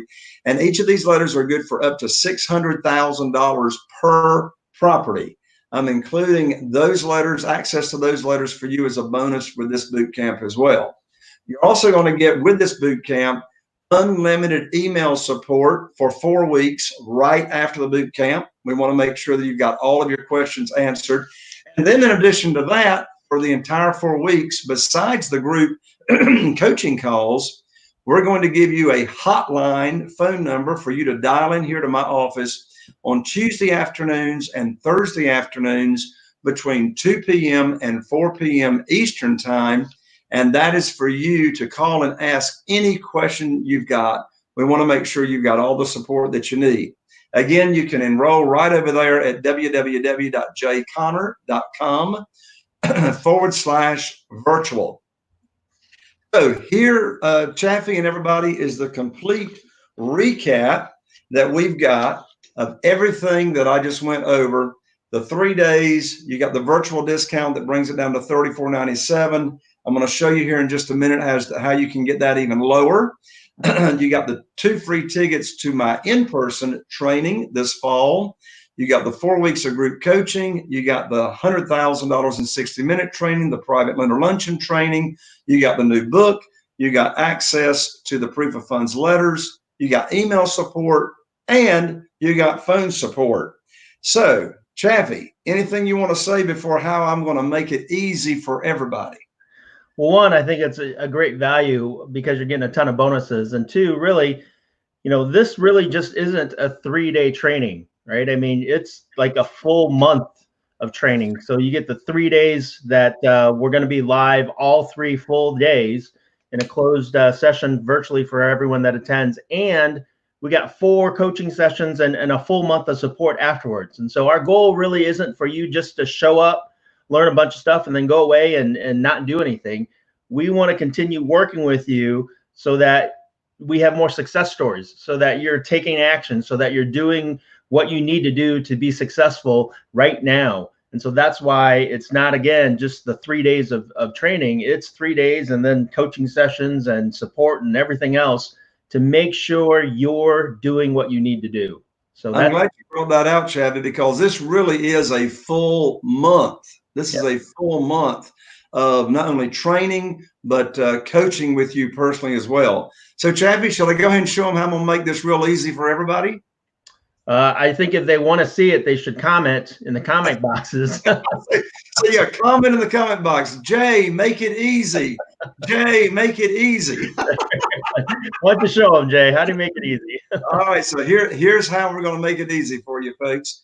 So you can take the investment. You can put down only $1,165 today, and then 2 more payments spread 30 days apart on each of those payments of $1,165 as well. Again, you can get right on over to www, and of course, don't leave the live stream. Just open up a new window, right? Open up a new window on your laptop or your computer. Get over to jconnor, of course, that's with an er.com/virtual. Okay. Now, in addition to that, some of these folks, Chaffee, have been taught to ask the question, is that the best you can do? Right. But wait, there's more. So no, that's not the best I can do. So I've got a pay in full discount for everyone here. You can take another additional $500 off if you don't want to do the $1,165 today and then 2 payments of $1,165. You can take an additional $500 off, and you can get the investment down to only $29.97. Now, if that's not good enough, folks, I got something else for you to make it even easier. So how would you like to pay nothing at all today and go ahead and get enrolled and get the bonuses? By the way, folks, all these bonuses, you do not have to wait to get any of these bonuses until after the boot camp. We're going to deliver all these bonuses to you this coming Monday. So this coming Monday, right after this weekend, you enroll today. All those bonuses that I went over, we're going to go ahead and deliver all of those to you right away. Chevy, I got a frog in my throat. Hang on a second. So how can you get involved, enroll, and pay nothing today? Well, it's called PayPal credit. And I know most of you account. So when you go to that page, when you go to www.jconnor.com and you have /virtual, when you get there, you just scroll down and you'll see a button that says register or register now. You click on register now and you scroll down and you will see the PayPal option. So you just log in right there to your PayPal. When you log in there to your PayPal, you'll scroll down to a blue banner. Okay. Scroll down to a blue banner and it says PayPal credit. Well, guess what, folks? PayPal credit, you can get 6 months of same as cash, right? 6 months, no interest. It's beautiful. So if you want a very, very even easier way to finance this instead of using your own credit card, if you've got PayPal credit, again, you'll see it right there at jconnor.com/virtual. Now, if you're wanting to use the PayPal credit and you're having trouble finding the banner or finding the button, just calling here to our office at 252-808-2927, and we'll be able to walk you right through that through the phone. Well, Chaffee, I'm not finished, am I? Right? Okay, folks, here's the deal. We've got an exciting weekend enrollment prize. Well, that means you get enrolled right now here today. You've got until Sunday night at midnight Eastern time. That site, jconnor.com/virtual, that is coming down, folks. You go there at 1 minute after midnight, I promise you it will be gone. But here's what you need to do. You need to enroll between now and Sunday night, midnight, and here's what we're going to give you. So Carol Joy and I, our oceanfront resort, a place at the beach, we've got a totally renovated, brand spanking new condominium ocean resort condo. We rent this out for $1,400 a week. So what we're going to do is we're going to give away an entire weekend getaway, not a weekend getaway, an entire week's vacation on me and Carol Joy. And here's how you get this prize. You enroll here for the Corona Crisis Virtual Boot Camp between now and this Sunday night at midnight Eastern time. On next Friday's training, 1 week from today, we are going to put everyone in a bowl. I'm going to do it right here on the camera. I'm going to put everyone's name in a bowl that enrolled by this coming Sunday night midnight, between now and Sunday night midnight, and we're going to draw 8 winners out of the bowl. All right, 8 winners. You'll be able to bring, and so this is just not you and a guest. You can actually bring up to 4 people. Okay, for this oceanfront condo resort. So again, we're going to give this away as an additional prize next Friday. So what do you think about that, Chavi? Hey, I'm jealous because I haven't been there yet. I need to get there, Jay. So folks, the deadline is between now and this Sunday night at jconnor.com, JAYCONNER.com/virtual. All right, VAR, just like I got it there on the screen. I don't have to spell it for you. But here's the deal, folks. The countdown is starting right now. This entire bonus package that I just went through, the offer ends not tonight. Sorry, we missed that, Chavi. The offer ends not tonight. The offer ends Sunday night, this Sunday night at midnight Eastern, in order to take advantage of all this bonus and to be in the drawing for the 8 winners that we're going to give away for the beach giveaway. So you want to get right on over, open up another tab right now, another window at jconnor.com/virtual. In addition to that, Chaffee, tell them what we're doing as an additional sharing and having a servant's heart. Tell them what we're doing with the Salvation Army Food Bank. Well, this is near and dear to my heart because I grew up as a refugee. I grew up where I would not be here if not for the generosity of strangers. And so a portion of every single sale will go directly to the Salvation Army food pantry. Obviously, right now, there's a lot of people struggling. There's a lot of people that want to go to work and they're not able to go to work. They cannot make any money. And so, they need help. And so, by being able to donate a portion of every sale to this, that's really going to help them out. And that also is part of what you teach again, which is leading with a servant's heart, Jay. You got it. So, Kathy, what stops people from moving forward? So it's all this emotional stuff. That's the technical term, by the way, emotional stuff. So a lot of people again, there's so much information out there. There's so much news on the TV, as Gary called it, fear porn. Right? So, it can make you doubt yourself. It can make you, wonder if you can do this, if you can follow everything. It can make you think, am I good enough? And so that's the kind of stuff, that's that self-doubt, that's that emotional stuff that gets in the way sometimes of people actually taking action, moving forward and taking the first step. And so, if you're asking yourself, what if I fail? What if this doesn't work? That's what's going to prevent you from moving forward.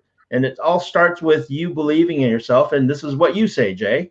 This is what I say. On my lands, I say, go for it. Give yourself the opportunity.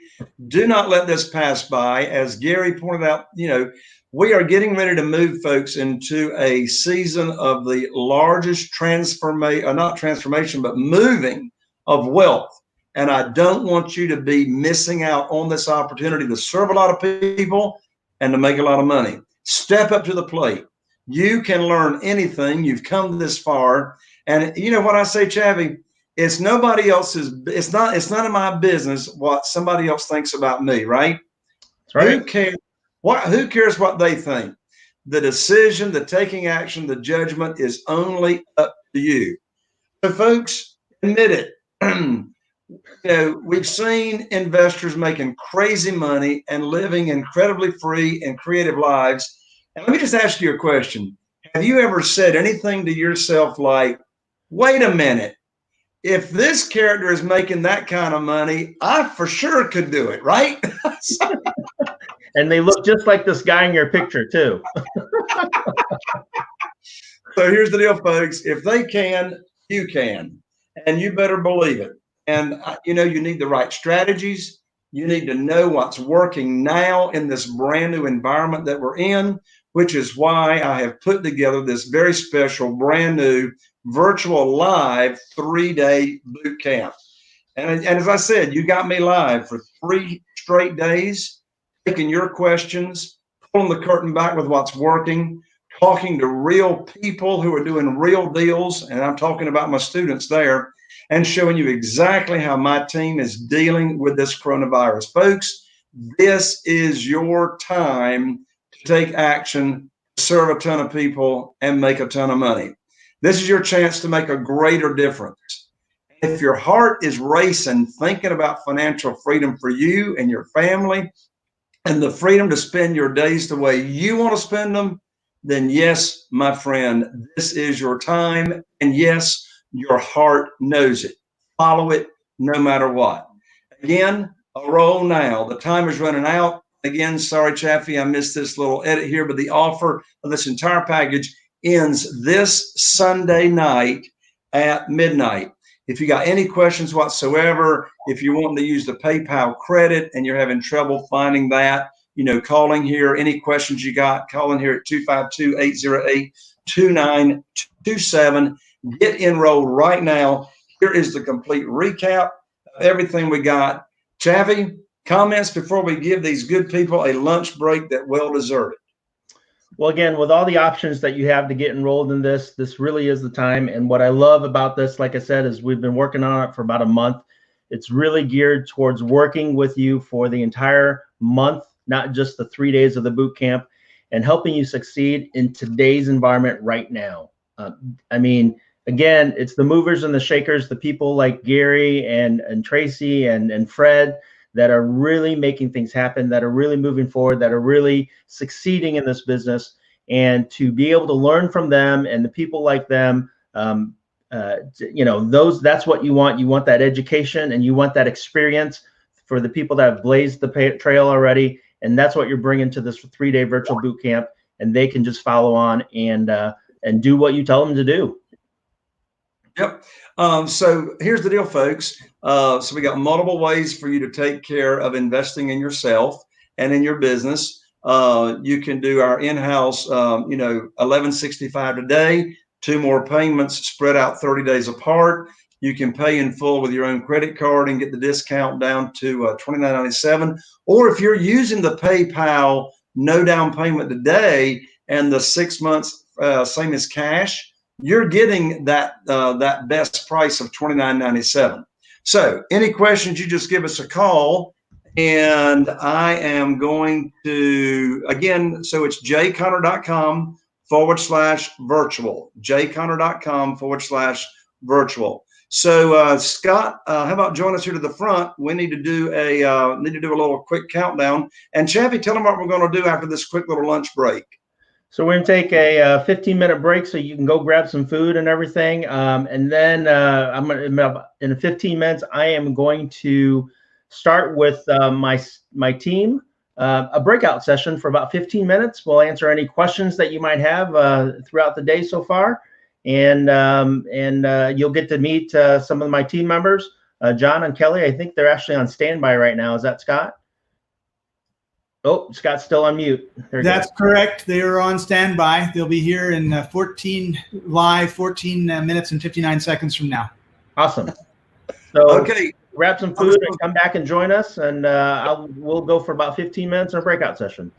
That sounds awesome. So get right on over to www.jconner/virtual and be back in your seat in 15 minutes from right now. I'll see you shortly.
Hello, hello, hello. Hello, hello.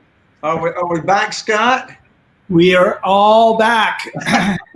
Hope that was a fast 15 minutes. That's all I got to say. You ain't kidding. Brenda was yelling down the hallway, 30 seconds, 30 seconds. Well, Jay, if you need another 15, you can take another 15. And hey, look, and I'm yelling back, I'm trying to get out of the bathroom. I got John and Kelly on standby, I think. So if you need to take another 10, 15, you're welcome to, Jay. Oh, I'm good. I'm good. You all, I want to watch you all. So listen, folks, here's the deal. So I told you I had Nate Hare coming on at 1:30 p.m. Eastern. Obviously, that didn't happen. Okay. So we got 15 minutes. We're starting up right now. Chaffee is going to have two others join in that I want you all to meet. And then 15 minutes from now, we're going to be bringing Nate Hare on. Is 15 minutes enough time for you, Chaffee? Oh, yeah. We're good. All right. So 15 minutes from now, folks, we got Nate Hare. And so, Chaffee, I'm going to turn it over to you, and I'm going to watch and listen. All right. So one of the things I love working with Jay, like I said, is that my team members get to come and participate as well. And so we have Kelly and John joining us live from Utah and from Florida. So we got some of the coasts covered here.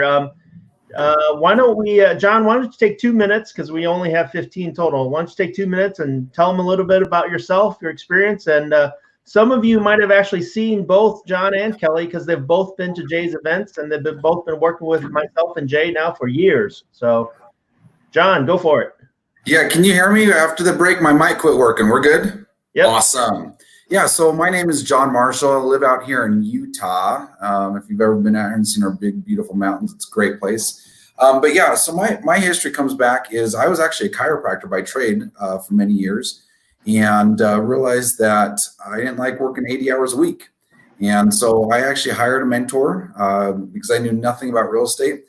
He coached me on real estate, taught me how to do real estate. Within 6 months, I had tripled my income, and I quit and retired from being a chiropractor, and I went right into real estate investing. Hey, Justin.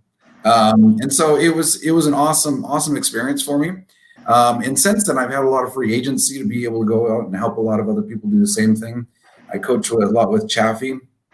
And with this, we also, for me, it's all about family. And we all have a reason why we do what we do. And for me, it was family. I've got 6 kids. Now I have 2 golden doodles, and my new hobby, as I showed Jay the other day, I also have 8 chickens. So those are the things that keep up my time, keep me busy and everything like that. So it's a lot of fun. But in all honesty, what it comes down to is let's create time. And let's maximize what we love doing. And I love spending my time with my family. And that's really the drive that keeps me going each and every day. Wonderful. And 8 chickens? 8 chickens. Well, there's 8 of us. There's 6 kids and me and my wife. And so we need to have 1 chicken for each of us. Right. Dinner. We figured if we got 2 more chickens, 1 for each of our dogs, they probably would just eat them as a snack. So we decided not to do that. No. Kelly, why don't you take a couple of minutes and tell them a little bit about you? Hey there, I am Kelly Carter. Hail to you from sunny South Florida, sometimes not so sunny, but it's looking good right now. I've been investing in real estate for probably a little over 20 years or so now. I was doing the corporate America thing, like Chaffee talked at the beginning of this workshop today. I had the job, at one point I worked 4 jobs, and I was always in this space of there's got to be something else. So real estate looked like a good option for me. I went to workshops, not so much like this one, the ones that you actually go to in person, started doing all kinds of deals. We did short sales, wholesales.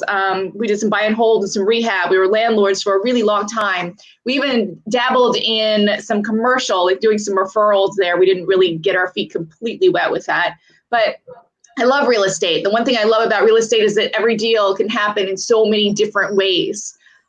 As time went on, I realized that my passion truly was working with people and helping them get to their goals and their dreams and their passions and their desires. I realized that was my passion. And I work now mainly as a coach, a life coach, a success coach, a catalyst coach, in helping people figure out what it is exactly that they want and how to get there. So, Chaffee's mentioned before about the mindset. That's where I like to say that my expertise comes in. And I just noticed, I want to tell you that even though my hair looks like it's pink, it's not. It's just my camera filter.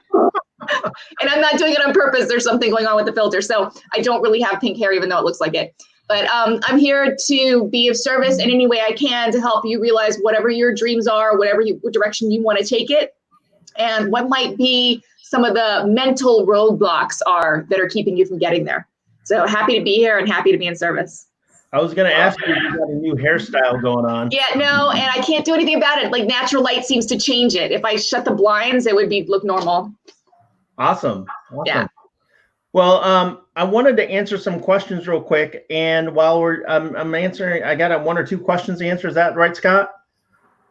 And while we're doing that, I want you guys to think about what advice can you give people today in Corona environments and how they can move forward from a mindset success coach, personal development standpoint. Okay. So Edgar is asking, I don't know whether to get the virtual conference or the where to get the money system. And what I love to say, what one of my mentors always taught me was that this is not an either or world. It's an and world. You can get both. If with the PayPal option, I believe you can get funding up to, it's like $10,000, 0% for 6 months, no payment. So that's an option to do both. Now, if you really, really had to choose one, it really boils down to how you operate, how you work. What I can say is that the 3-day plus the 4 weeks of coaching is really geared for you to take massive action right now, right? The home study course is the Where to Get the Money Now home study course that Edgar is asking about is a home study course. It's a set of books and DVDs of Jay Teach and everything. It's his courses, it's his PowerPoint, it's his CD, and it's a great course for you to get. And if you really want to model yourself and really take action and do the real estate business today, then get yourself to the virtual boot camp, because that's really where we're going to give you the information to apply the information right now. I do say, like I said, get both. And at the same time, if you really, really had to choose one, I do recommend you go to the virtual boot camp, because not only do you get the boot camp, you get the 4 weeks of coaching, and we want to work with you to really implement what you learn versus just getting another book or a course and sticking it on a shelf somewhere. So any thoughts on that, Kelly or John? Because you guys have worked with Jay now before. You know how he teaches, you know how he coaches, and how we work to get people moving and motivated. You got this, John, or you want me to go? No, you go. You're okay. Good. I like Chappie said, it's an and world. And I can say that in my experience from some of the deals that I did once upon a time, I thought, I know enough to be dangerous. I can do this on my own.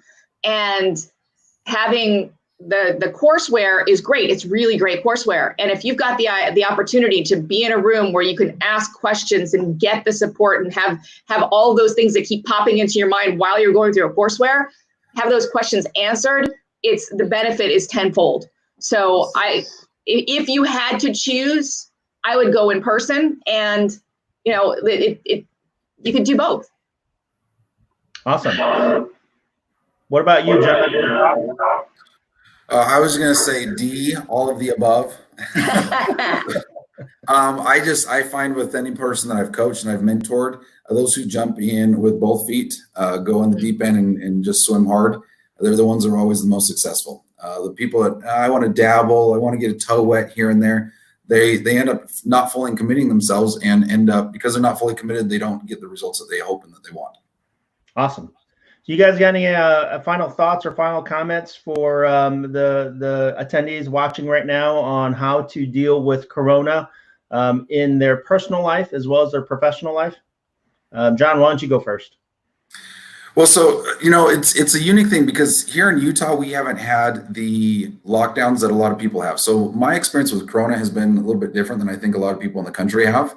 My parents live in Oregon and they've been complete lockdown. And so it's a different experience for me. And that being the case, the one thing that has kind of kept things together for all of us, and by saying all of us is my family and I, is spending more family quality time together. And because again, like I said, that's the thing that I love. You know, when we measure success, people measure it from many different levels of, hey, I got the big house, I got the fancy car, whatever it is. My level of success is how much time can I spend with my family?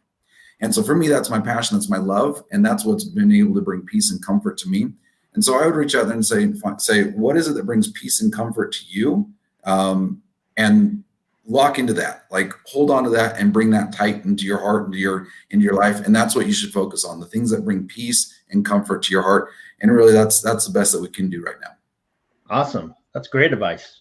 What about you, Kelly? I'm a firm believer in not putting attention on things that you don't want. And what I mean by that is like the fear mongering. I think I heard somebody call it fear porn. Was that what I heard? That's right. Right? The fear mongering, like that. Yes, there's a virus out there. Yes, people are getting sick. I'm not disputing that at all. But the constantly negative news that's out there, the focus on that, it's maddening. So focus on the things you want. John's absolutely right. Focus on the quality time. I'm a big proponent of, stepping outside, even if it's just out the back door. And in Florida, we have had a lot of lockdowns and shutdowns and things like that. But going for a walk, getting some fresh air, focusing on it's green. I know we had some snowing up north and whatnot, but spring is sprung. So focusing on the newness that's coming and still being responsible. Like even if whether you think that you might get the virus or you think you might not, but being responsible, the whole washing of your hands. I mean, that's a responsible thing. Not creating fear in other people is a responsible thing. So being responsible and focusing on the good. You want more good in your life. So focus on the good stuff, not the stuff that's making you go crazy. I think the key thing you said there is focus. And, when you start, like what you focus on is what you get, what you attract, and you're focusing on the negative stuff, the more of that's going to come into your life. And so why do that, right? Why put yourself through that? So that's great advice.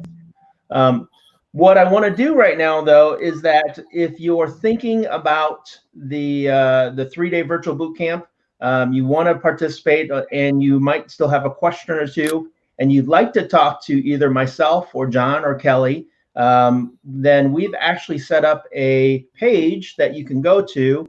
It's just jconner.com/consult. So jconner.com/consult, and Scott's going to pop that up here in a second. And you can go out and fill that out. And, this is just for like 5 or 10 minutes where we can, we'll call you, put in your question, what you want to ask us, what you want to talk about. And then one of us will call you back in the next 24 hours, have a conversation with you, 5-10 minutes, and then see if it makes sense for you to move forward with this virtual boot camp or not. I obviously believe that if you are ready to do this real estate business, or you're ready to switch careers, maybe you've been working something and now you aren't able to because your job is shut down, this is the time that you need to take advantage of that. So if you have any questions, all three of us are going to be on call, on ready for you to submit any questions, and we'll give you a call directly to answer your questions. So again, that's jconner.com/consults. So thank you both for coming on, and expect to hear from one of them if you go to that website. If not, go directly to, again, jconner.com/virtual. Again, jconner.com/virtual to get yourself enrolled in the boot camp right now. And we are back with Jay. Hey, hello, Kelly. Hello, John. Hey, Jay, how are you? I am fantastic. Kelly, I just didn't know what was going on with that pink lady. I know it's something's going on with my camera filter. I don't know what's happening. I really didn't do it. It's not even a setting. My favorite color is blue, obviously. So I was going to ask Kelly, can I get like a blue filter, for my camera? I'm sure we can work that out. Scott, awesome. Can you get on that? So listen, folks, John, Chaffee, Kelly, all three of them are available for you from now until we finish, which is going to be the next 3 hours. You want to do a one-on-one, 10, 15-minute strategy session Maybe, you really want to take advantage of this, but there's something that you're just not sure about. And you want to have a one-on-one with, John or Chaffee or Kelly. They're available. When you go to jconner.com/consult, it's just going to ask you for your name. It's going to ask you for your cell phone number, what it is you'd like to focus on, and you will get a phone call to your cell phone number just as soon as possible after you put that information in. So Kelly, John, Chaffee, thank you all for being available to, speak one-on-one with the folks. Yep. I think, John, you had something to say real quick? Oh, I was just going to make a joke, as I always do, that I'd like to see you with a pink filter too, and maybe put a pink filter on Scott and see how he looks. I think Scott would look better with a pink filter personally. Wonderful. We'll have there's Scott. Your banana suit. Mercy. I'm going to pass, John. Thank you. All right. Thank you, John Kelly. All right. Hey, Scott, let's bring to the forefront our very next special guest and titanium sponsor, Nate Hare with Quest. And there he is. Hello, Nate. Hey, Nate. How's it going, fellas? Fantastic. And thank you so much for being patient with me. I'm running 37 minutes behind. Not a problem. But don't worry, folks. We're going to be done by 5 p.m. Eastern. I promise. So, folks, y'all been hearing me talk about Nate and Quest all day. You saw Nate's video that we showed right about 12 noon Eastern time. And as I mentioned, Nate is one of the principals at Quest Trust Company. You all have already heard me say Quest, hands down, period. There ain't another self-directed IRA company that has got the service. And that's what it comes down to, folks. I mean, the fees that the different self-directed IRA companies, charge, their account holders, it's all about the same thing. Where Quest is different, big time, is the service. I'm telling you, Nate and his team at Quest, they fund my deals. In fact, the last deal I just got funded a couple of weeks ago, 24 hours. And look, we're in the middle of COVID-19 shutdown. How many hundred and some folks you got employed there at Quest? 100 and almost about 110 now. 110. Yeah, 110. Mm-hmm. And 90% of them are working virtually from their home. And so I call up my rep, who, by the way, is not Nate. I wish it was, but I call up my rep. Even Jay Connor can't get Nate as his self-directed IRA rep, right? So I call up my rep at Quest. I tell him, I got this deal to fund. And Quest and my rep funded my deal in less than 24 business hours, and they're working virtually from home. Anyway, I can't say enough good things about Quest, but Nate, I want to give you all the time that you need. So you got 30 minutes starting now. 30 minutes, all righty. By the way, Nate, go ahead. No problem. Thank you for having me. I'm going to show my screen. Can you guys see that? I want to make sure that got that up. Is that Scott's going to bring it up. Yep, you got it. How to borrow more private money with self-directed IRAs. And by the way, Nate, I want to thank you again for being the titanium sponsor, top-level sponsor for all 3 of these Fridays. No problem. We're so glad to be here. We're glad that we have, been able to work with Jay Connor and his team. They are phenomenal. Some of the nicest people that you will meet in the industry. And I will tell you, once we get out of this lockdown, make sure you attend not only their virtual events, but their live events, because they are a load of fun. I personally make sure that I go and tell the rest of my staff how bad it is, only because I'm lying to them, because I want to be saved for those trips out in North Carolina, because they are a blast. And that's not a lie either. So we're going to talk about how to borrow more private money with self-directed IRAs. And I know Jay touches on this a lot, and I'm going to dive into it a little bit more from the IRA custodian perspective and add a little bit of insight to you guys out there as to what makes up the dynamic of a private lender who has an IRA. It's important to understand how these lenders work and what these lenders look for so that you can create win-win scenarios to get more private lenders to fund more of your deals. So let's just jump into it. For those of you who are not familiar with me, and this presentation is not about me, but just to give you a little background about where I came from and how I, came to start teaching about self-directed IRAs is right out of college, I actually jumped right into the lending business. First year out of college, I kind of saw that I wanted to be some sort of real estate investor, was always good with numbers, and that kind of landed me into the lending industry right from the start. Spent about a decade doing residential mortgages for big banks, small banks, the Royal Bank of Canada. I got my real estate license just to kind of get it, and then never sold real estate, but just wanted to get my real estate license.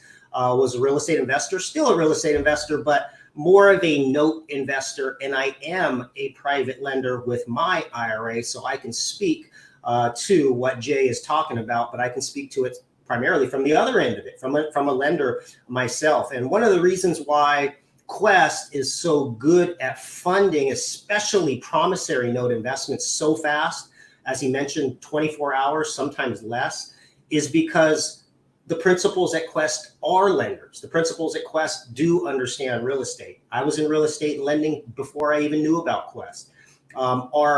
Our CEO, Quincy Long, is the foremost authority figure on self-directed IRAs across the nation. But prior to that, he was a fee attorney for American Title Company. He's still a real estate attorney, not an active real estate attorney, but he's been a real estate attorney for many, many decades. And he's also a lender himself.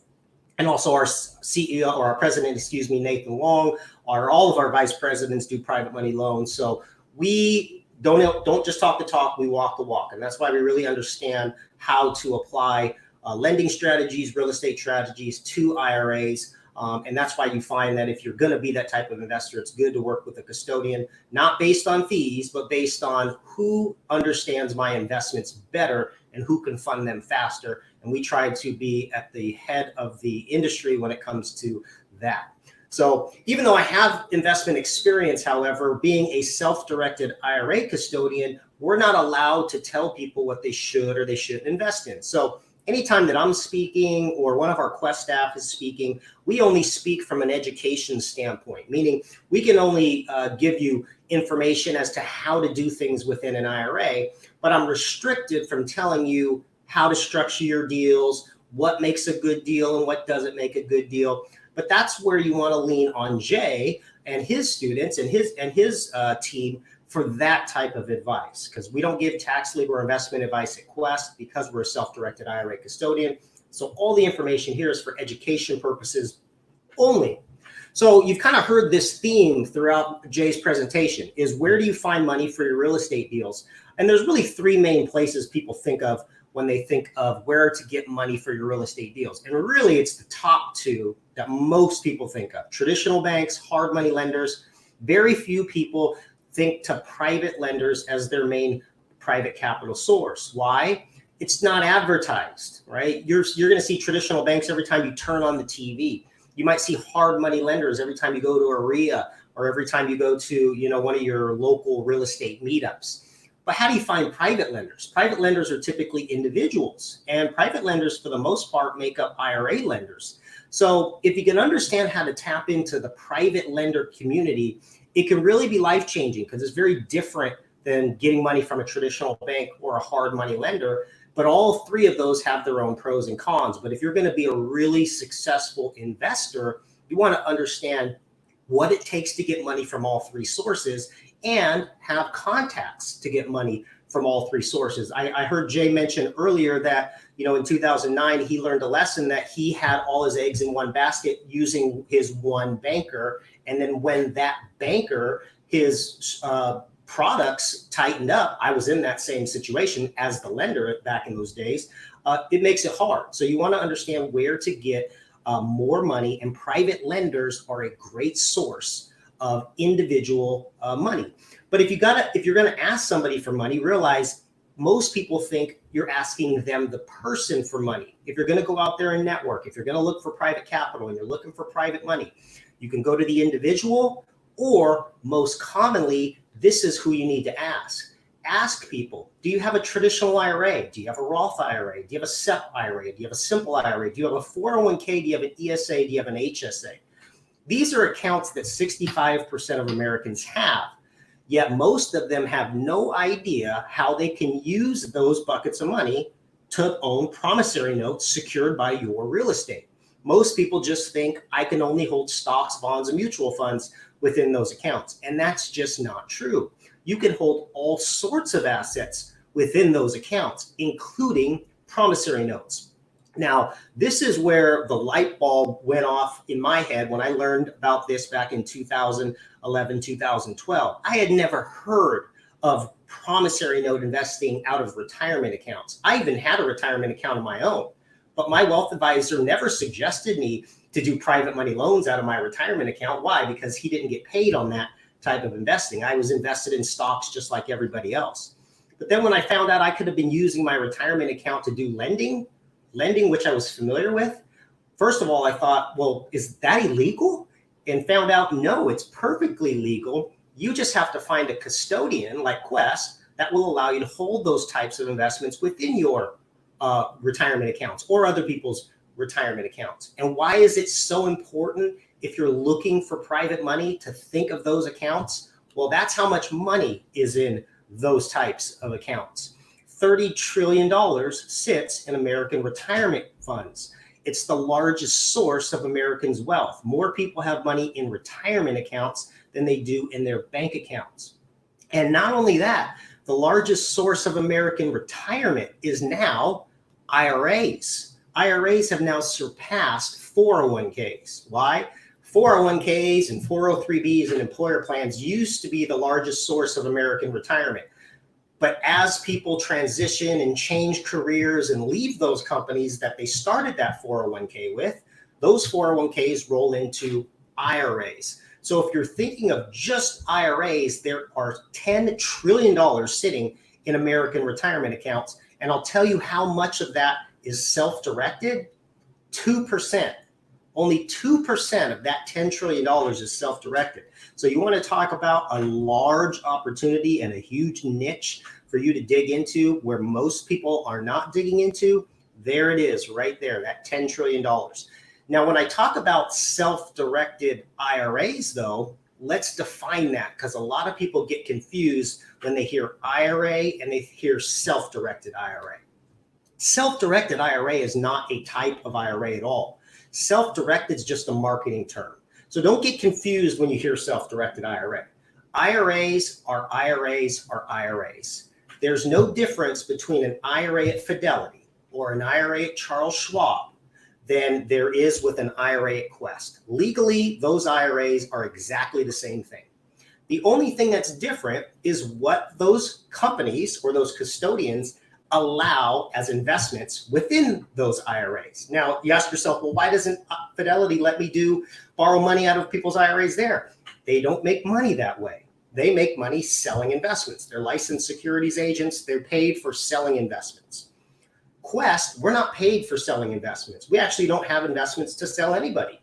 We have what's called a truly self-directed IRA, or that's what we call it, because our account agreement with our clients is if they have an IRA with Quest, they have to find the investment, okay? And usually that investment is a loan to a real estate investor. And I'll talk a little bit more about that. You would be surprised how many people choose to loan money out of their IRA versus go and buy a rental property on their own, okay?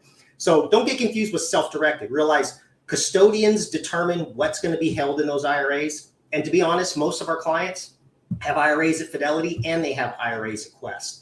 The reason they do that is because it allows them to invest in public assets, stocks, bonds, and mutual funds with their Fidelity account, but they have a Quest account that allows them to either buy real estate or loan money secured by real estate to other real estate investors.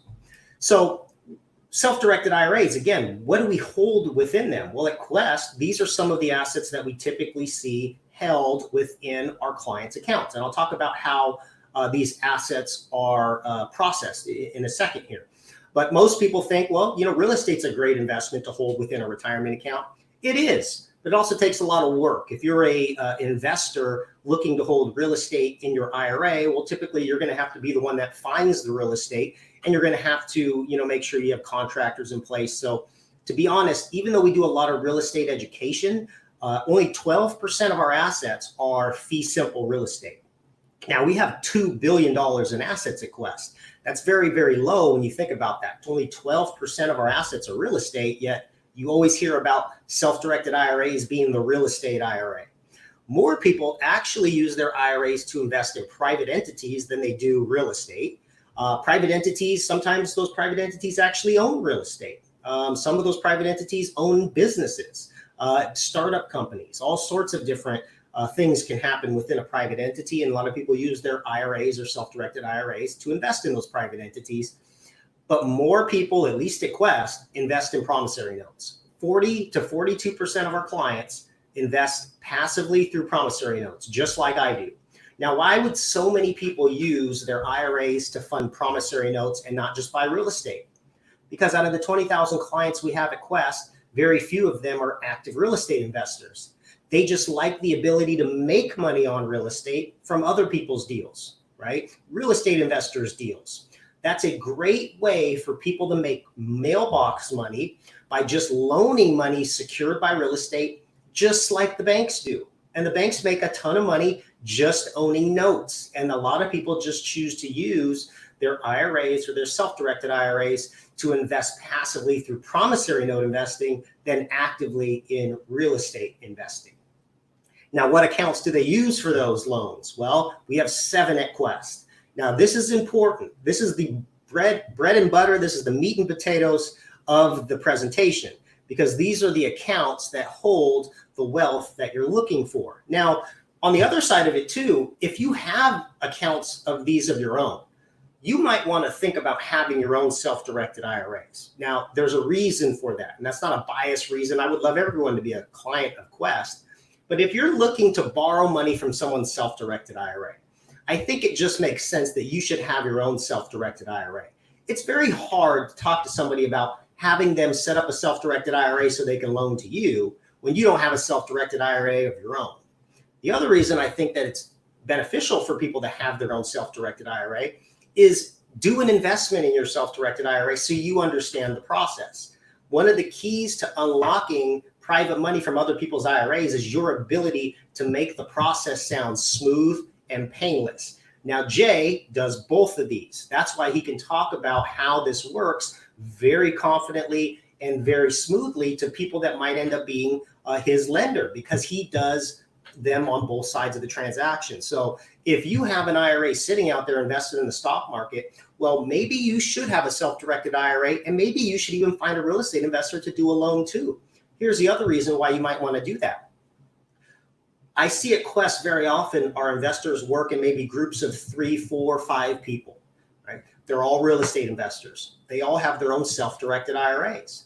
And what they do is they just use each other's IRAs to fund each other's deals, okay? Now, because one thing you can't do is you can't borrow from your own IRA, but you can loan money secured by real estate on other investors' deals. Now, what that does is that potentially unlocks a position to where when you need money for one of your deals, you might be able to borrow their IRA because you have already made a loan to them in the past. So these are the 7 types of accounts that hold trillions of dollars available for capital. Whether you're doing the lending or you're doing the borrowing, it's important to understand the types of accounts that you can borrow from. Traditional IRAs and Roth IRAs are your personal plans that can be self-directed. If you're self-employed, you can self-direct SEP IRAs, simple IRAs, or even your own individual 401k at Quest.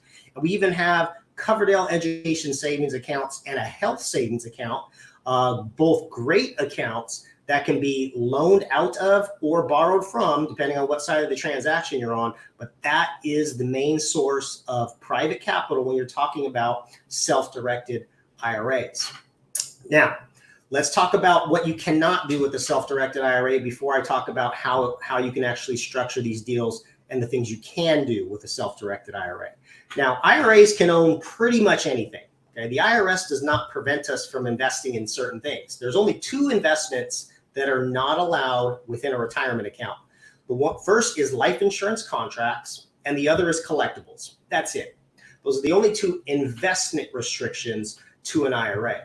The biggest restriction on IRAs is who can be the recipient or who can be on the other side of the transaction.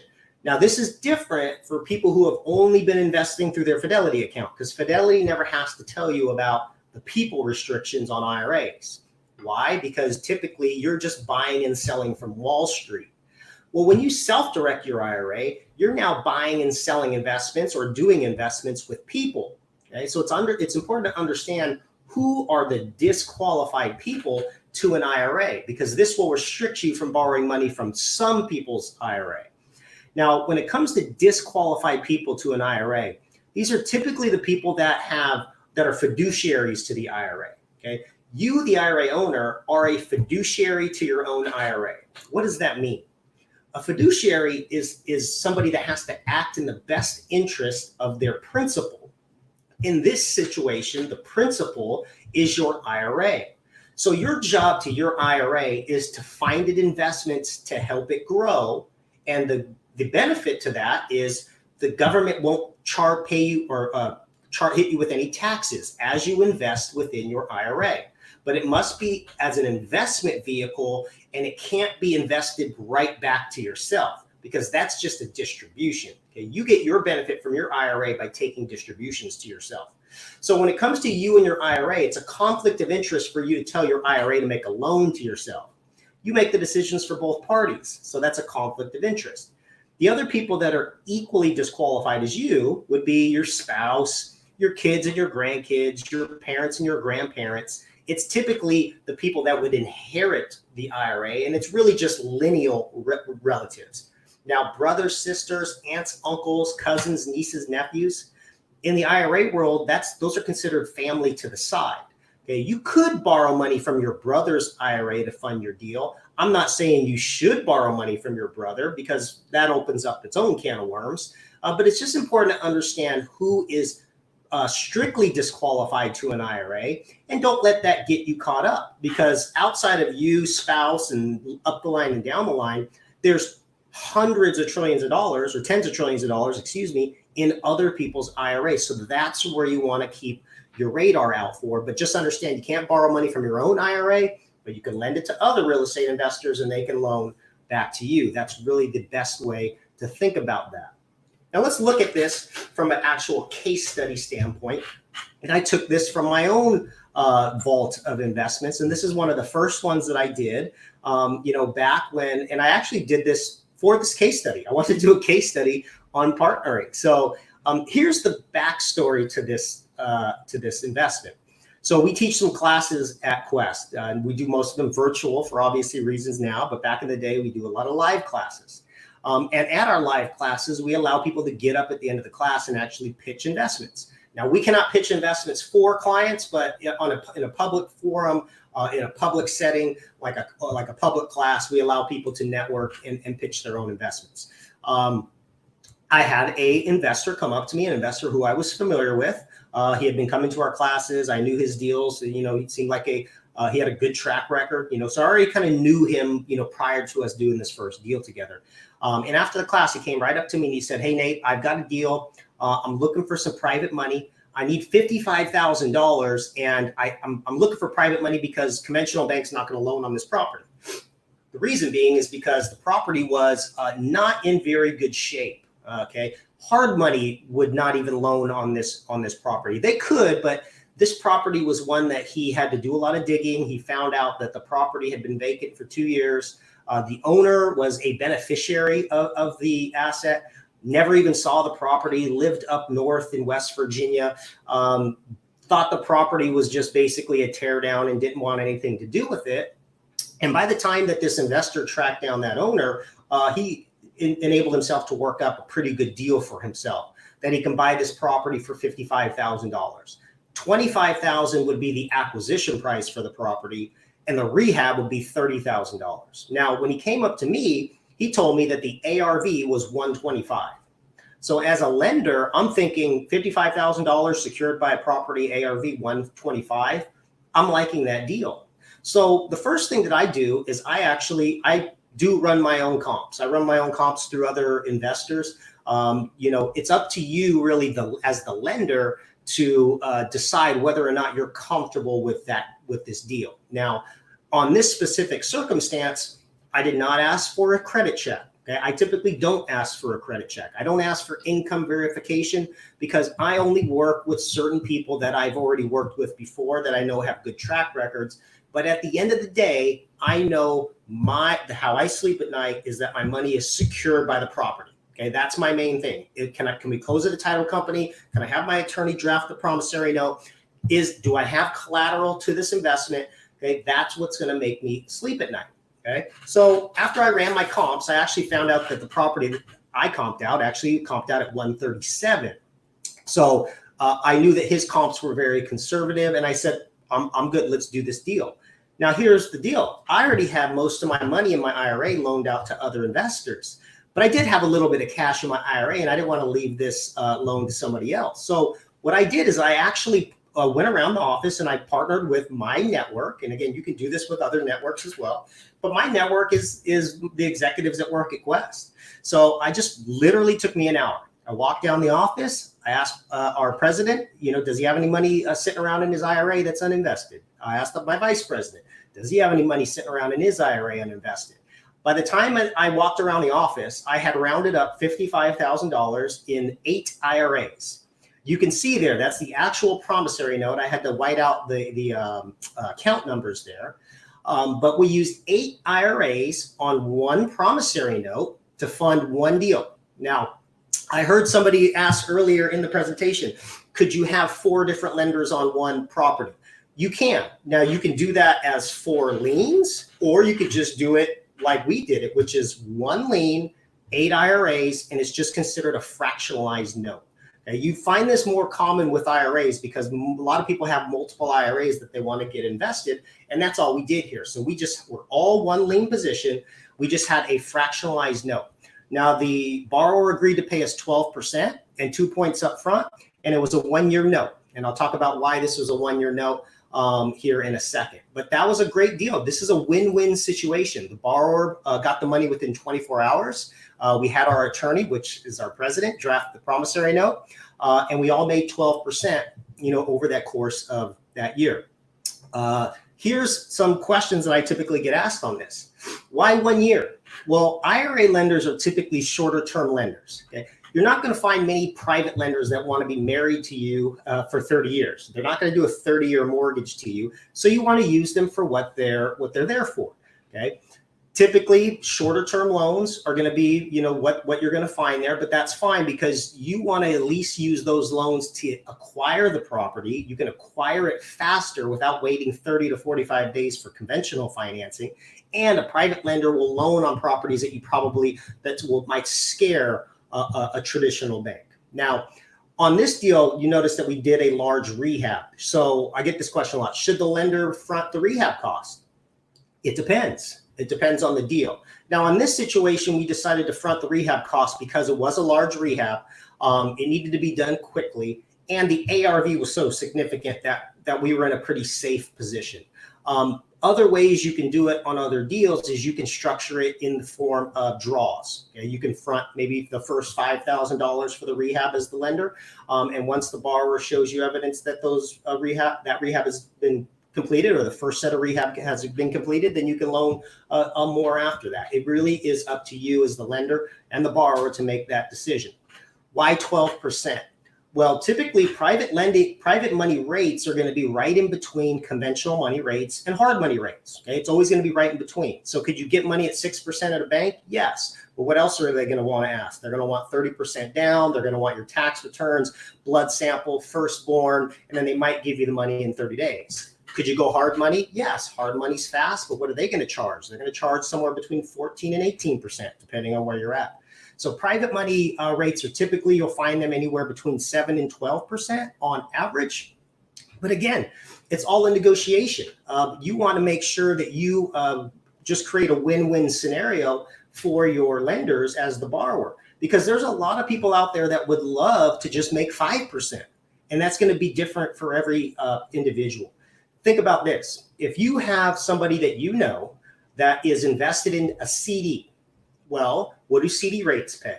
1% to 2%. 2% are the really good ones. So do you think somebody who's getting 2% to their IRA would love to get 5 or 6%? Yeah, and you make a difference in that person's retirement. You can help people retire earlier by getting those people out of those certificates of depression, I call them, and get it into loans secured by real estate with above average return.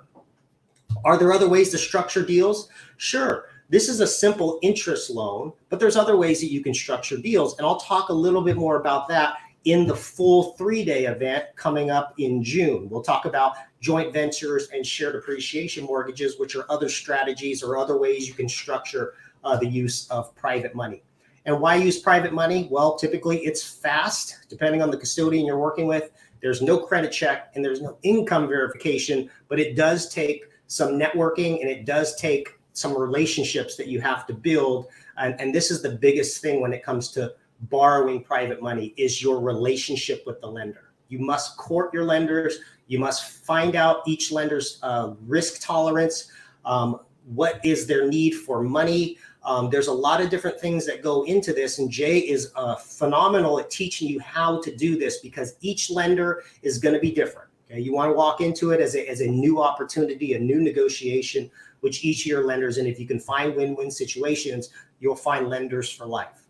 The third thing is you want to make the process painless for your lender. So understanding how the self-directed IRA works is going to help you in talking to other people who might not have a self-directed IRA. So can you talk to Quest clients and network with Quest clients at Quest events? Yeah, they'll be more familiar with self-directed IRAs. You won't have to have those conversations with them. But you need to understand how the self-directed IRA works. So when you talk to people who are not familiar with the self-directed IRA, you can explain how that process works. And I've been to Jay's classes. He is very, very detailed in how the process works. So you can learn, right from his classes as well. And number 4, the biggest thing that you want to do as a borrower is protect your lender's interest at all costs. Okay. Burning a private lender once could cut off your private money for life. But making sure your lenders are whole will triple, quadruple your business. So make sure that you are protecting your lender's interest at all costs, even if you lose money on the deal, because you want to make sure that you've got private money on your next deal that will make profit the next go around.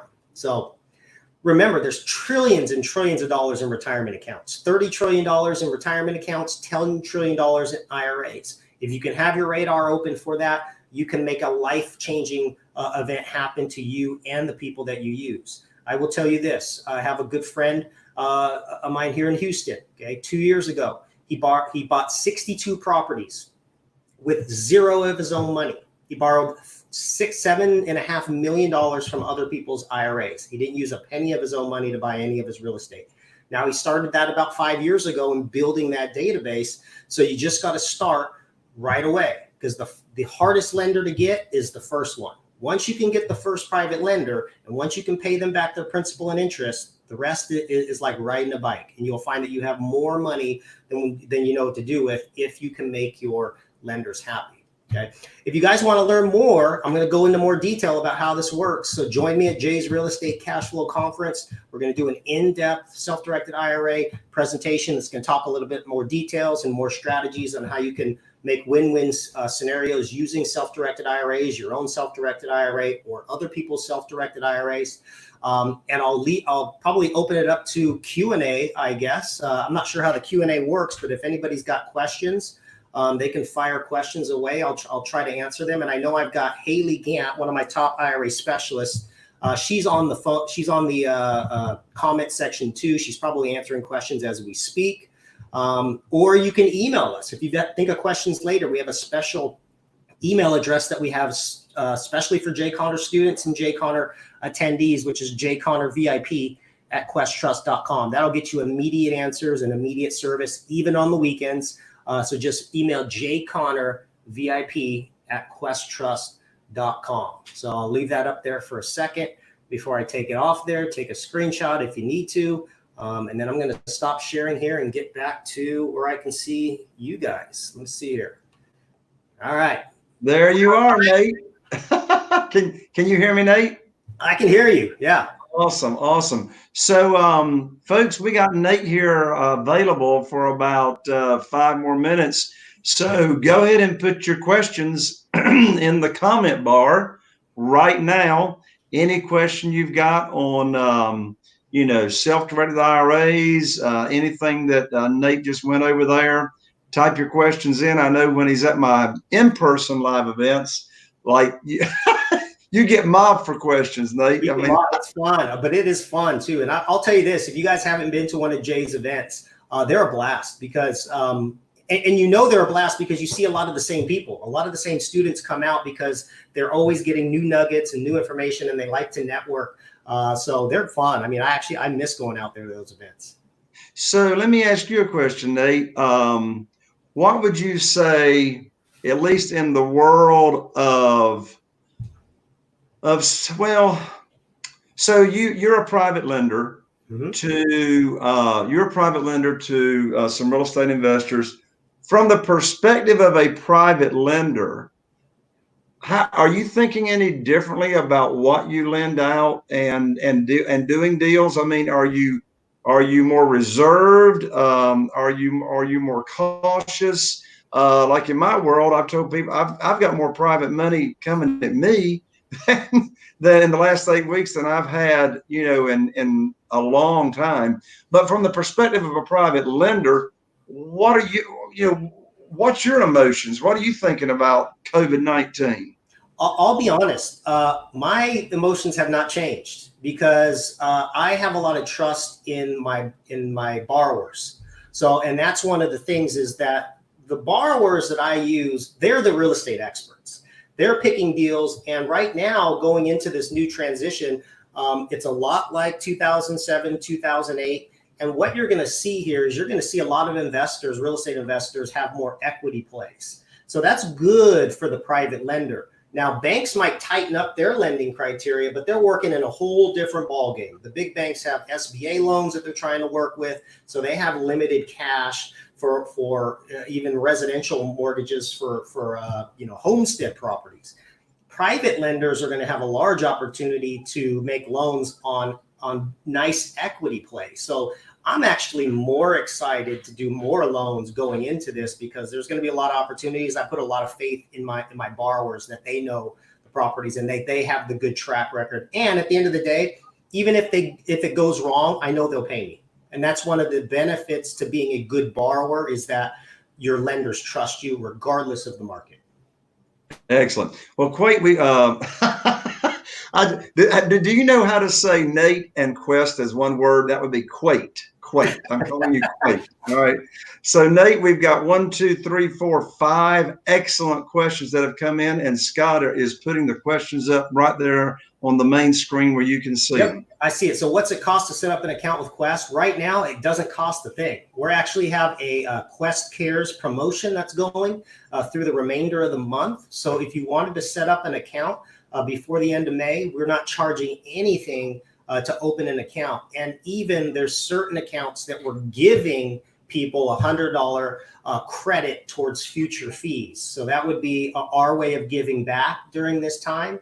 And specifically the ones that we're giving that credit to are the employer plans, because we want to help out the small business owners that want to still put money into their retirement accounts, and the health savings plan. If you want to open a health savings account or transfer an existing health savings account to Quest, will not only allow you to open it for free, but we'll give you $100 credit towards future fees. Excellent. And you see Phil has a question there. What are Quest fees? Well, I just kind of mentioned the setup fees. There are no setup fees. When it comes to the actual transaction fees that you see, it's very, very nominal.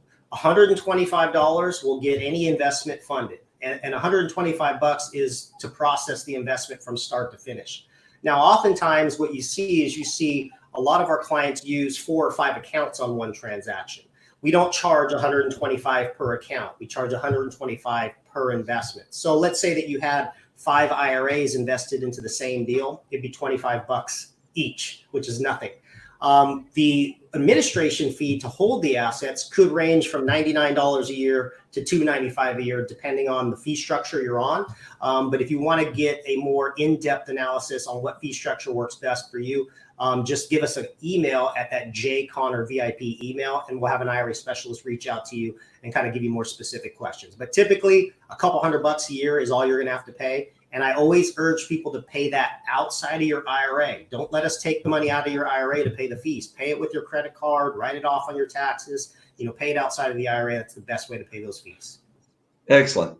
Well, Flynn Mad Dog has a question there for you. I go to Quest for private money, other self-directed funds that are available for real estate investing. So what we're not allowed to do at Quest is we can't put A with B. So if you came to us and said, hey, I got this investment, Nate, can you give me a lender? I'm not allowed to put A and B together because that would be me suggesting or selling investments.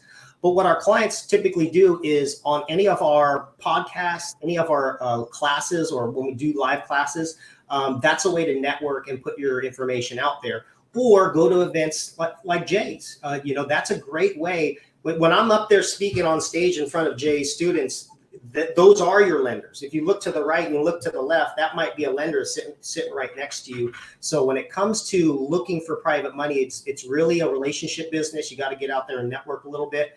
And you can do that through any of the public forums. Unfortunately, I just can't give you the list of our lenders because I'd go to jail. Nobody wants that to happen.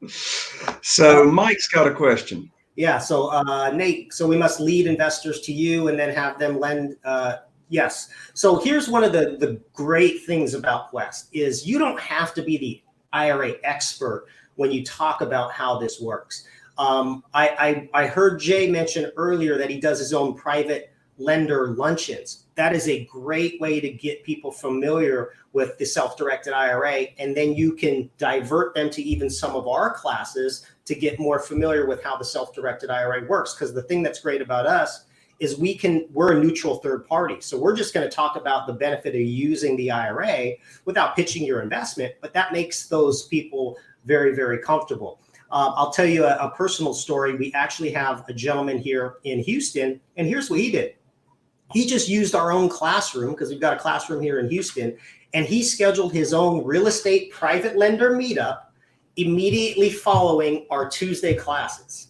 So what he would do is he would have the start time of his private lender meetup a half hour into our class. So his people would come into our class, they'd hear our information, and a lot of people that were at our class to begin with stayed to hear his information. So he just used our class and our classroom to piggyback his own event right after our event. So if you can find creative ways to do that and get people in a room, especially if we're in the room with you, that's the best way to get that information out there. And Nate, at the June 10, 11, and 12 event, virtual event, I'm going to do a whole session on how, as a real estate investor, to locate potential private lenders who have got retirement money, how to educate them, the PowerPoint to use to teach them, and then how to actually lead them to Quest to get their account funded, and et cetera. So I'll be going into great detail on that virtual event. Andrew's got a question. Yeah, Andrew, I'm not familiar with BDRAs. I don't know if you want to let me know what that is, but I'm not sure what a BDRA is. Maybe you can reply back or just shoot us an email. Maybe we can talk about that. Is there a minimum to open a self-directed IRA account? Not at Quest. We have no account minimum. So we're one of the rare custodians that does not force you to put money in the account. That's good when you're talking to your potential lenders to get them set up. You can get them set up. They don't have to have money in the account. They can leave it open with nothing in there. But one of the things you do want to make sure of is before you're ready to do the investment, or before your client needs to do the investment back to you, you understand how fast the process of transferring money from one IRA to us is. Different banks work at different speeds. So if we're going to request, say, a transfer from Fidelity, that's going to take 3 business days. A transfer from Charles Schwab, 3 business days. If it's a transfer from Wells Fargo Advisors, 2 months sometimes. So it just depends on how fast we can get the money moved over. If you want a heads up on how fast it will work with the bank that you're moving it from, just give us a call. We have a whole spreadsheet based on every bank that we've done business with on how fast and what those banks require. Excellent. And Roger has a question. Can you use partial employer sponsored 401ks to invest? You can, as long as the 401k sponsor will allow you to roll money out, we can accept it. It's all about whether or not you can roll the money out of the 401k. Typically, if you're still employed with the company that set it up, they won't let you roll money out. Some will if you're fully vested or above a certain age. But if we're talking about an old 401k from an old employer, most definitely, if you have separation of service, that can be rolled either in full or partial to a Quest IRA so that you can self-direct. Excellent. And Dawn is saying, Jay, can you please record this invaluable presentation? I've just been able to attend. The answer is yes. This entire day is being recorded right now, and we will have it. So with that, Nate, thank you so much, my friend, for being our titanium sponsor for this Friday, the next 2 Fridays, and for being here to present this awesome information. And we look forward to having you live virtually June 10, 11, and 12 with me. Well, thank you. I'm looking forward to it. And thank you guys, and have a great rest of the afternoon. And just email us at that email if you guys have any other questions. Yeah, let's have Scott put up your email one more time. That special email, the J Connor VIP. You'll probably have to call it out because Scott doesn't have it in the queue. Yeah, I think Haley posted it, but it's J, just the letter J, Connor, CONNER, VIP at questtrust.com. There it is right there. Do we have that right? The letter J. Mm-hmm. Oh yeah, Haley's. Scott put Haley's comment up there. Yep. So again, tell them the advantage of that email address, Nate. I know it's fast reply. Yes. So you get fast reply with that. We have a group of my top IRA specialists and our note transaction managers, because we do a lot of notes for Jay's Connor's students. So that will get to a group of people, not just one person. So that's why you get such fast service on that. And even on weekends, we reply to those emails. Yeah, I tell you, my students tell me all the time when they use this special email, they get replies every time in less than an hour. So that's awesome, Nate. All right, Nate. Hey, by the way, Nate, happy Memorial Day weekend. Yeah. Oh, and it's my birthday, by the way. I didn't tell you that. Today? Today is my birthday. Oh, wow. Well, yeah. If we were not virtual, the entire group would sing happy birthday to you. Oh, well, maybe next year. That's right. That's right. Okay, Nate, have a great weekend. Thanks for coming on. Have a great one. All right. Excellent. All right, folks. So before we take our next break, I want to visit for just about 10 minutes or so with one of my private lenders, of mine and Carol Joy's private lenders. And I want to interview him, and I want you all to take some notes on the answers that this private lender gives, because there's going to be some facts here that you want to write down from the perspective of a private lender. So in the green room on standby right now, we've got Neil. So Scott, if you'll bring Neil here into the front and center. Awesome. Neil, you are rocking it with your headset, man. Hey, man, I can't afford the Blue Yeti, so I had to go with these cheapos. I love it. I love it. So, Neil, man, here on Memorial Day weekend, I appreciate you taking out for a few minutes and setting aside to actually join us here. We've got hundreds and hundreds of people live right here on the virtual event. And so, folks, the reason, as I said, I wanted to bring Neil on here is I just wanted to give you all a sampling of I'll be interviewing a lot of my private lenders during the virtual Corona Crisis Boot Camp, June 10, 11, and 12. But I wanted to give you all a sample of some things you can learn that I think are important when it comes to working with private lenders. So Neil is one of my private lenders in what we call, and what you've heard me all talk about, the warm market, okay? So Neil was not, I didn't find Neil as an existing private lender. Neil was already in my warm market. We already had, a relationship.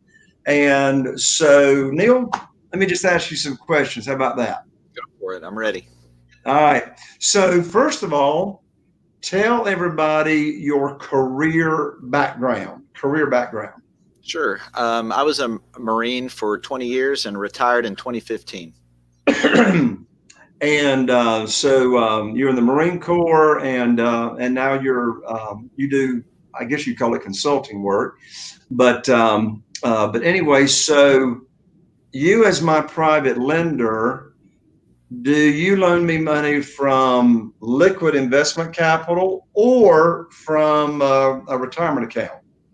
It's liquid capital that we had after the sale of a home. We had some profit, so I asked you about, once we got to talking about it, that was the way that we did it. Right.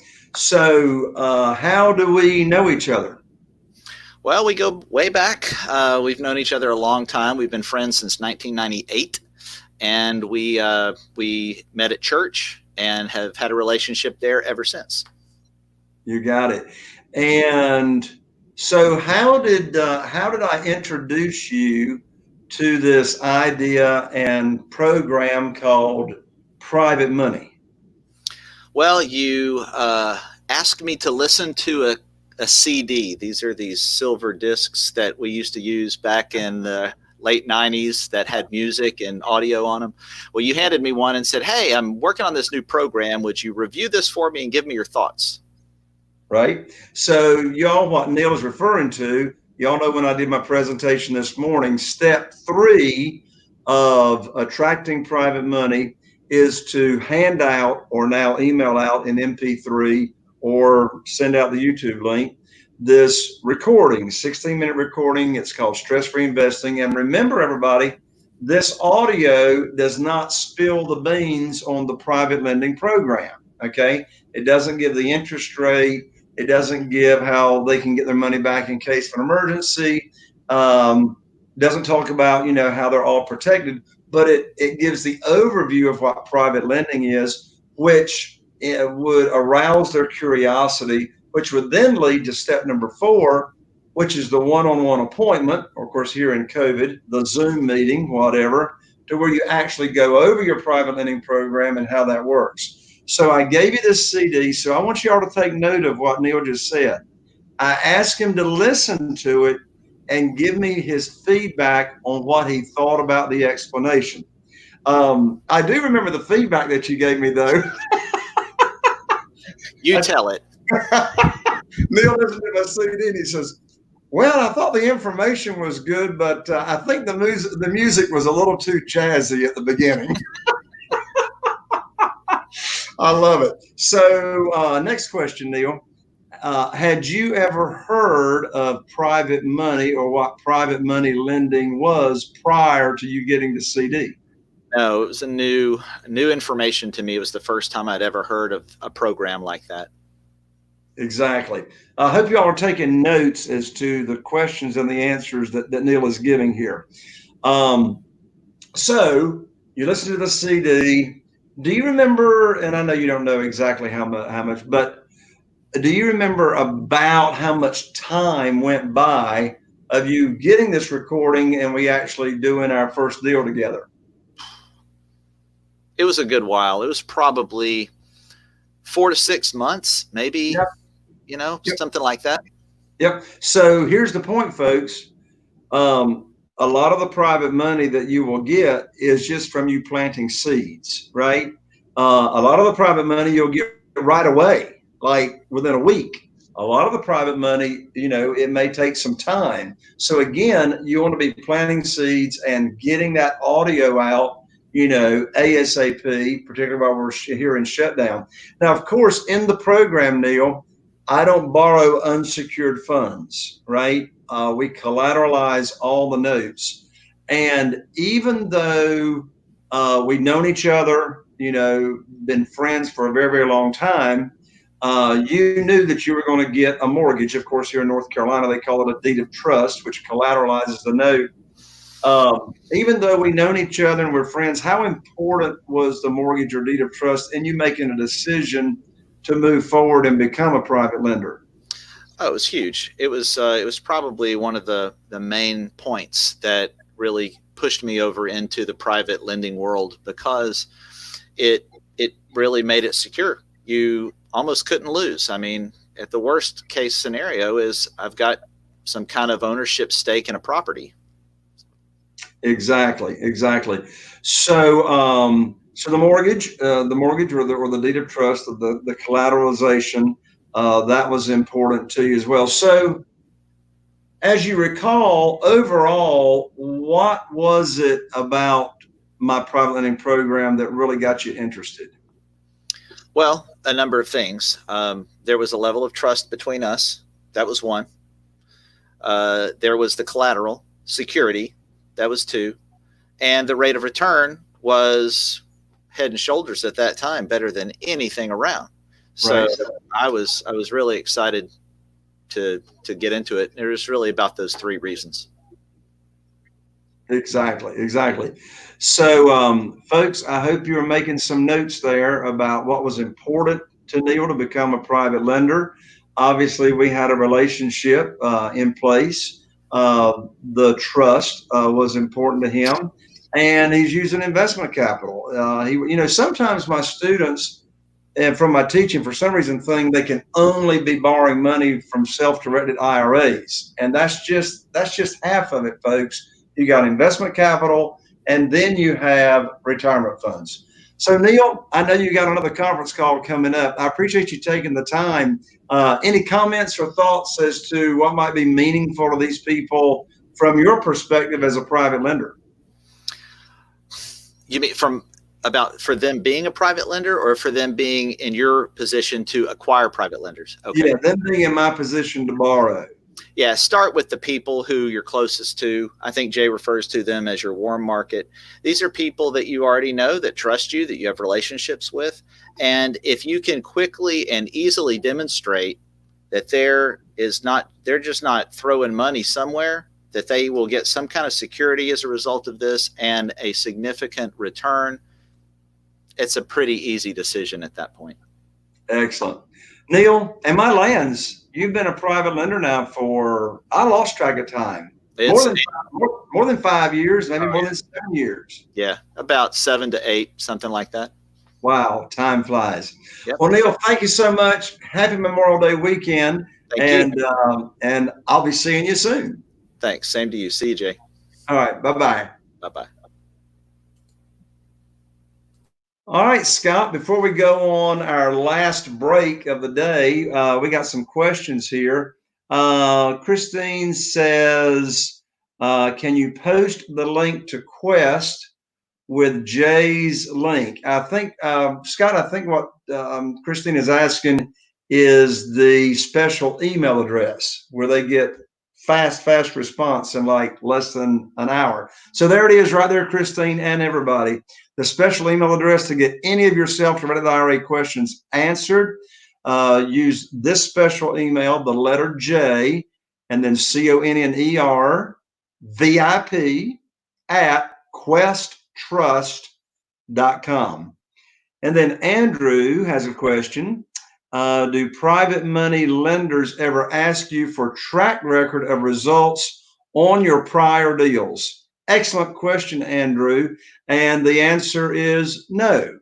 So, a common question that I do get, Andrew, is, well, why would a private lender loan me money and I've never done a deal before? And here's the answer. If you, and this is, of course, if you've done a good job explaining the private lending program, which when you have my PowerPoint, right, my PowerPoint presentation, if you can read, you can do it. So here's the bottom line.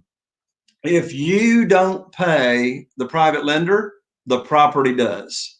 If you don't pay the private lender, the property does. Okay. So in fact, if you don't pay them and they get the property and they sell the property, they actually make more money selling the property than they do the interest of you paying them. So anyway, excellent questions.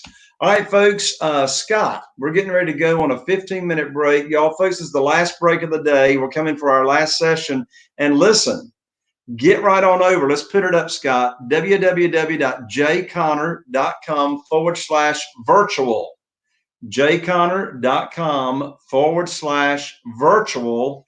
And that URL will get you right over to the special discounts for the upcoming June 10, 11, and 12 Corona Crisis Boot Camp, virtual boot camp. So again, that is jconner.com/virtual. Now, if you would like to talk, if you got any questions whatsoever, and you need any clarification, or you want to have a mindset session, with either John or Kelly or Chaffee, get right on over to www.jconner.com/consult, CONSULT. Just put in your information, and right away you'll get a phone call from either John or Kelly or Chaffee. All right, we're going to take 15 minutes, and we got the countdown clock right now. We're going to put it up, and y'all be back in your seat for the last session of the day. See you in 15 minutes.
There, my mute is my mic is unmuted. Awesome.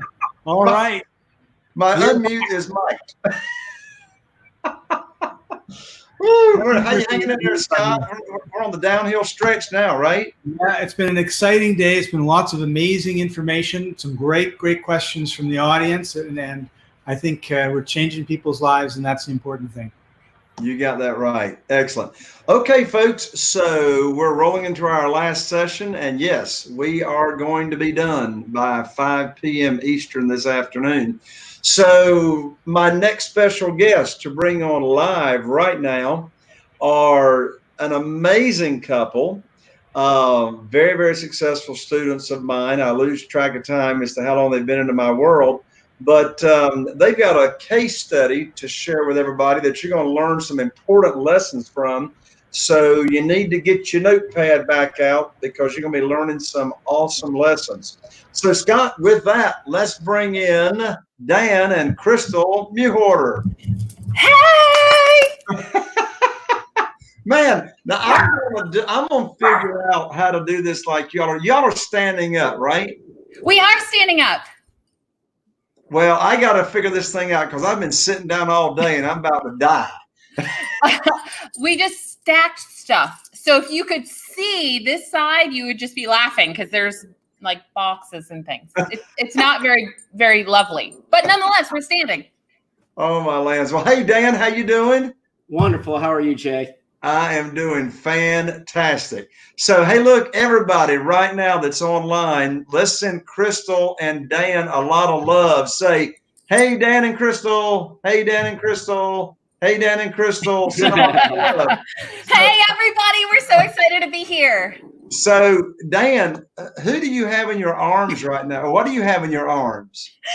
Penelope, the 5-pound purse puppy, who's decided suddenly in this moment that she has to talk. Like she's been silent. Well, from this angle of the camera, I thought Dan had like a balled up jacket in his arms. I'm going, what in the world is going on with that? So, Dan and Crystal, you all came to, well, I tell you what, I'll let you tell the story. How did we first meet? Oh, well, if we have to be totally transparent about how we first met, I ran you over on my way to the elevator. Literally. Yes, you did. And he was so delightful. I never forgot it, because anybody else would have been a little disgruntled or a little uncomfortable, but no, not Jay. Because that's the pace I move is fast.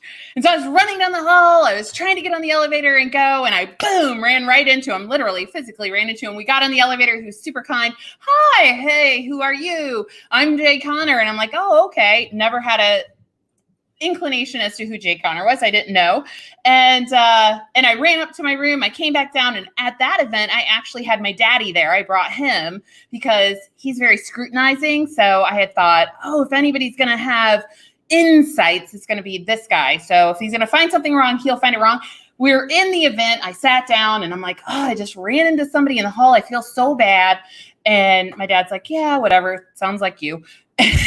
And then not a few minutes later, they're like, hey, introducing Jay Connor. I was like, oh, that's the person I just ran over. So that's actually how we officially met.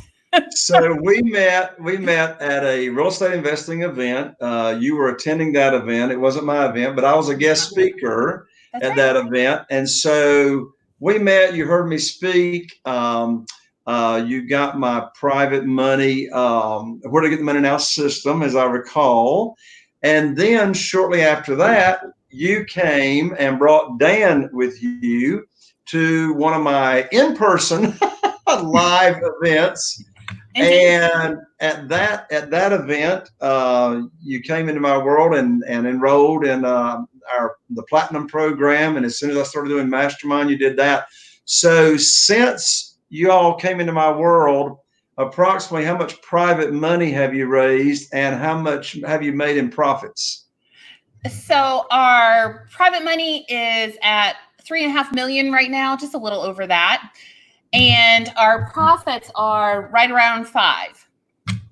Awesome. Yeah. So it's been an amazing ride. And to be honest, I just have to say, when we came, we couldn't not enroll. Like, we had to become part of the family. So I don't really use the word enroll, but we had to become part of the family because that was really important to us. And you guys just really spoke to our hearts and came from the same space that we come from. So it's been a beautiful experience in our lives. Our lives has changed so dramatically since we met. Yeah, well, and you're so right. I mean, for the students that, level up and work directly with me, like you all have for quite a while now, and the other students, it really is like a family when we're together. It's, very, very long-term relationships we're able to put together. And since we started working together, Crystal, when you started out, when we started out working together, you had a full-time day job and night job. And Dan, you had a full-time day job and night job, right? Yeah. So tell everybody what you all were doing when we started working together, other than real estate. Go ahead. Oh, great. Okay. So when we met, I was an IT for the Coast Guard for their search and rescue software, which meant that every time the Coast Guard had a search and rescue issue, they were calling me, which meant that my phone was ringing off the hook from about 5 p.m. to 3 or 4 a.m. every single night, along with my regular 8-hour day job. It was pretty impressive. It grinds you down after a while. Well, Dan, when you came to that event, to my live event that with Crystal, before starting to work together with me, were you the skeptical one? That's putting it politely, sure. I would. So I'll be completely transparent on this, and I think I've said it before, is that the primary reason I went down there was to impress Crystal and say, well, hey, if she's involved with it, let me try and garner some interest in it just to see. Because if it's something that's important to her, then it has to be important to me if this relationship's going to go anywhere. So I was smart enough to do that. And I felt it was kind of like a 2 a.m. infomercial. I was like, I bought the Ginsu knives, cut myself on them, never would buy them again. I don't think I want to buy this either. But Crystal was persistent, and she bought the system, and within 30 days bought a house and sold a house. And I went, oh, well, it works. So I can't deny it anymore. There you go. Crystal, what was your day job, night job when we met? I was an occupational therapist and in leadership. So I had multiple clinics that I was responsible for over 20 some odd years, and a single mom when I started this venture. So I worked, I left the house at 4:15 in the morning to make sure I could get the kids to their daycare. And then I would bring them to the office, work until sometimes 9 o'clock at night, and we would come home. So that was my life. So how long did we work together before you were able to retire from the day job and become a full-time real estate investor? So I was around 9 months. Mm-hmm. So Right. we hadn't quite finished our first year, and I was able to make that commitment and go in with my resignation letter and say, here's your 30-day notice. I'm going to leave. And then Dan actually was a year behind me. Mm-hmm. Right. So, of course, Dan, when we first met, nobody could have convinced you that you'd be leaving what you'd been doing for years and become a full-time real estate investor as well, right? Right. Yeah. So I was really committed to that job. I had done 21 and a half years in the Navy. And one of the bad things about the Navy is that we were really awful at search and rescue, and we lost some folks, that kind of thing. So when they invited me to work in search and rescue, I felt that it touched me in that fashion. And I was able to really connect to that. But I went as far as I could go with that position and what I was doing in that position. I just didn't realize it yet. And between you, Chaffee, and of course, Crystal, my butt's still sore from all of that. But y'all kicked me in the butt and really got me going on this. And I decided this was probably the best thing in the world. So yeah, it's been fantastic. So, of course, you all were not married when we met, but you're happily married now. Yeah. And so about how many deals are you all doing these days? So we're getting upward around, I guess we're on target this year. We should do at least 100 deals this year. Mm-hmm. So it's definitely grown dramatically from when we started. And at any given time, so right now we have about 42 properties in our inventory. That's awesome. And let's see here. Somebody named Chaffee just put in the comments, yeah, Dan, you needed that swift kick back there. Yeah, that's awesome. True. That is very true. I did, but I will say that his kicks have gotten gentler over time. How about that? That's right. That's right. So Andrew's got a question, and then I'm going to ask y'all to talk about a deal that y'all have done, and give some people some lessons from use it as a case study. But Andrew's saying, how long also did they start? I guess how long ago? So we've been working together. I lose track of time. How long?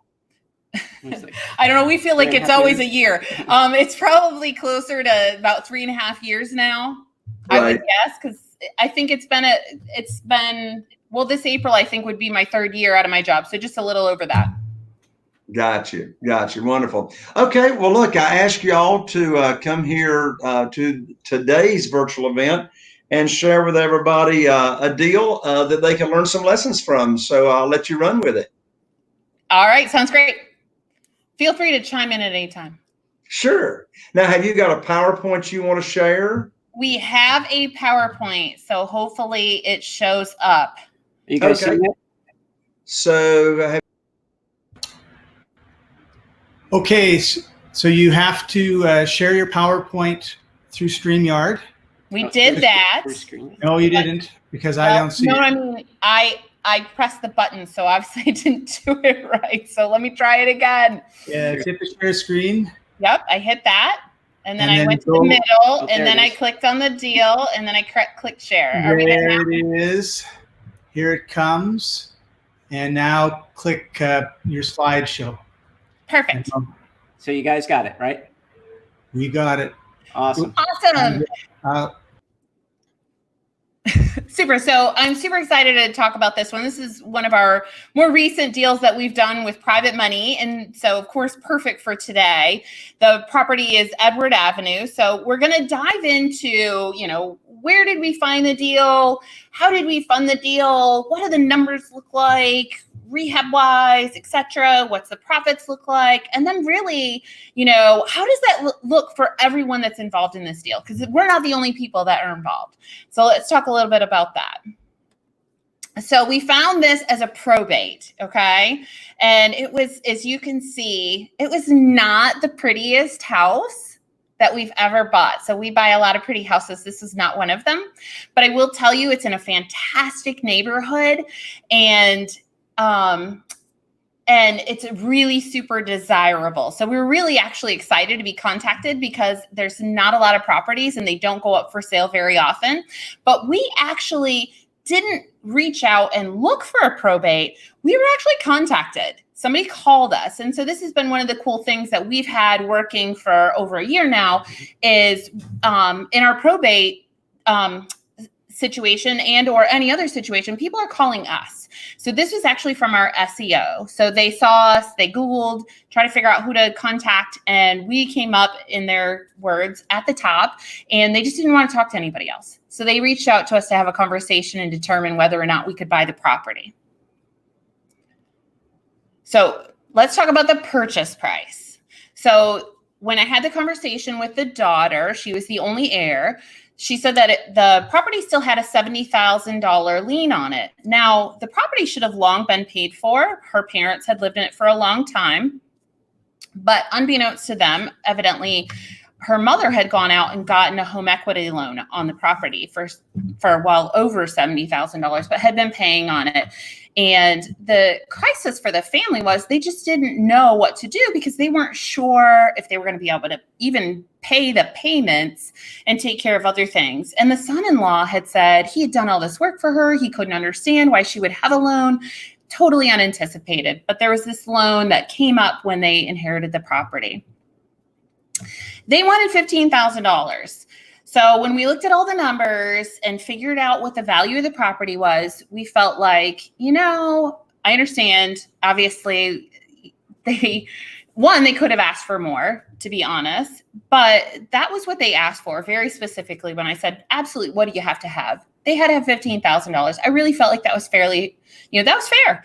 So we didn't balk at that. We went ahead and moved forward with the deal. And so we paid $85,000 for the purchase of the property. So let's talk a little bit about the rehab. I'm going to let Dan share with us a little bit about that. Sure. So I know we've already talked about, or we're going to talk about, I think Jay said it, about how to work with contractors and find good contractors to do your stuff for you so that you don't have to do it yourself.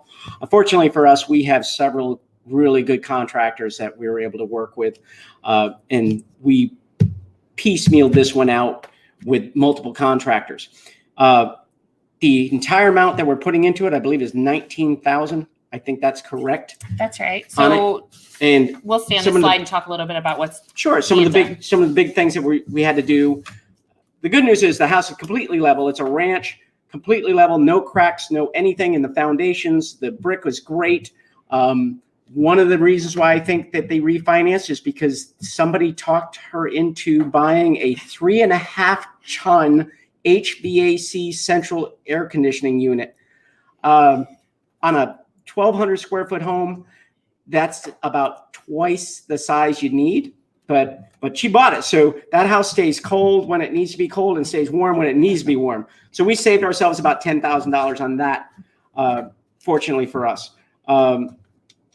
Inside, while it was kind of trashy, I guess is the good word for it, it really is just a good clean out.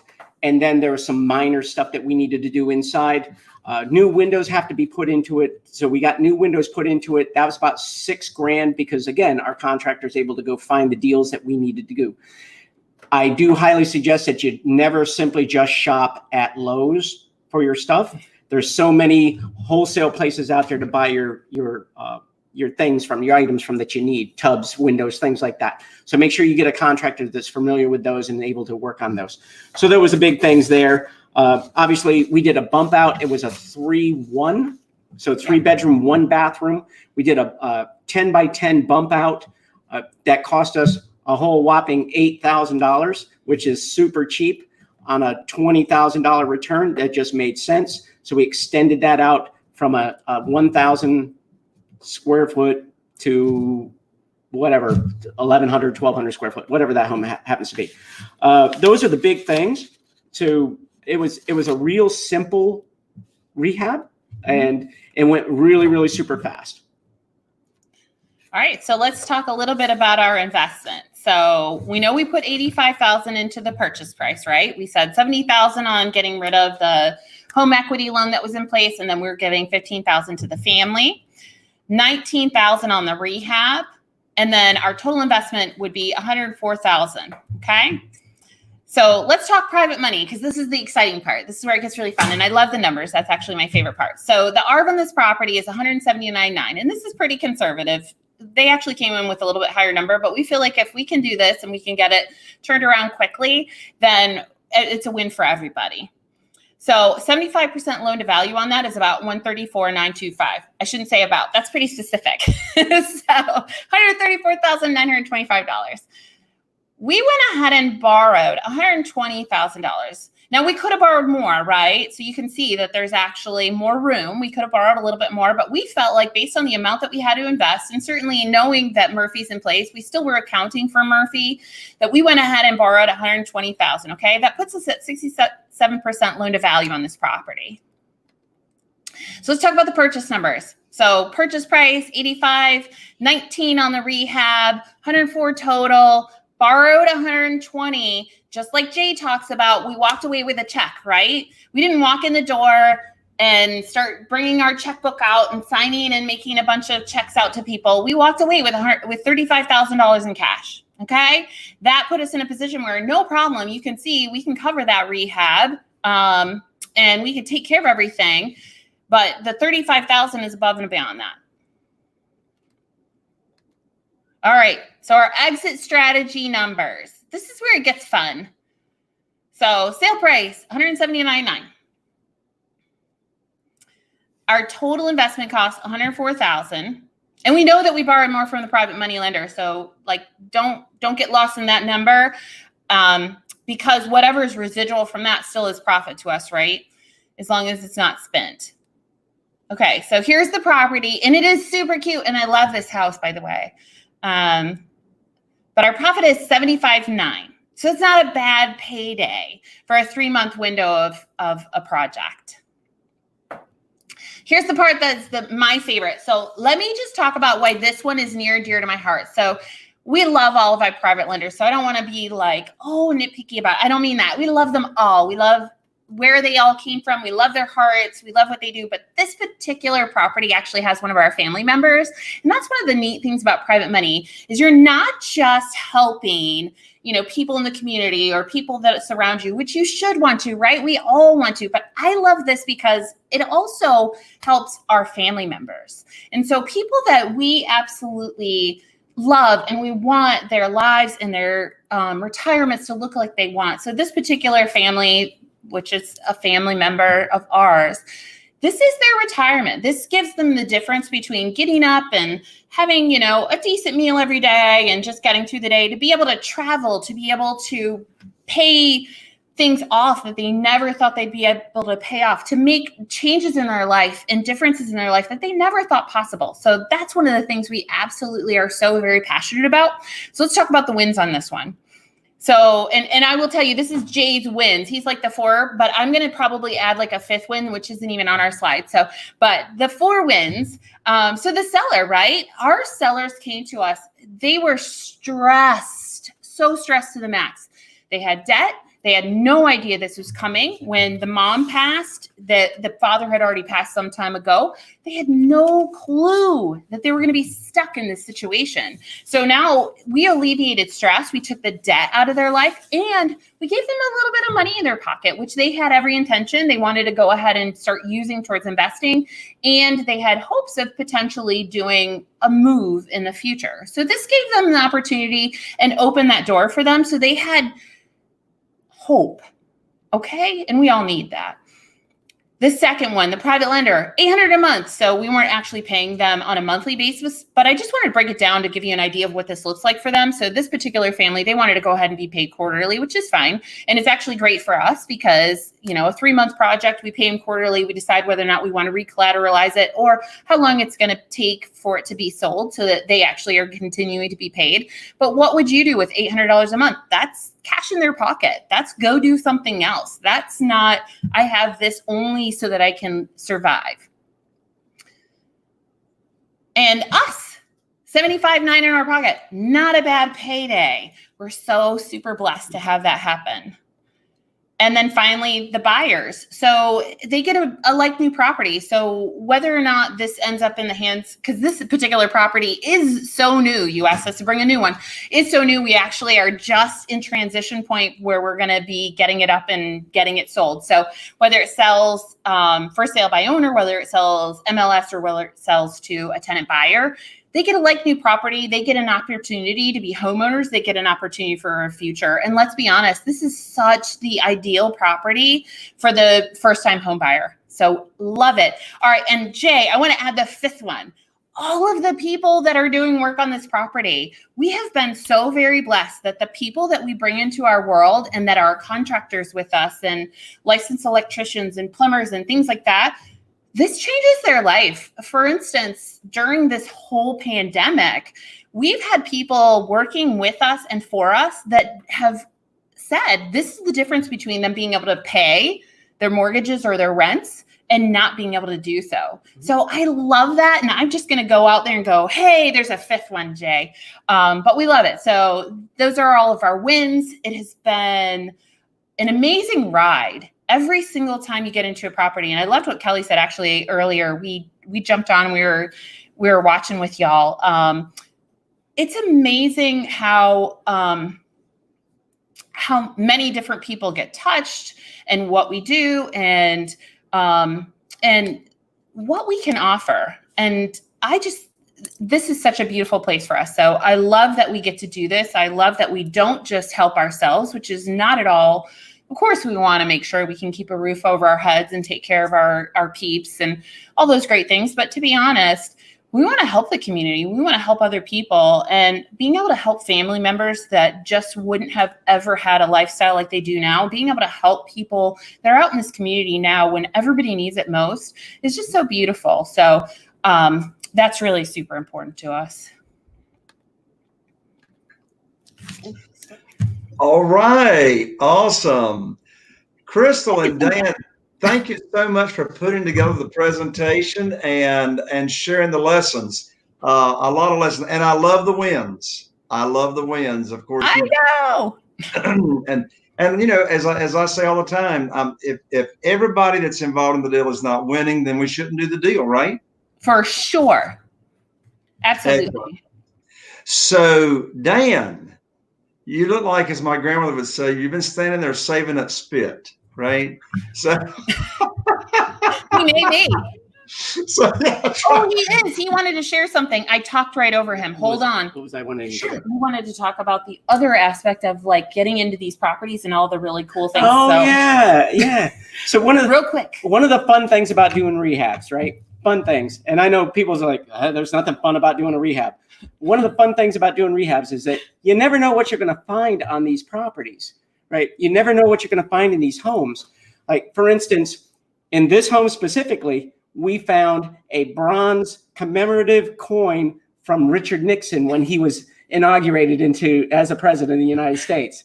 My lands. Yeah, I know. Found Navy posters from 1941 advertising the Navy, saying, "Yay, join the Navy," and all this stuff. So these are actually very highly collectible items that were there that this individual just saved and took care of. They're incredible. So That's it's awesome. like, and then newspaper clippings and things like that. There's just so much history, and I'm a big history buff. So it's just incredible to find things like that and say, wow, these are incredible. And then to be able to share them with our children. So they've never seen anything like these before, you know? Is there anything else you wanted to input since I just? I did want to input one thing I heard, I think Chappie say, or you said earlier about not being a perpetual student. Don't get me wrong. We learn something new every single day. As Crystal says, every day is a school day. When it comes to real estate investing, it's the same thing. Every day is a school day. You can always gain more knowledge, but it doesn't do you a bit of good if you don't take action on that knowledge. So that's what we did. One of the first things I said to Crystal at the very beginning when we were starting this whole adventure was do it because Jay said you have to.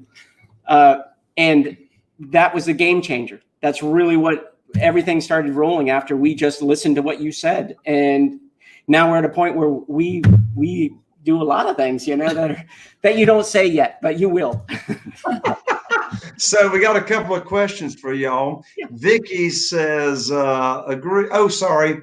Scott put up a different question. So y'all can read the question there. Jet says, so how much did you pay the lender? $800 a month, but how many months?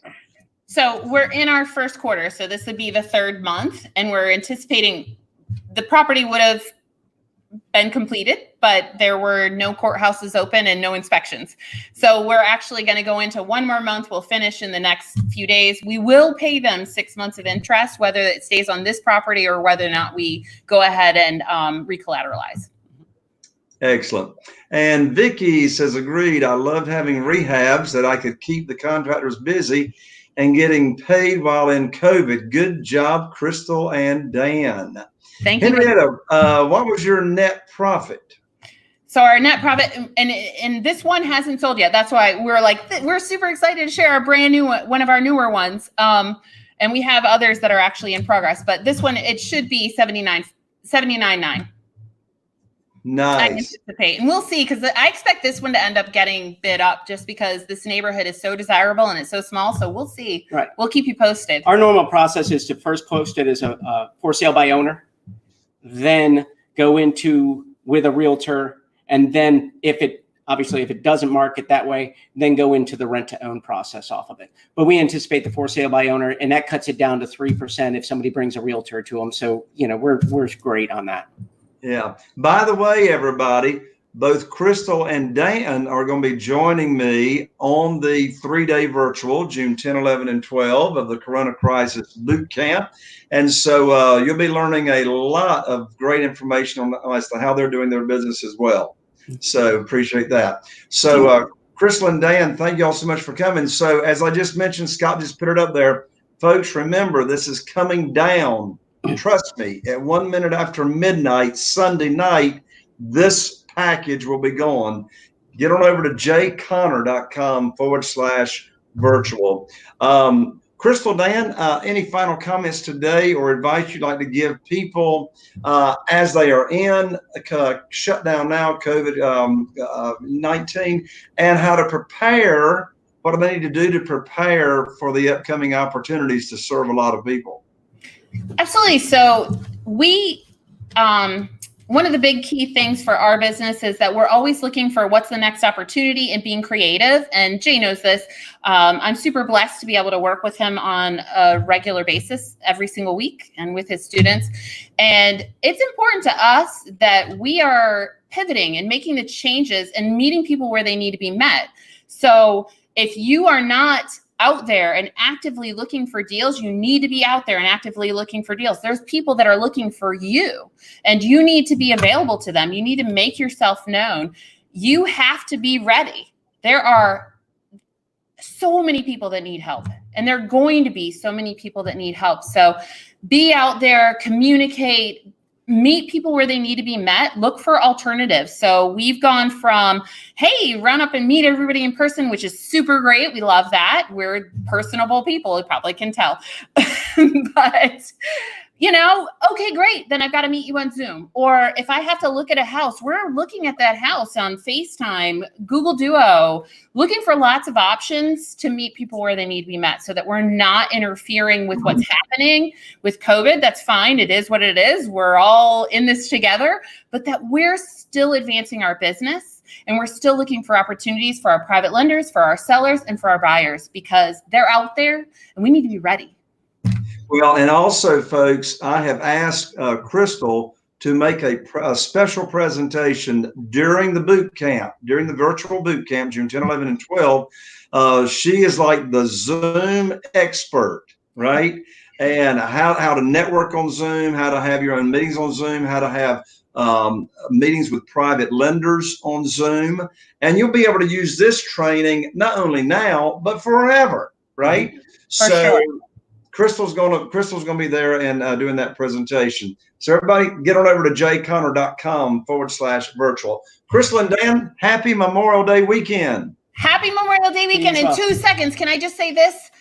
Don't miss this opportunity because had I missed this opportunity, there is no way my life would look like it is right now. There's no way we would have what we have right now. There's no way our kids' life would look like it is right now. Be a part of this family, join this team, jump on, take advantage of this opportunity. I say that from my heart. Just please do what you have to do to take care of yourself. And this is the game changer. So I really encourage everybody to take this opportunity. And when you do join the mastermind, Carol Joy brings cookies. Well, she actually brought happy cakes today. Yeah. Oh, yeah. Those are rock on. Oh, mercy. All right, Danny, Crystal, y'all have a great weekend. You as well. Take care. Thank you. All right. There we have it, folks. Okay. We are down to the last 1 hour and 5 minutes. So, Chaffee, if you are available, I need you to come up here and help. I'm here. You're here. I love it. Santa Claus loves cookies. And let's see here. Vicky says, I heard you say cross-collateralize. Most of your private lenders are not tied to a property project, just capital funding. No, Vicky, actually, all of my private lenders, they are, each of their notes are collateralized with a specific property. So one way that I say it is every deal stands on its own.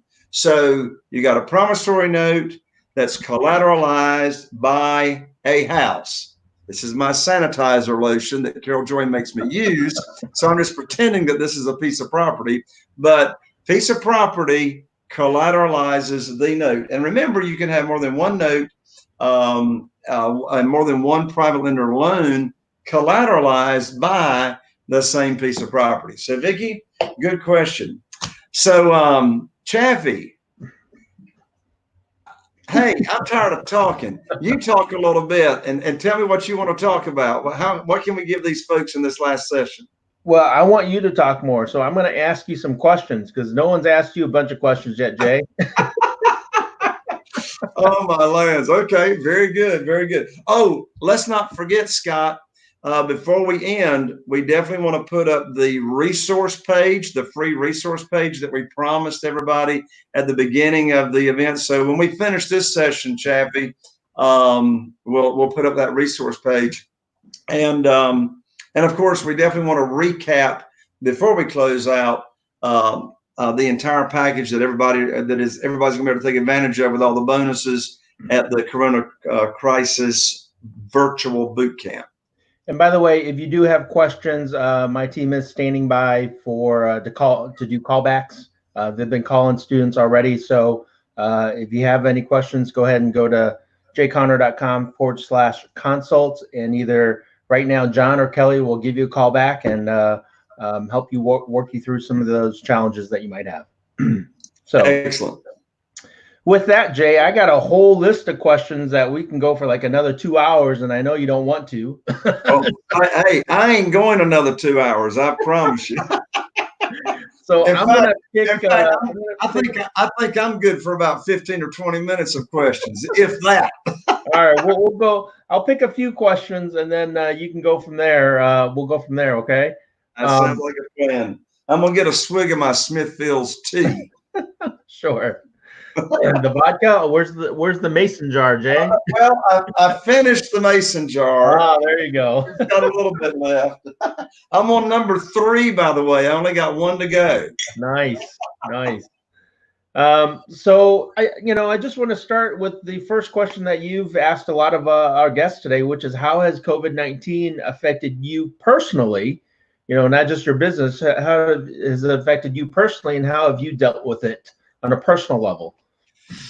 So let me go back to 8 weeks ago, all right, when we were first hearing a little bit of talk of this. And when I was first hearing it, Chaffee, I was going, oh, this ain't real, or, this isn't really anything that's going to be major. This isn't going to be anything that's really going to upheaval this kind of stuff or whatever.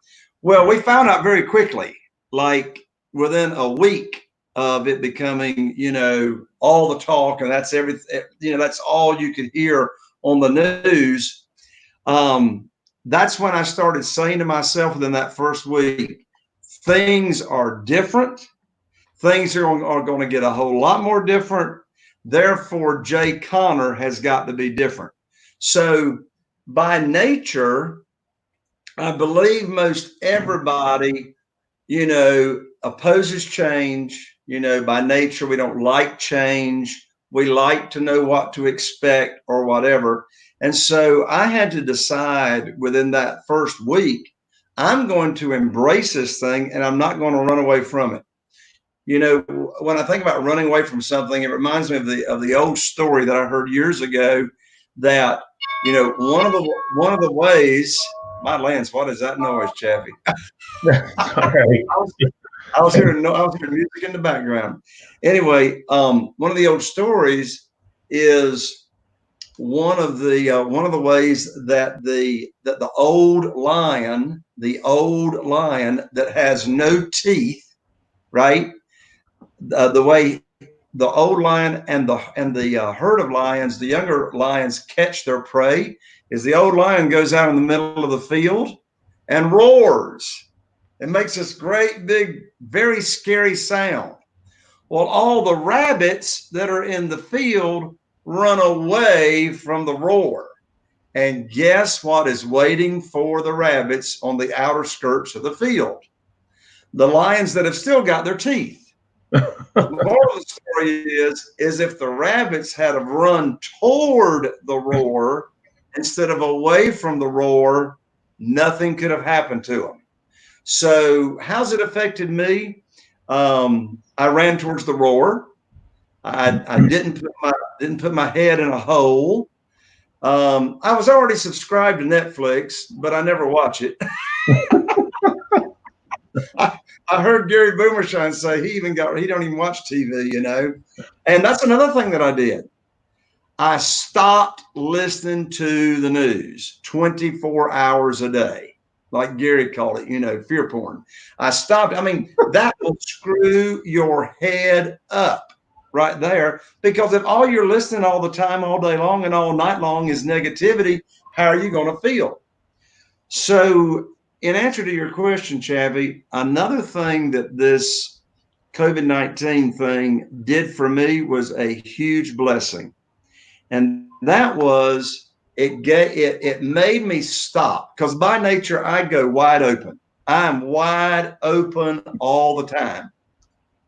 And it gave me pause to slow down, look inward.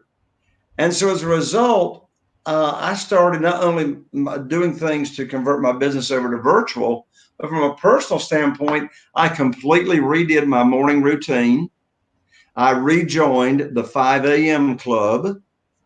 I started exercising and stairmastering again every morning. So when I started that back up, I went like over 40 days in a row without missing a stairmaster. Eating right. I've lost 17 pounds in 5 weeks. Nice. And so the whole situation just gave me pause to slow down on a personal level and really start focusing on those things that are very, very important. I mean, as everybody knows, I said it this morning, our local church is very, very important to us. But on a personal, spiritual side, I started spending much more time in my first thing in the morning as part of my routine, daily devotionals, getting regularly, back into the Bible, getting outside first thing in the morning and getting sunshine and getting my circadian rhythm, fixed. So this whole thing, and I'm not disregarding all those families that have lost loved ones. One death is one too many. On the other hand, for those of us that have not, been affected by it directly ourselves, and I know there's thousands of people out there that has, but for those of us that haven't, it's a time that you can, really, as we've talked about earlier today, level up not only business-wise, but level up personally. And I think, you triggered a few things when you were talking there, and something like this really makes you think about what's important in your life, and it really makes you think about what you should be working on, or what are you working on, and why are you working on it, right? I mean, we only have so much time left in this world, on this earth, and if we're doing something that we hate, or we're doing something that is just a waste of time to because that's what all we know, then we really aren't, like, as you said, Jay, we're not leveling up our life. We're just, going through the steps, going through the process, and kind of withering away. So when you really start focusing on what's important for you, and you really figure out, hey, is this really something that I should be doing, or is there something else I can start pursuing? Is there something else that I can do to really take control of my life? That makes you really think. And I think this is, like you said, it's one of those times where it really gives you pause, that you can really start thinking about what's important and what you should be doing going forward. So exactly. Another thing that you had mentioned was talking about going back, and I was going to ask this question later, only I'm going to ask this question now because I think it ties into what you were saying, is that at the end of the workbook that everyone that registered received when they registered for this event, you have an affirmation, right? And so if you have that workbook right now, you're taking notes, that's the very last page of that workbook, is the affirmation that you do every single day of our live event. And I just want you to talk about why that's so important for you, how that can help people in this time right now, and go through that a little bit real quick of that affirmation that is in that workbook and why it's in there. Yeah, that affirmation has been part of, it's not total, but the affirmation in the book is part of my affirmations that I read, write, and say to myself each morning. So writing your affirmations in the morning is a great way to keep in top of mind the focus as to what you're wanting to achieve. So my daily affirmation is, I believe in myself, I believe in others, others believe in me. I trust myself, I trust others, others trust me. I attract millions in private money, and I have a millionaire mind. That's the affirmation. So let me explain why I say and write those things. So when I say first, I believe in myself. So right there is one thing that holds some people back, right? You don't believe in yourself. You don't believe you're worthy. You don't believe you deserve it. You're afraid you're going to screw up, right? Well, guess what? You're going to screw up. And you're going to screw up. You're going to screw up because you're not perfect, right? When I first started doing this, private money, real estate, all that, I screwed up. I made mistakes. Thank goodness one thing that helped me is because I got my own coach to work with me, but I believe in myself. So if I don't believe in myself and if I don't have the confidence, I'm not going to take the action that it's required to be successful in real estate investing. If I don't believe in myself and have confidence, okay, then I'm not going to be attracting private money. There's no way I can get a bunch of private money and do a bunch of deals without asking for it if I don't believe in myself and have confidence. So you may ask yourself the question, well, how do I get confidence? How do I believe in myself if I don't believe in myself? Well, for one thing, let's just talk about, for one thing, it's getting the right education. Mm-hmm. It's very hard for you to believe in yourself and have the confidence if you really don't know what you're doing, right? Right. How can I believe in myself if I really don't know what I'm doing? So you fix that by getting the right education. All right. I believe in others. Well, what does that mean when I say I believe in others? I believe in others. I believe others are wanting to hear about my private lending program. I believe others want me to help serve them for those motivated sellers that are looking for debt relief and have got a problem. I believe in others for people out there that want to own a home, can't get a mortgage, therefore I offer my rent to own program. So I believe in myself. I believe in others. Others believe in me. What in the world does that mean? If I don't truly believe that when I'm talking to a potential seller, a potential buyer, a potential private lender, if I don't believe that they believe in me, guess what? We ain't doing business. But I believe that they believe in me. So it works both ways. I'm believing in myself, and then they are believing in me. So trust. I trust myself. So it's one thing to have the confidence, but then you've got to have the trust that it's all going to work out. I mean, there's very few things in life that's going to cause anybody to die, right? Odds are, whatever you do ain't going to cause anybody to die, right? It's all going to work out. So I've got trust in the outcome. Trust myself, trust others, they trust me. And then I attract millions in private money. The main word there is attract, right? So that in that affirmation, I'm reminding myself, I'm not chasing, I'm not begging, I'm not, chasing anybody. I'm not trying to talk anybody anything. You see, when it comes to raising private money, since that's what the focus of today is, I know that I'm serving people by offering the program. I'm serving by offering the program. And if I don't offer the program and teach people the program, I'm not serving. And then finally, I have a millionaire mind. That's back to boosting your confidence and helping you move forward and do the things that you need to do. I got a millionaire mind. No, I'm not perfect, but I got the smarts that it takes, and you got the smarts that it takes to get the education, take action, and be successful. And I agree with everything you said there, obviously. And what I like about, like I said, working with you is not only you lead with a servant's heart, you've surrounded yourself with like-minded people. Like your whole team believes in that affirmation, right? Everyone that works with you believes in that affirmation. And so we go out there and we work with you, and that belief is not only in ourselves, it's in you, it's in the team. It's so important to have a team and surround yourself with those kind of individuals that you can trust them implicitly and they can trust you implicitly to get the job done, to do the things that need to be done. So that affirmation you have is so powerful. When you apply it to not just yourself, everyone around you should have that affirmation as well. So excellent. I'm glad you asked me to explain that. In fact, I don't think I've ever explained it. But that was an excellent question, Chavi. That's the reasoning behind each one of those phrases. Awesome.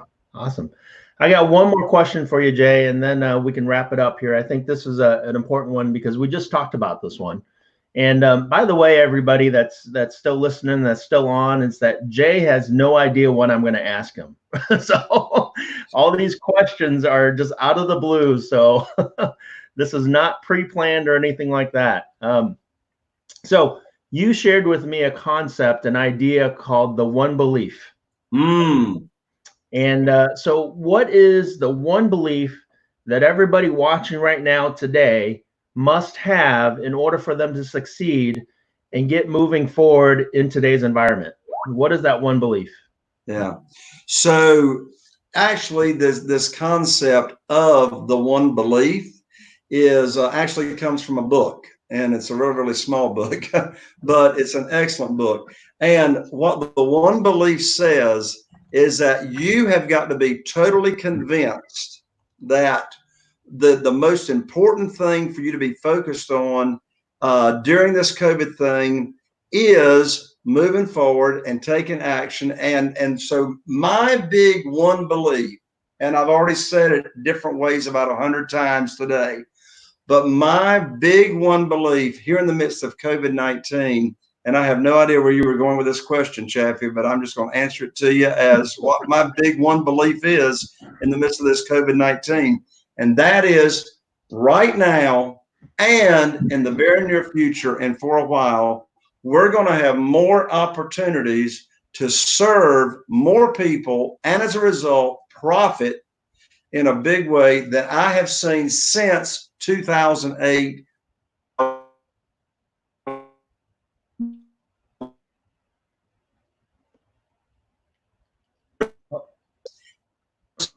To enroll in the Corona Crisis Boot Camp that I'm offering. The information that I'm going to be teaching at the Corona Crisis Boot Camp, you will be unable to attain this information anywhere else on the planet. So I know you're serious, or you wouldn't be investing a full day here with us. Since you are serious about leveling up your real estate investing business, getting it started, since you are serious, you are in need of enrolling. You need to enroll into the Corona Crisis Boot Camp at jconner.com/virtual to get the information. Again, you cannot get this information to level up your real estate investing business anywhere else on the planet. This is only the one place to get it. Well, awesome, Jay. And if I could share real quick, and then if you don't mind, I think Scott said we have a couple more questions that we want to answer. Sure. I just want to share that, my one belief, as you said, and it's in alignment with what you said, is, these are tough times for a lot of people. A lot of people are struggling. A lot of people are having a hard time. A lot of people have lost loved ones in difficult times. And I know that any time that I'm feeling overwhelmed or tired or I got some negative emotions going on, if I just focus on what I'm grateful for and who I can help, that gets me out of that. Because when I'm so focused on helping other people, that naturally pulls me up and puts me at a higher level. And so when I'm serving other people, and then I think about all the things that I have in my life and all the people that I can help in my life, that just gets me out of that funk. That just gets me focused, laser focused on what I need to do.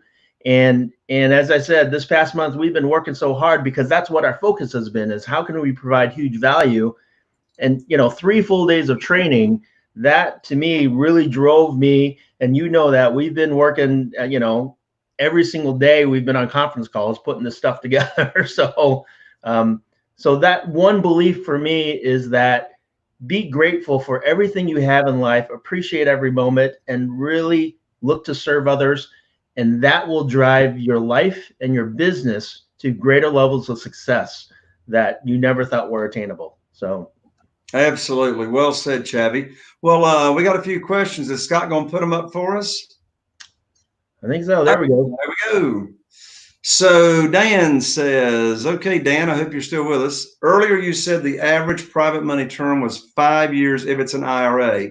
How is the private money lender secured if the transaction cashes out after a few weeks or months and there's a gap between the deals? Excellent question, Dan. So let me explain this, and I'm so glad you asked this question, Dan.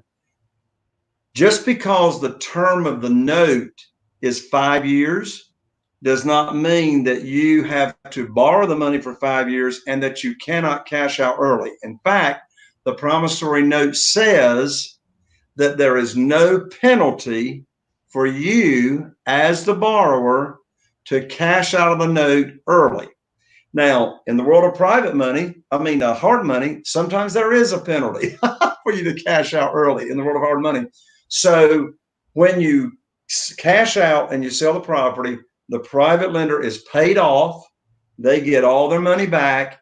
And then the principal plus any unpaid unpaid accrued interest.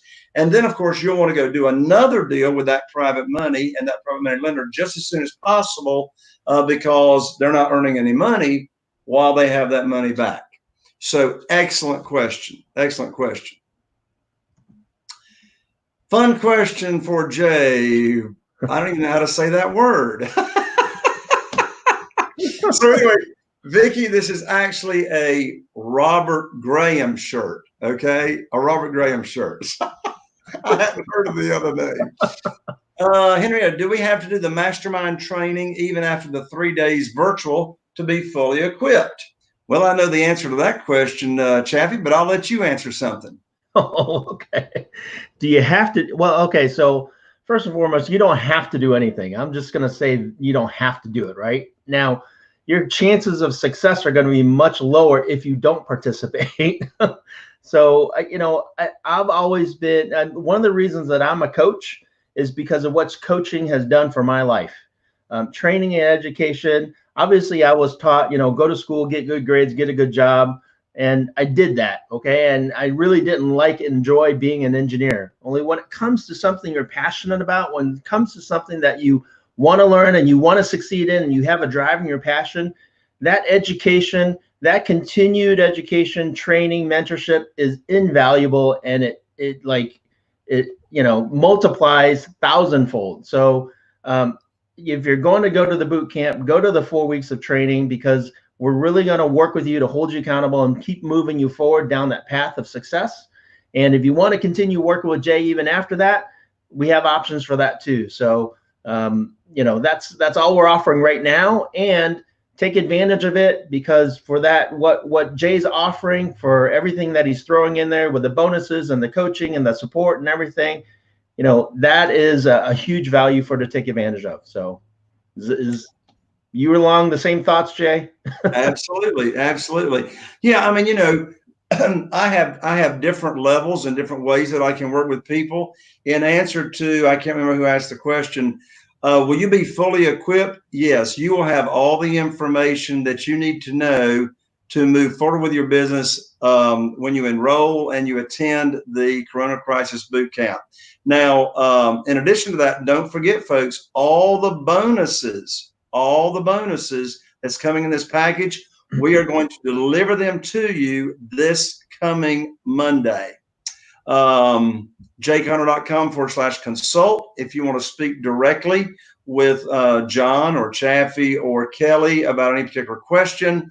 To take advantage of the package, jayconner.com/virtual. Let's see here. Let me see here. Dave Lee, should we be careful when advertising for lenders if they are not friends and family? What advertising are we allowed to do? Excellent question, Dave. And let me answer that. So actually, the law changed about 4 years ago. You actually can openly advertise now. You can openly solicit. You can do a TV ad. You can do a radio ad. You can put an ad in the newspaper, but here's the catch. When you do that type of advertising, you are limited to borrowing only from accredited investors. All right. Accredited investor, you got to have at least $1 million worth of net worth, not including your primary residence, and you have to have earned, it's either $200,000 or $250,000 2 years in a row of taxable income. Come to my training, come to the Corona Crisis Boot Camp, and I will show you and I will teach you how to go about this business where you don't have to worry about the SEC. You don't have to worry about, breaking the rules. And a big part of it is because I'm going to teach you the networking aspect of this business. So, you may not think you got a big warm market. All right. I'm going to teach you how, at the Corona Crisis Boot Camp, I'm going to teach you how to expand your warm market very, very quickly. So what I say is go where the money is. And the more money you waller in, the more money sticks to you, right? So I'm going to teach you how to expand your warm market very, very quickly. All right, Chaffee, do we want to do a recap or that's a writer downer, by the way, Jay. The more money you waller in, the more money sticks to you. That's right. Ask me how I know. Ask me how I know. Why don't you finish off with a recap, Jay, and then my team's going to come back on and hang out with me for a little bit. Okay, that's cool. First, before I do that, okay, I tell you what, folks, I'm going to show you all the recap one more time. So, Scott, I am pulling up the recap slide here of everything that's in the package. And there it comes. So, Chaffee, can you see my PowerPoint slide? I can see it, sir. Yes, sir. Excellent. So here we go, folks. Recap on the coronavirus real estate crisis boot camp and the bonuses. You got the 3 full days of training, June 10, 11, and 12, right here virtually. Everybody gets the virtual discount of $500. If you want to pay in full on your credit card or with PayPal credit, you can drop that all the way down to $29.97. We also have the in-house pay. You can pay $11.65 today, and then 2 more payments, $11.65 spread 30 days apart. This offer is good. This whole package is good at the website, jconner.com/virtual until this Sunday night, as in day after tomorrow at midnight Eastern time. It will come down and be gone. You also get 2 free tickets to my in-person real estate cash flow conference, which is completely different than this coronavirus real estate crisis boot camp. That's going to be October 7th, 8th, and 9th. You get 2 tickets for that. There's going to be 4 weeks of group coaching calls right after June 10, 11, and 12. So you will get the coaching aspect, holding you accountable, helping you put your plan together. That'll be 4 weeks in a row right after this boot camp.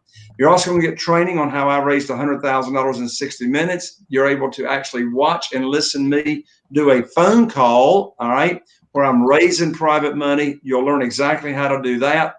You're going to learn how to raise a lot of money at private lender luncheons. That's another bonus training. You'll actually see me on the video. And by the way, we're going to be delivering all this bonuses to you digitally. You're going to be able to watch the videos digitally right on the internet, so you don't have to wait for a box of training materials to show up in the mail. My land's Chaffee. I got stuff ordered through the United States Postal Service that I was supposed to get a month ago, right? I don't know what's happened to the mail. Anyway, all these bonuses, folks, they're coming to you this coming Monday digitally right by email. Hey, Jay, this is oh, go ahead. I'm sorry. No, go ahead. I was going to say, this is the bonus slide. Can you go take like 2 minutes real quick? Daisy was asking, can you go through the 3 days of the virtual boot camp? What's going to happen at the actual virtual boot camp itself? Oh, sure.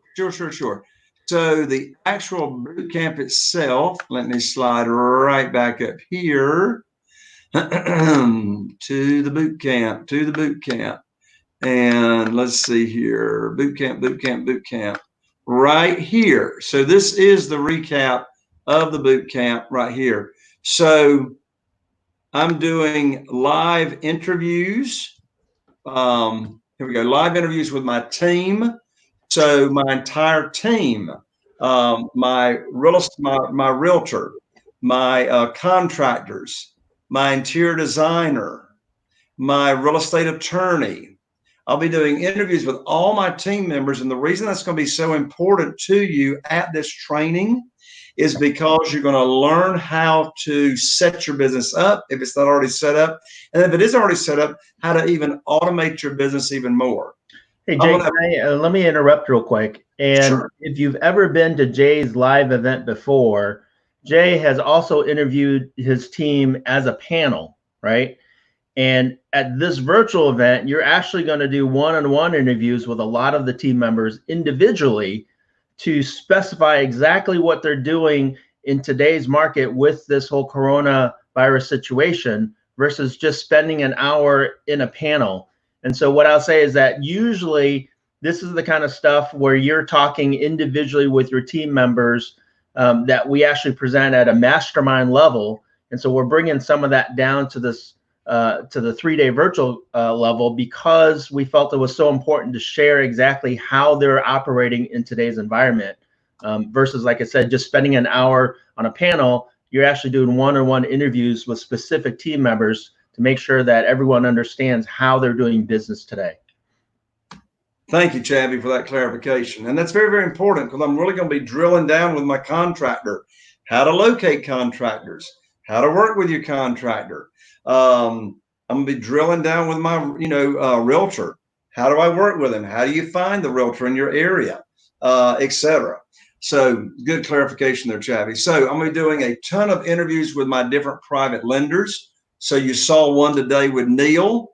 I've got a whole list of them lined up that I'll be interviewing them. And what you will learn from that is how to work with your private lenders, how to find your private lenders and do business together. You all heard the presentation that Crystal and Dan did today. They're going to be back, but I've got a bunch of other students that are going to be at the 3-day as well. And you're going to be able to learn from them. How are they finding deals right now in the middle of shutdown? How are they doing their business? How are they automating their business? And you'll be able to learn not only from me, but also from them as well. How to raise private money virtually right now. How am I finding motivated sellers right now? In addition to that, we're going to do a virtual bus tour. What the virtual bus tour is Scott, my podcast producer and today's producer. We've got very, very recent footage where we went to actual houses. And I'll teach you how I found these houses, the rehab process. I'll teach you the numbers, the budget, the profit, and you'll be able to duplicate virtually the rehabbing process back at your own home. In addition to that, I'm going to be sharing with you the tools that I'm using right now to do my real estate deals. Here's a big one. I'll be doing live deal structuring. So y'all are going to be able to submit your deals into or to us prior to the 3-day virtual. And we will live review your deals and tell you how to structure those deals, how to use private money for them, or actually how to buy on terms, how to buy subject to the existing note, and etc. That's going to be a fantastic session. Learn how to, I'm going to teach you how to position yourself for success right now. That relates to the mindset. It's so important, as I've been talking today, to have the right mindset in order to implement the education. So that was some details on the boot camp. And let me get down here. That's what I just went through. I think that covered the details of the actual boot camp itself. So let me just say one more thing too, Jay, is that, again, if you've been to Jay's boot camp in the past, this is different. We really, this is, if I had to say what the biggest difference between your previous boot camps and this boot camp, even though they both show you how to do certain things, this one is a lot more focused on taking action now. It's a lot more focused on doing now, whereas in the past, in the actual boot camps that we've done, you've done a lot of training and you've given a lot of information and materials and answered a lot of questions. Only the focus now, the focus for this virtual boot camp is don't wait. The focus is take action now. The focus is we want you to start raising money and doing deals instead of waiting before you go home and all that kind of stuff, because you are home, right? So take it and run with it. And then we're going to support you for 4 weeks afterwards as well. So take massive action. That's the focus of this boot camp. Exactly. In addition, another bonus is the brand new hot off the press book that Chaffee and I co-authored, Private Money and You. That will be delivered to you digitally as well this coming week. And if you're going to be making offers on bank-owned properties, you're going to need access to proof of funds letters, which I give you access to an internet-based source, and you get the letters right there on the spot. I've been using these letters now for over 5 years, myself and my students. Not one bank has turned these proof of letters, funds letters down. They accept them. And each letter you can get on any deal up to $600,000 for borrowing the money. You got unlimited email support for 4 weeks after June 10 and 11. All right. You also have unlimited phone support for 4 weeks. You get our hotline. You can call into our office, get any real estate investing question answered between 2 and 4 p.m. Eastern time on Tuesdays and Thursdays.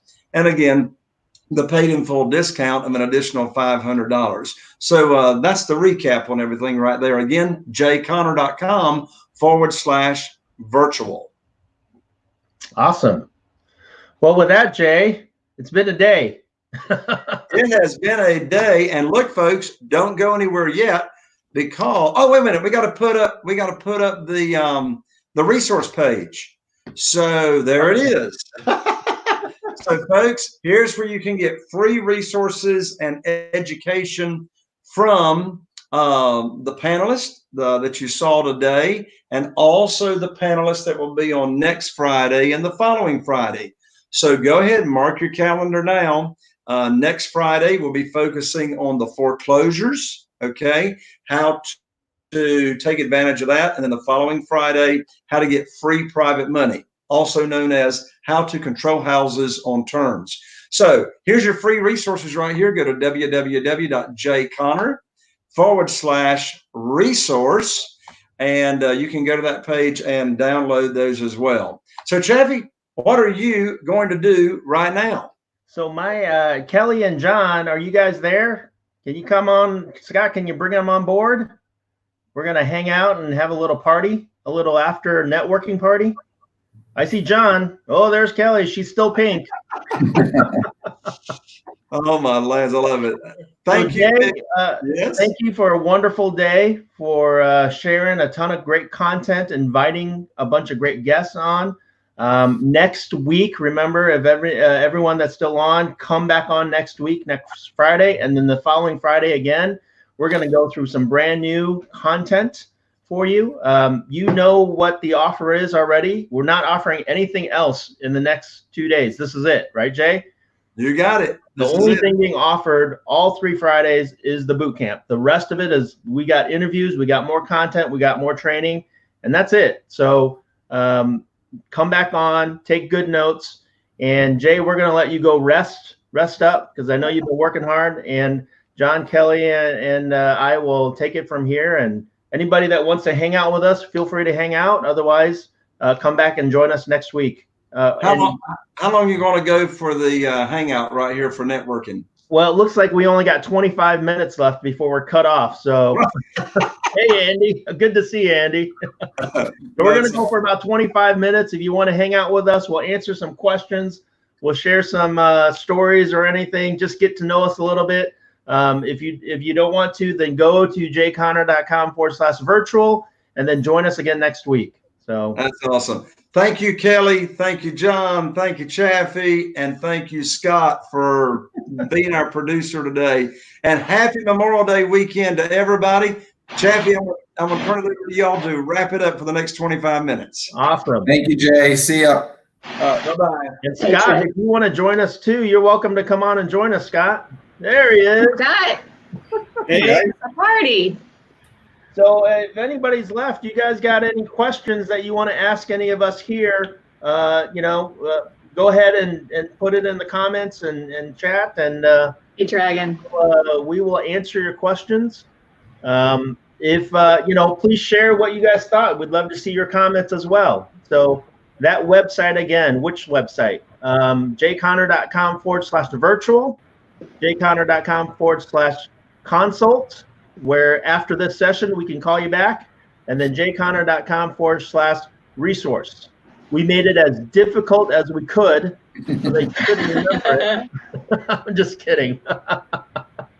So we made it as simple as we could. So Scott, first time running this all-day event, how was it for you? Let's just start there.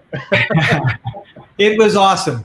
It was hard to tell what to expect, but it's amazing to me, the technology, to be able to have it look as good as it looked and move everything around the way that we did. And the beautiful part about it was, aside from one point when Crystal and Dan disappeared about 20 minutes before they were supposed to come on, everybody showed up. Everybody didn't have going on, and there was, I think, only twice when the internet connection slowed down for whoever was speaking, and it kind of got stop you. So it was a wonderful experience, great questions, great group of people joining us today, and I'm really excited for the future. Awesome. By the way, everybody, if you're still on, please send some love Scott's way. Say, thanks, Scott. We love you. We appreciate you. You worked hard to set all this up, so send some love Scott's way. And do we have any questions that you've seen come through, Scott? We good? Well, Andy's got one. I'm not sure I want to put it up. Do you guys have any goal-setting tips? Oh, sorry, Jeff. Jeff just hit. What happens is the comments go in. As I'm clicking, if a new comment pops up, I hit it, not the one I mean to. So, just do you guys have any goal-setting tips that would be helpful that can help a person to go where they are, where they want to go financially, or from where they are financially to where they want to be financially? And I think you're right up your alley. You want to take a shot at this one? Did you say me? Yeah. Yeah. That was John, right? That asked that question? Jeff. Forgive me, Jeff. Jeff, so one of my favorite sayings is you have to be happy with where you are now, because when you're there, then it's going to be now then. So it's a matter of being good with where you are now and setting your goals, whatever they may be, like figuring out what you want, like different domains of your life. Maybe it's job, career, maybe it's finance, relationships, playtime, your health, all of those different areas where you want to take them. Like start like a little notebook and figure out where you want to take those different levels of the different areas of your life and to what level. And being okay with where you are now, being gentle with yourself, being forgiving with yourself, being okay with where you are, because when you get to where you are, it's going to be now. And you have to be able to know how to be okay with who you are and where you are and still go for what you want. Awesome. Does that make sense? Can I jump in with a little story of one of my best friends that Kelly reminded me of? This friend of mine. By the way, Scott, before you tell your story, I just want everybody to know here is that Scott is a podcasting virtual nomad guru with over 1 million students on a site that he teaches a bunch of stuff. So, he's not the producer for this event for Jay. He's out there and like in worldwide conferences where thousands and millions of people, like he's got over 1 million people follow him on one of the courses. So I just wanted you guys to know that, Scott is kind of like this hermit nomad that nobody knows about except everybody knows him. So Kelly, can I borrow your pink filter because I'm feeling really red right now? I wish you could. I got to send my laptop back in. It's not a filter that I'm setting. It's just it's a RF or something. You'd probably be able to figure it out. It's something in my actual camera that does this. Thank you for the kind words, Jackie. I have a really good friend who, when he was 11 years old, started sniffing glue. By the time he was 24, he could tell you on one hand the drugs he had not done. And he was walking down the streets of Vancouver in February when in pouring rain, going to see his drug dealer to get some drugs. And the guy says, "Do you have any money?" And he said, "No." And he says, "No money, no drugs." And he looks down and he sees brand new boots. He says, "Well, I can trade my boots. Would you take my boots?" And the guy says, "Sure." So he's walking down Hastings Street, which is basically the slum part of Vancouver, in the rain, in the cold, in his sock feet with a paper bag full of like $10 worth of drugs. And some part of his brain said, if I don't change, I'm going to die. And so he changed and he went back to school. He got clean. I met him when he was about 8 years clean. He owned he was the owner of a company making websites, high-end websites, and he was doing about $250,000 a year in sales. And at that point, he started going back into the schools and doing a presentation called Don't Buy the Lie of Getting High. And his goal was to become a world-renowned speaker. And he said, "Scott, in a couple of years, I'm going to be able to sell my business and be the speaker." And I said, "Joe, nobody wants to listen to an ex-drug addict. They want to listen to the president of a very successful company who was a drug addict." And he goes, "Oh, so that's what he did for the next 4 or 5 years." And then he disappeared. And I didn't hear from him for about 2 more years. And then he showed up and had basically gone back on heroin. He had lost everything. And the reason in my mind, so he was going around North America talking to thousands and thousands of people, And what he realized was when he looked in the mirror in that hotel room every morning, it was still him. I think he thought it would be somebody different who was this successful person, not him. So he fell off the wagon. He was on drugs for 2 or 3 or 4 more years. Came to me when he wanted to be clean. I got him some food. I saved his stuff in self-storage units, and he started up all over again. And last year, he walked from the east coast of Canada, 5,500 miles, to the west coast of Canada, pushing a cart. Wow. For street kids. So, Wow. yeah. So Jeff, what Kelly said is absolutely right on. You have to be happy with where you are now, and then move and forgive yourself. Don't be hard on yourself. That was what really resonated with me. Awesome. And I'd like to add to that too. Only before I do, John, you want to add anything? Or are you good? No, I've always looked at goal setting and what we want to accomplish in life as, because I'm a huge Disney fan. I love Disney. So I look at, now I say this, I'm going to have a total brain fart on it. The white rabbit. Why am I, Alice in Wonderland. Holy Toledo. Anyways, I look at Alice in Wonderland. 4 words. First word. Forwards. That's right. I should put a board behind me. We can do some charades or something. So when she's going through the forest and she comes up and the pathway splits and goes in 2 different directions, all of a sudden the Cheshire cat shows up. She looks at the cat and says, "Which way should I go?" And he says, "Well, where are you going?" She goes, "I don't know." And he says, "Then it doesn't matter which direction you go."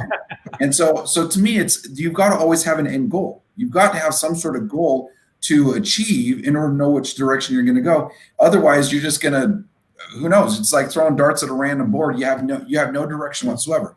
So setting a goal gives you direction in life. And so sometimes that goal is way too big and you can't imagine. You're like, there's no way I can be a CEO of a multi-million-dollar company, right? Some people can't imagine that. But what about, you know what? I want to own my own business. That's the first step.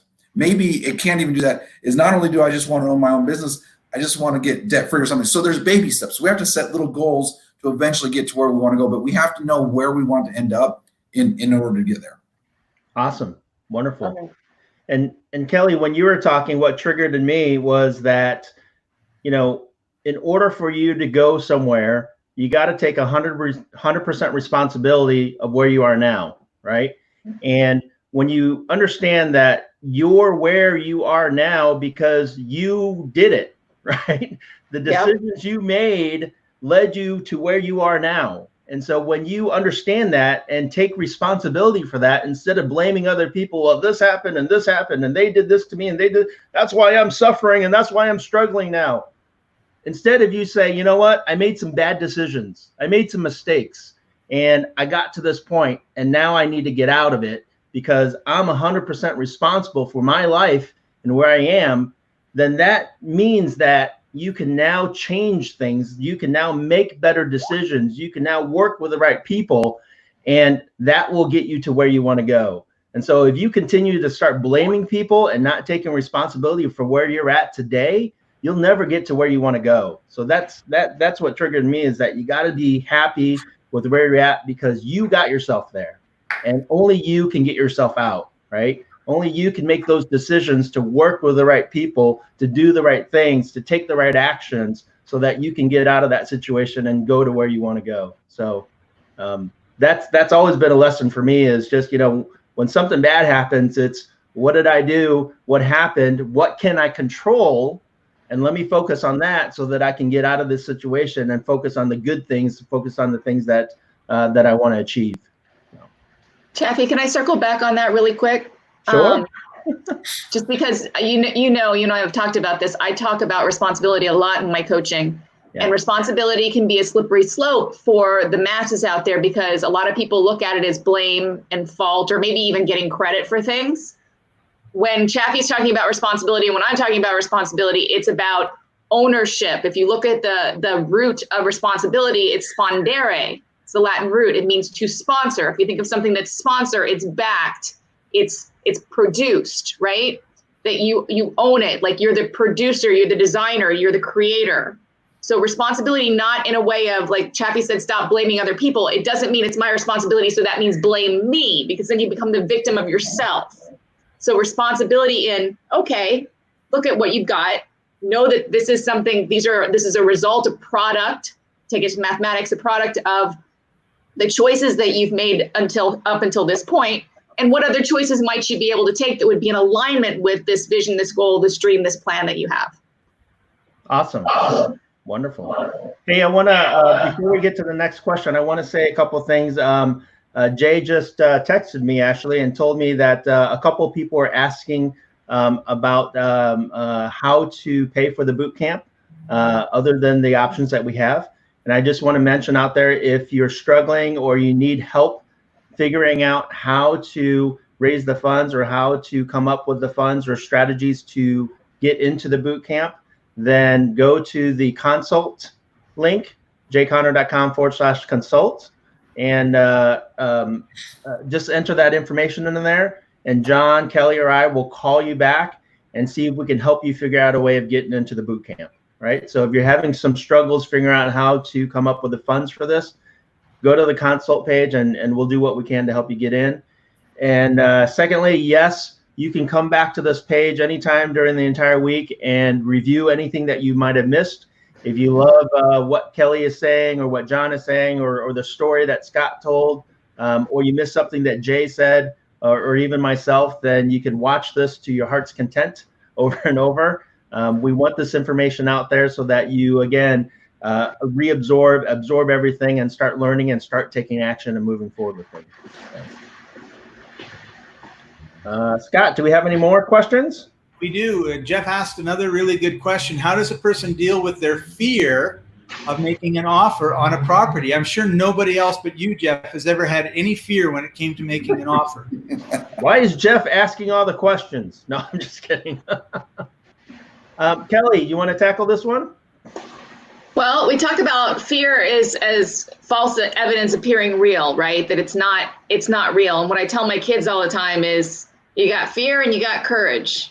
And courage doesn't mean that you're not afraid, but it's still taking that step. And there is no failure.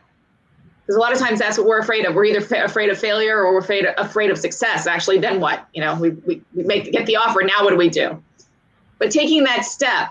So talking yourself through it, reaching out for support. Maybe it means like having somebody, a trusted partner, competent coach that you could bounce the ideas off of and like give you that pep talk, somebody that you know is going to be really on your side. But it's really just choosing to be courageous and go, yeah, this is making me scared and I've never done it before and I'm a little nervous, or I know I don't like doing this and I'm going to do it anyway because I know I'm going to get the reward from it. I'm going to get, even if I don't get the offer accepted, I'm getting the experience. I'm getting the experience of understanding what rejection is and to keep going for it. Right? Awesome. And John, not only have you done real estate, you've also coached a lot of personal development events as well. So how do you recommend somebody gets over their fear? So on this, I kind of look at it as two, because, you know, in my professional life, you jump into something new and you don't know what you're doing. Let's be honest. There's many of us who, the first time doing real estate, you really don't know what you're doing.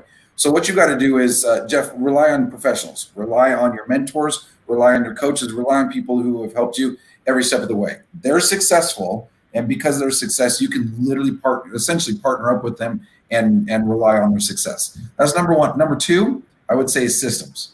If we have a system and we know 1 + 1 always equals 2, we know the result is always going to be 2, no matter what. So if we have the right systems in place, and that's what I love about Jay and his program stuff, is he has systems. He has literally systematized the way of doing real estate.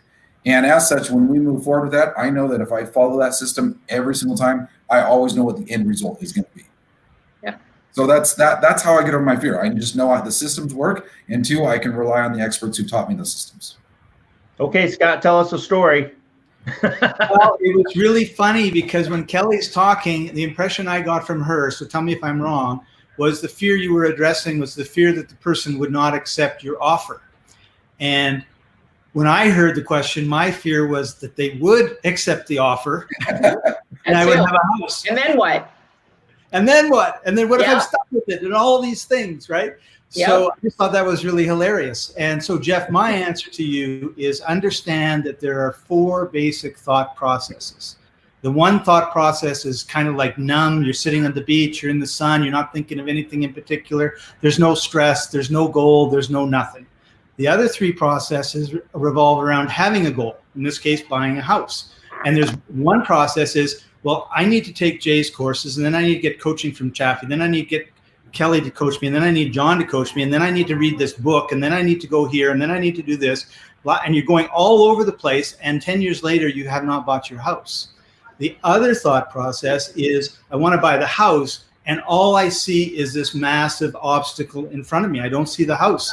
And that could be $400,000. That could be $100,000. It could be, I don't know how to rehab, whatever it is, and it stops you. It's like hitting a brick wall and you can't go. And then, of course, the 4th one is, I don't know how I'm going to get the 400,000. I don't know how I'm going to rehab it, but that doesn't matter. I'm only looking at the house.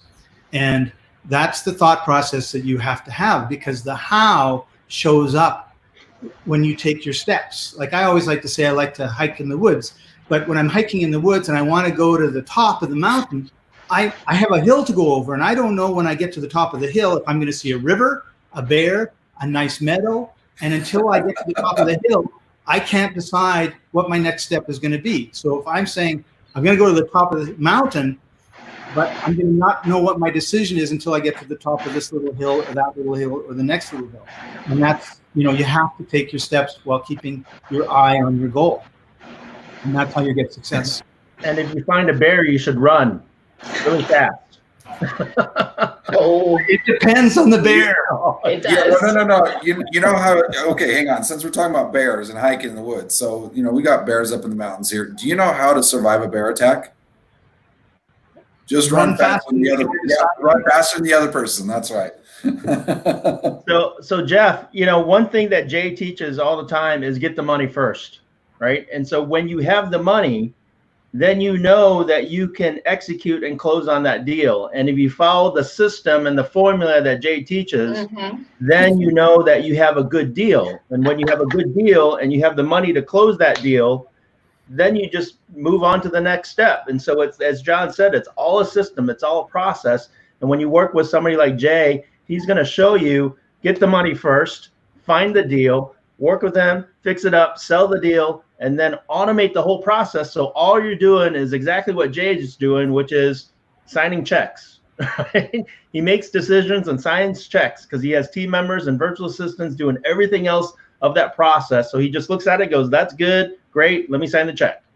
So that's Chaffee, I think we have a 5th person that wants to join us. So I'm bringing her on.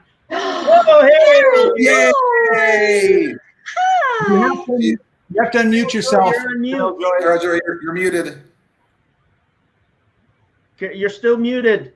You got to click Unmute. Oh, there you go. There you go. It's Jay's computer. I'm not allowed to touch buttons. Thanks, Chaffee. Jay does not sign checks. Just so you know, his goal in life is to never sign another check. And here is the last. The cake. Oh, those are they're the best. The mastermind cake. Yes. Can you send one to Columbia, please? Can I what? Can you send one of those cakes to Columbia, please? Well, Brenda's just taking them all out the door. Who do you want? So anyway, have y'all had a great day? Woo! Yes. Is Brenda still there? Tell her to jump on so we get to wave hi to her. Oh, Brenda, they want to wave hi, but her little Brenda, puppies. they want to wave at you. Her little puppy's waiting on her. She's gonna be in big Don't trouble. trip on all this mess. Don't trip, Brenda. Wait, that's great, Jeff. Brenda, come here, Brenda girl. Hi, there's Brenda. What's happening? We love you. What? 11 COVID pounds. Wow, good for you. On, not off. Oh. Okay, well, You need to jump gives on you somewhere Jay's to go. Stairmaster. I'm starting a new club. It's going to be called the WWAA. Weight Watchers Alcoholic Anonymous. All in one. Okay. Condense it down. because I'm gonna need both. Well, Well, y'all have a great weekend. I'm going to let Jay have his spot back. No, I'm done. Because we're getting ready to close it out. All right. Well, it's good seeing you. Thanks for jumping on. Thank y'all for seeing you, Carol Joy. Bye-bye. Bye. All right. So we have a few minutes left before we're cut off, right, Scott? We don't actually know what happens. All we know for sure is the recording. Everyone hang on and find out what's going to happen with us. That's right. Whether the broadcast stops in 2 minutes and 2 minutes now, or it continues, I don't know. All I know is that the recording stops, or they say it stops at 8. Well, before it stops, put up the link again for people to go to. It's jconner.com/virtual. And what I love about this is normally, we're either talking about coaching or we're talking about just the boot camp, only we've actually combined it this time. We're doing a 3-day virtual with 4 weeks of coaching calls afterwards to make sure that you implement what you're learning at that boot camp. And you also get unlimited email support and hotline support as well. So it's a whole package. And it's really designed, like Jay was saying, to get you moving, get you going, and take what you learned from the boot camp and implement it and move it forward right away. So thanks, everyone. Go ahead. The number one thing you should do if you realize that you're facing fear and you don't know what to do is go to this URL and get Chaffee or John or Kelly to sit down and chat with you and help you walk through it. Because what's the point of living in fear? We're living in a world that is totally shut down because of fear and because of an emergency and because of a whole bunch of reasons. And hopefully it makes you think, like, what have I been doing with my life? And what do I want to do with my life? Because one of the, like Chaffee and I'm in Colombia. And one of the reasons I'm in Colombia was I was deathly afraid 4 years ago that there was going to be a Korean war and an Iranian war, and I wouldn't be able to travel around the world. So that I better go now, because in next year is when I thought it was going to happen. I might not be able to. So I got quite a bit of the way around, and now I'm happily stuck here in Colombia. But I wouldn't have seen all those places if I'd have let the fear stop me.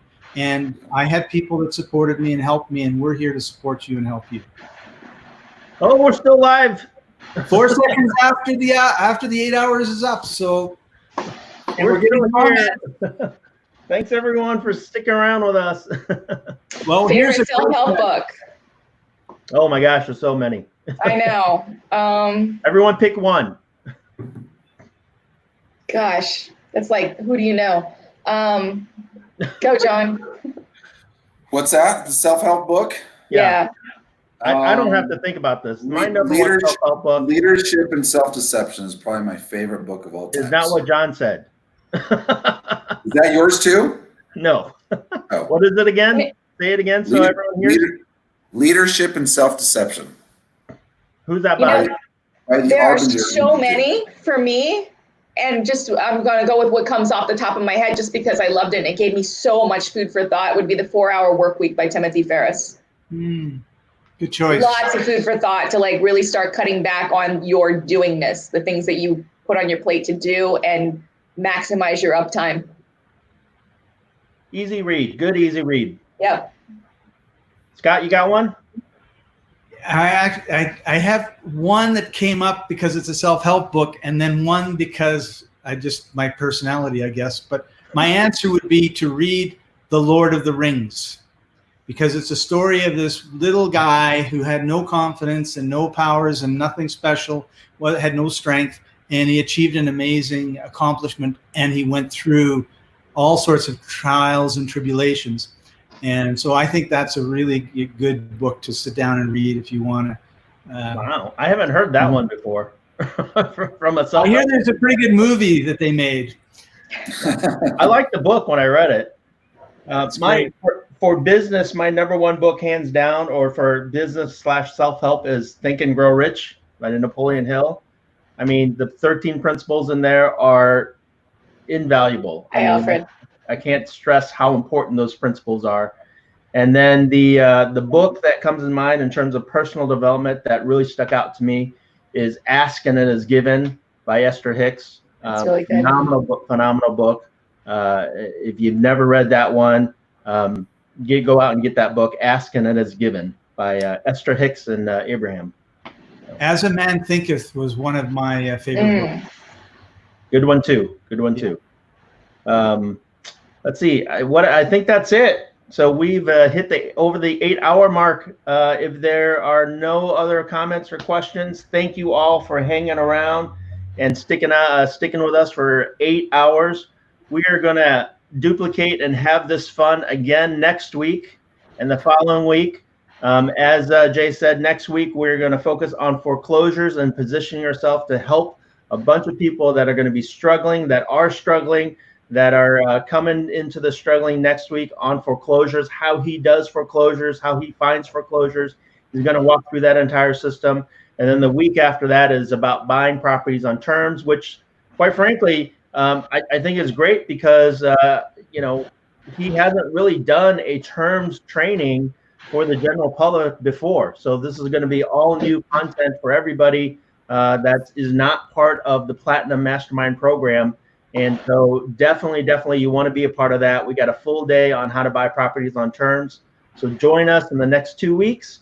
If you know anybody that wants to register for this for the next 2 weeks, just send them to the same link you went to, which is jconner.com/fortune, jconner.com/fortune. Send that link out, share that link out with anybody. We'd love to have them on. We'd love to have them join us.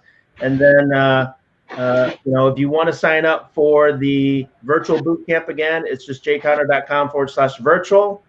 And then if you want to hang out with us again and get a call from one of us, Kelly, John, or myself, it's jconner.com/consult, jconner.com/consult. So with that, any parting words before we leave, everyone? Anyone? It's good to see you all. I miss meeting you guys and seeing you guys in person. Awesome. Yeah, absolutely. Look forward to doing this in person. And this is actually very exciting to be able to still connect with each of you out here virtually and given what we're up against right now. So I think it's a wonderful, refreshing little change. But I still want to see you in person. That's right. We have a good time when we hang out. As Jay said, we're like a little family when we hang out. So. We are. And thanks again, Scott, for all your help and for putting this event on. It was a lot of switching back and forth and screens and people. So you did a wonderful job. And thank you. We get to do this again next week. So it's going to be a lot of fun next week. So with that, as Jay always says, thank you everyone for showing up and bye for now. Bye for now.